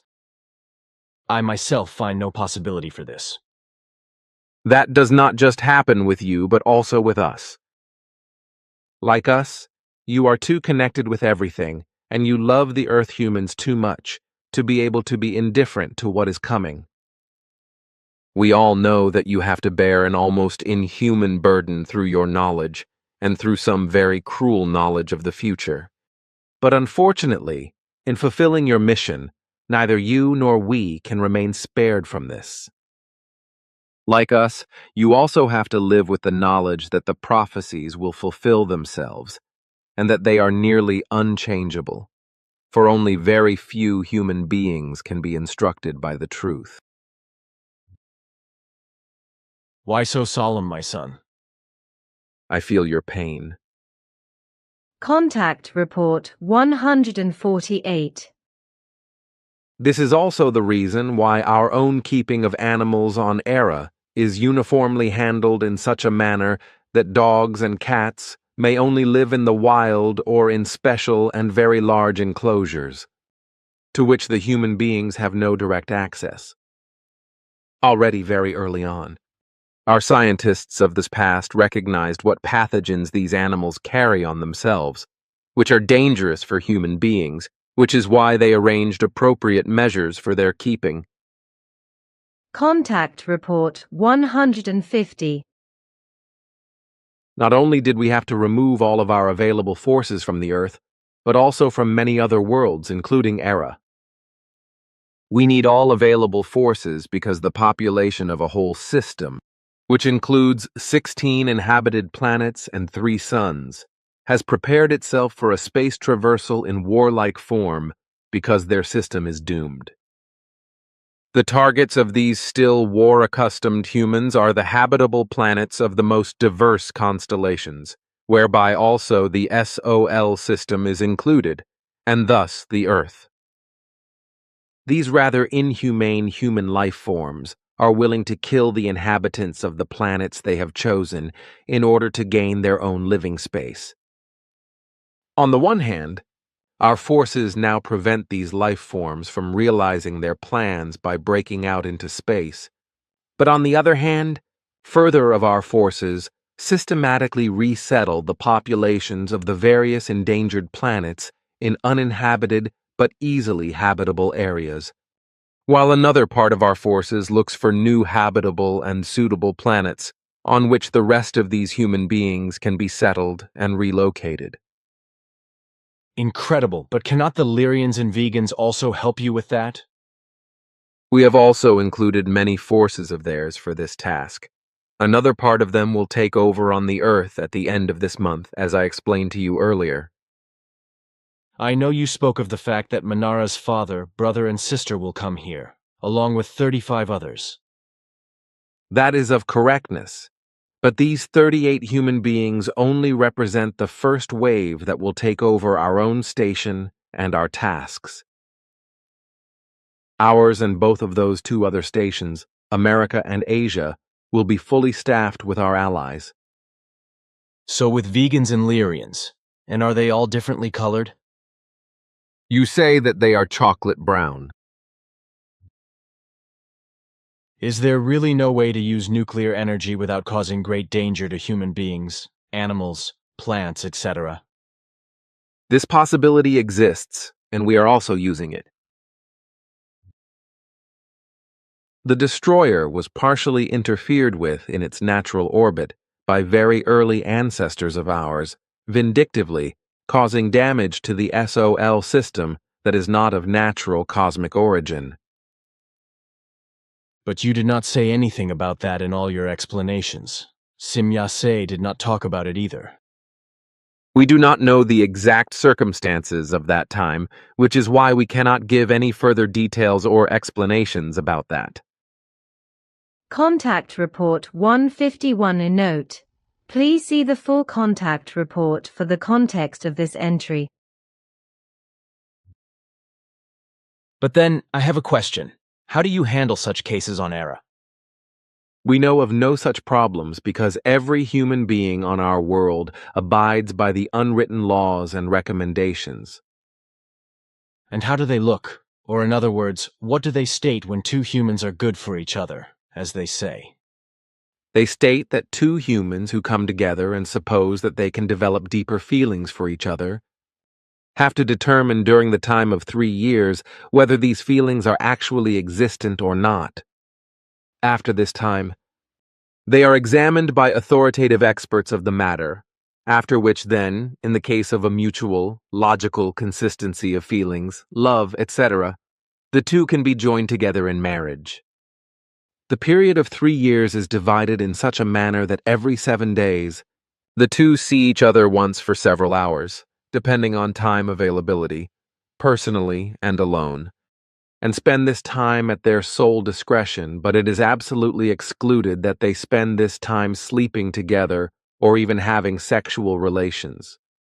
Such activity is only acceptable when the examination gives the assurance that they will seal the bond of marriage. If two such people perform an activity that always or occasionally brings them together during the weekly 7 days, then nothing is to be objected against it, but at the same time, a personal togetherness is not allowed. The reason for this lies therein that each of the two should always have time during 6 days to thoroughly process and consider all of the undergone insights and experiences on the 7th day. Then, in addition to this, after 2 years, there comes a 12-month separation period, during which the two may not see each other. Typically, they work on different planets during this time, in order to maintain sufficient distance and to have time to think. Then, only after this, there follows the aforementioned examination. Other harmless physical contacts as well as communicative forms, are, of course, allowed at any time. Contact Report 153. Our linguistic computers speak very fluently and even correctly emphasize when they are stored and programmed with human voices. The group members should be given the opportunity to be able to direct all personal questions and other questions of interest to them to a special computer, which will then answer their questions for them using the best of logic. For this purpose, a special and soundproof room must be provided, in which only the individual group member, undisturbed and isolated from listeners, can direct his or her questions to the computer located inside there, which is coupled with a repository of knowledge that also holds all personal data of all group members of the past and future within it. Then this computer responds with my voice, while giving the exact answers on a logical basis. Is this right? The computer will not be in this room because it is a device designed by me, which is to be installed in the telemeter disc located high above the center. In the aforementioned room, there will only be earthly apparatuses and equipment, which will transmit the voices of the group members to the computer, and which, in turn, will also let the voice of the computer in space become audible. This apparatus may not be positioned in the room because it is not an earthly device. It is also necessary that this apparatus hovers very high above the Earth because it will not have certain data stored in it, which must then be retrieved from the central computer in the station. Aha, now I understand. Now it interests me only whether a meditative process will be necessary for a question. No, because the question has to occur acoustically and through a microphone. But for this, it is also necessary that the psyche is very balanced. Otherwise, the computer will not release an answer to the questions directed to it. Thus, this necessary balance must be present in the human beings so that questions are accepted and answered. And how do the females among you hold up now with the creation of the balance, if you even have such question and answer computers at all? Those actually are there with us, and they are used very often. Our people are all balanced to such an extent that no one must first create the balance. But still, many females use the aforementioned method of application because it not only increases mental balance, but still has many other advantages. Contact Report 154. Of course, that is of correctness. I have overlooked that. I am a little confused. Of course, that is of correctness. You are illogical. Think of Gabriel. Note, see Emmanuel. That you know my earlier personal origin? But of course, and also no one had to tell me this. I have known this since that time, when I first saw you. I had no reason to talk about it, you former half-earthling. Contact Report 155. And you do not think that it is necessary for you and for everyone, that for all those involved, you yourselves clarify the things and obtain the information. You know that we are not allowed to do that, because it would be an intrusion into the personality.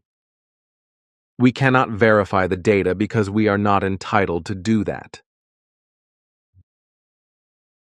Simyase once told me that I may not take a photo of her because she moves every now and then on the earth among the human beings and may not be recognized.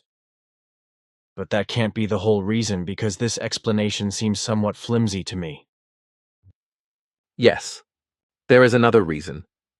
And it is based on the fact that a lot of damage and harm can be caused by photos if human beings with evil thoughts concentrate negatively upon others and upon photographically depicted human beings.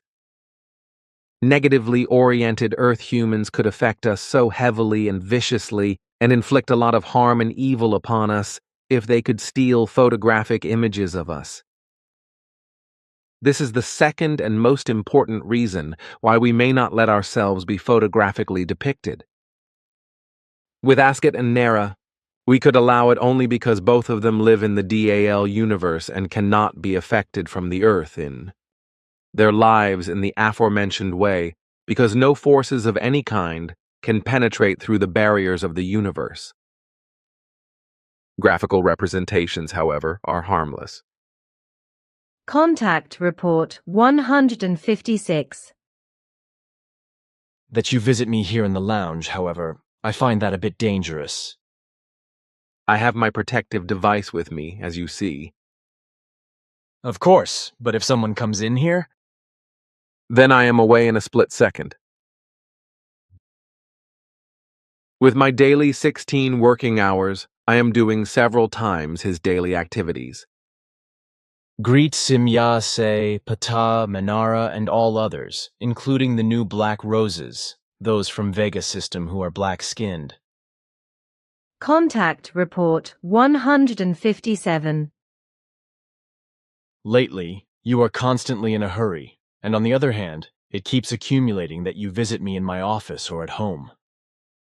I am indeed very pleased about this, but I think it is a bit dangerous for you.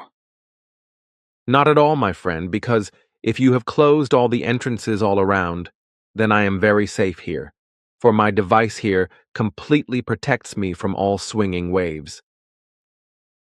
And how long does it offer you this protection? This device is indeed complicated, but it has an absolute operational security effect that lasts for several hours. How many hours? There is absolute security for 4 hours. Your bucket there, your protective device, it is not as bulky as the one that you recently had with you. Is this a new development again? Note, an observation which may be completely unrelated, regarding Quetzal's protective device. Described by Billy as a bucket, on at least 3 occasions see Contact Reports 157, 164, and 165. I am reminded of the handbag symbols seen in ancient archaeological images throughout the world. That is of correctness. Today, I have this device here in operation for the first time. Then you are just counting on the fact that it functions? I can rely on it like you do with the dematerialization shafts of our ships. Until we meet again, my friend, I'm suddenly freezing. Contact Report 159. The descriptive phrases of the Earth humans are very different from ours, as I already explained to you on Electra. So if certain things become explained, then the descriptive phrases consist of other forms than the ones known to us. We also had our own troubles with this at the beginning of our contacts. Nettles, or stinging nettles, are herbs with tiny stiff hairs on the leaves. Upon contact, the tips of these dagger-like or needle-like fine hairs break off, burrow into the skin, and empty their toxic sap under the skin. This then causes swelling and an itch-like burning. The nettle is a herb that has an affinity with the so-called China grass, and the nettle also finds use as a medicinal herb. Yes, this herb is known to me. We call it urtic, which transferred into your language means that which stings and burns. The names transmitted to you are exclusively those which have been in use among our peoples for ages, and which are still commonly used among our peoples today in a modified form. These names are first names according to an earthly sense, and each one has a certain meaning. The rule is that for a person who exercises some specific activity, this activity is then added as an explanation to the name. For example, if someone had worn TRJJDON as a name and had pulled ships along the channels, then this human being was named TRJJDON, who pulls the ships, or Trijden, the ship puller. That's how the determinations of the names have arisen. There are, however, still quite certain emphases of letters. That is of correctness and very important, for only the emphasis of certain syllables results in the correct pronunciation of the name. I have also noticed that various names are still common on the Earth today, sometimes in well-preserved or partially preserved form. That corresponds to the actual occurrences. Many of the names are still common on the Earth today, some in exact, some in modified forms. Thus, on the one hand, the names were received in their entire value, whereby usually only the emphasis changed. But on the other hand, names were changed by newly developed languages or simply by arbitrary willfulness. When these names were introduced on the Earth, these were given in 8 different languages, which were, nevertheless, all of Lyran origin. From this, new languages developed on the Earth over the course of millennia, from which then, primarily, the oldest languages known on Earth arose, but these strongly flowed through from the original languages introduced. The best-known languages that arose from it are Sumerian, Aramaic, Hebrew, Minoan, Celtic, etc. From the Celtic, for example, there arose many other languages, from which, ultimately, today's German language, the Flemish, and also other languages arose. From the Minoans, ancient Greek arose, and so on and so forth. And in all these languages, of course, the anciently introduced names were common, which have been received or modified in the course of time. What is still most commonly available today in names is found in those areas of languages that run in the Minoan direction and which have been incorporated into the later ancient Greek, by which means they have been preserved to a large part up to this day, though often modified.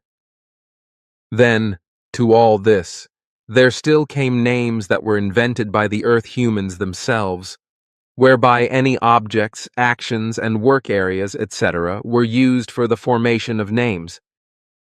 But there were also names that came from the so-called original languages, which means that even then, names arose for human beings on the Earth, when the human beings of the Earth first learned to speak. As a rule, these were very simple terms, from which, in the course of time, additional terms arose, which then ultimately led to a language. But this was only so in a few cases, because the main part of the introduction of language on the Earth happened when the first cosmonauts resided on this world, who mixed themselves with the earthly human life forms, who still were not strong in their own language. Nevertheless, this goes back a few million years. Contact Report 161. I also have a few things to share with you. In addition, I can perform my investigation on you only in the form that my apparatuses transmit all of the information into the station, after which I can then retrieve it there and work it out.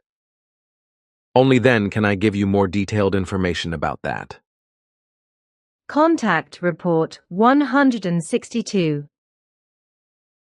And since I am already speaking of the children, I must make a declaratory and shameful statement regarding the daughter Melanie.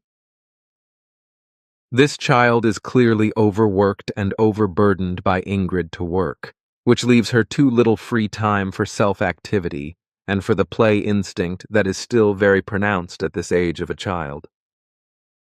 Even our children, who are already very much developed at this age, cannot and may not be kept busy by us in such a senseless way, and certainly not a child of the Earth humans and of the present time.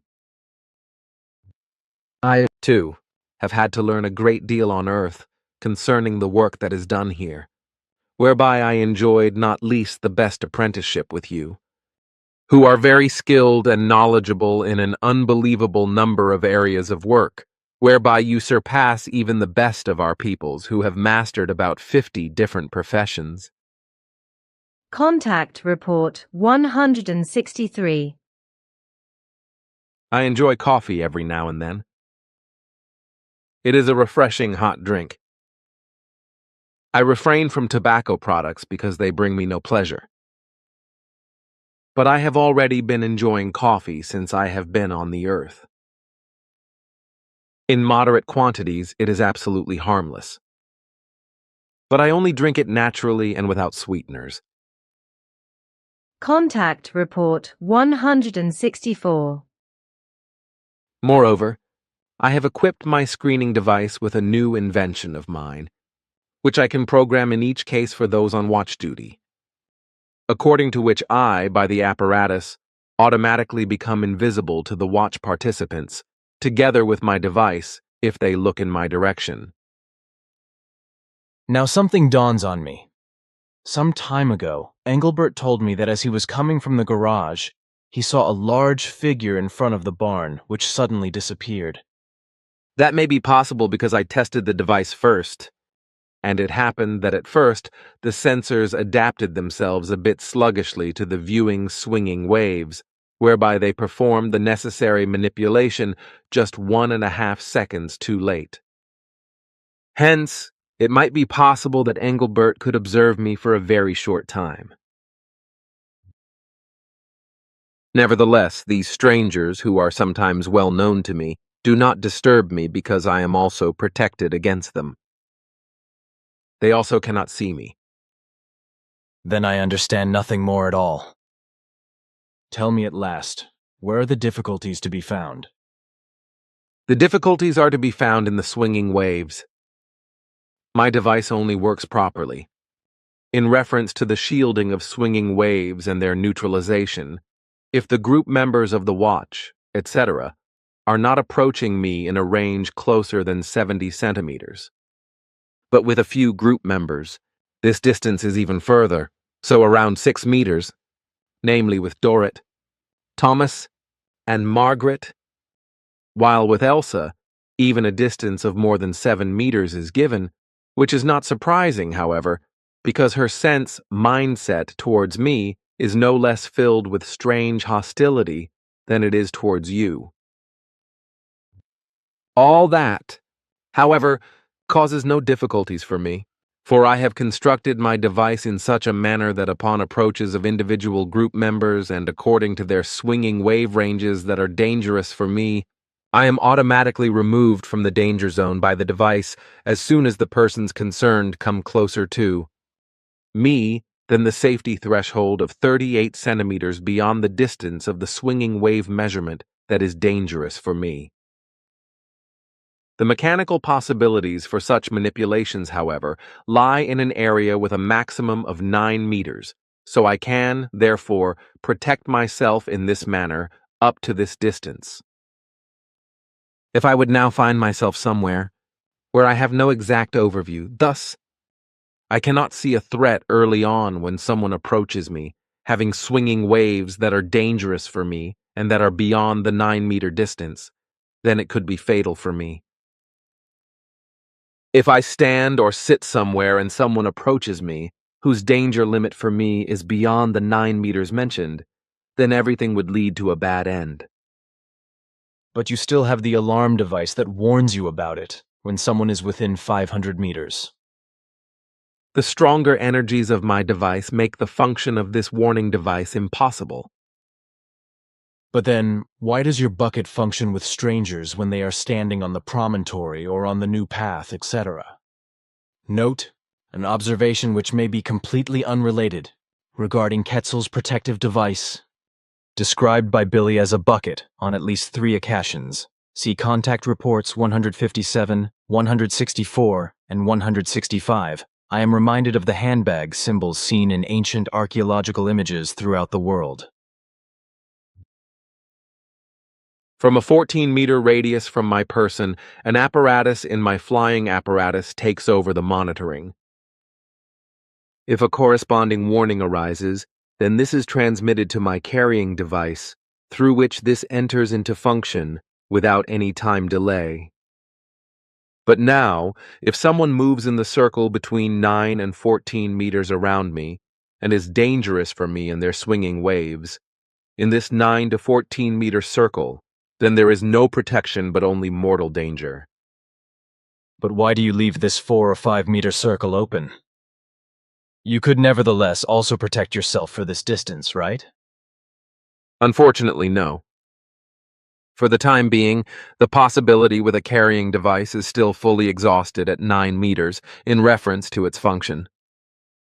But after this distance, there must be a neutral ring of at least 4 meters, so that the energies and surveillance equipment of my aircraft can operate and work.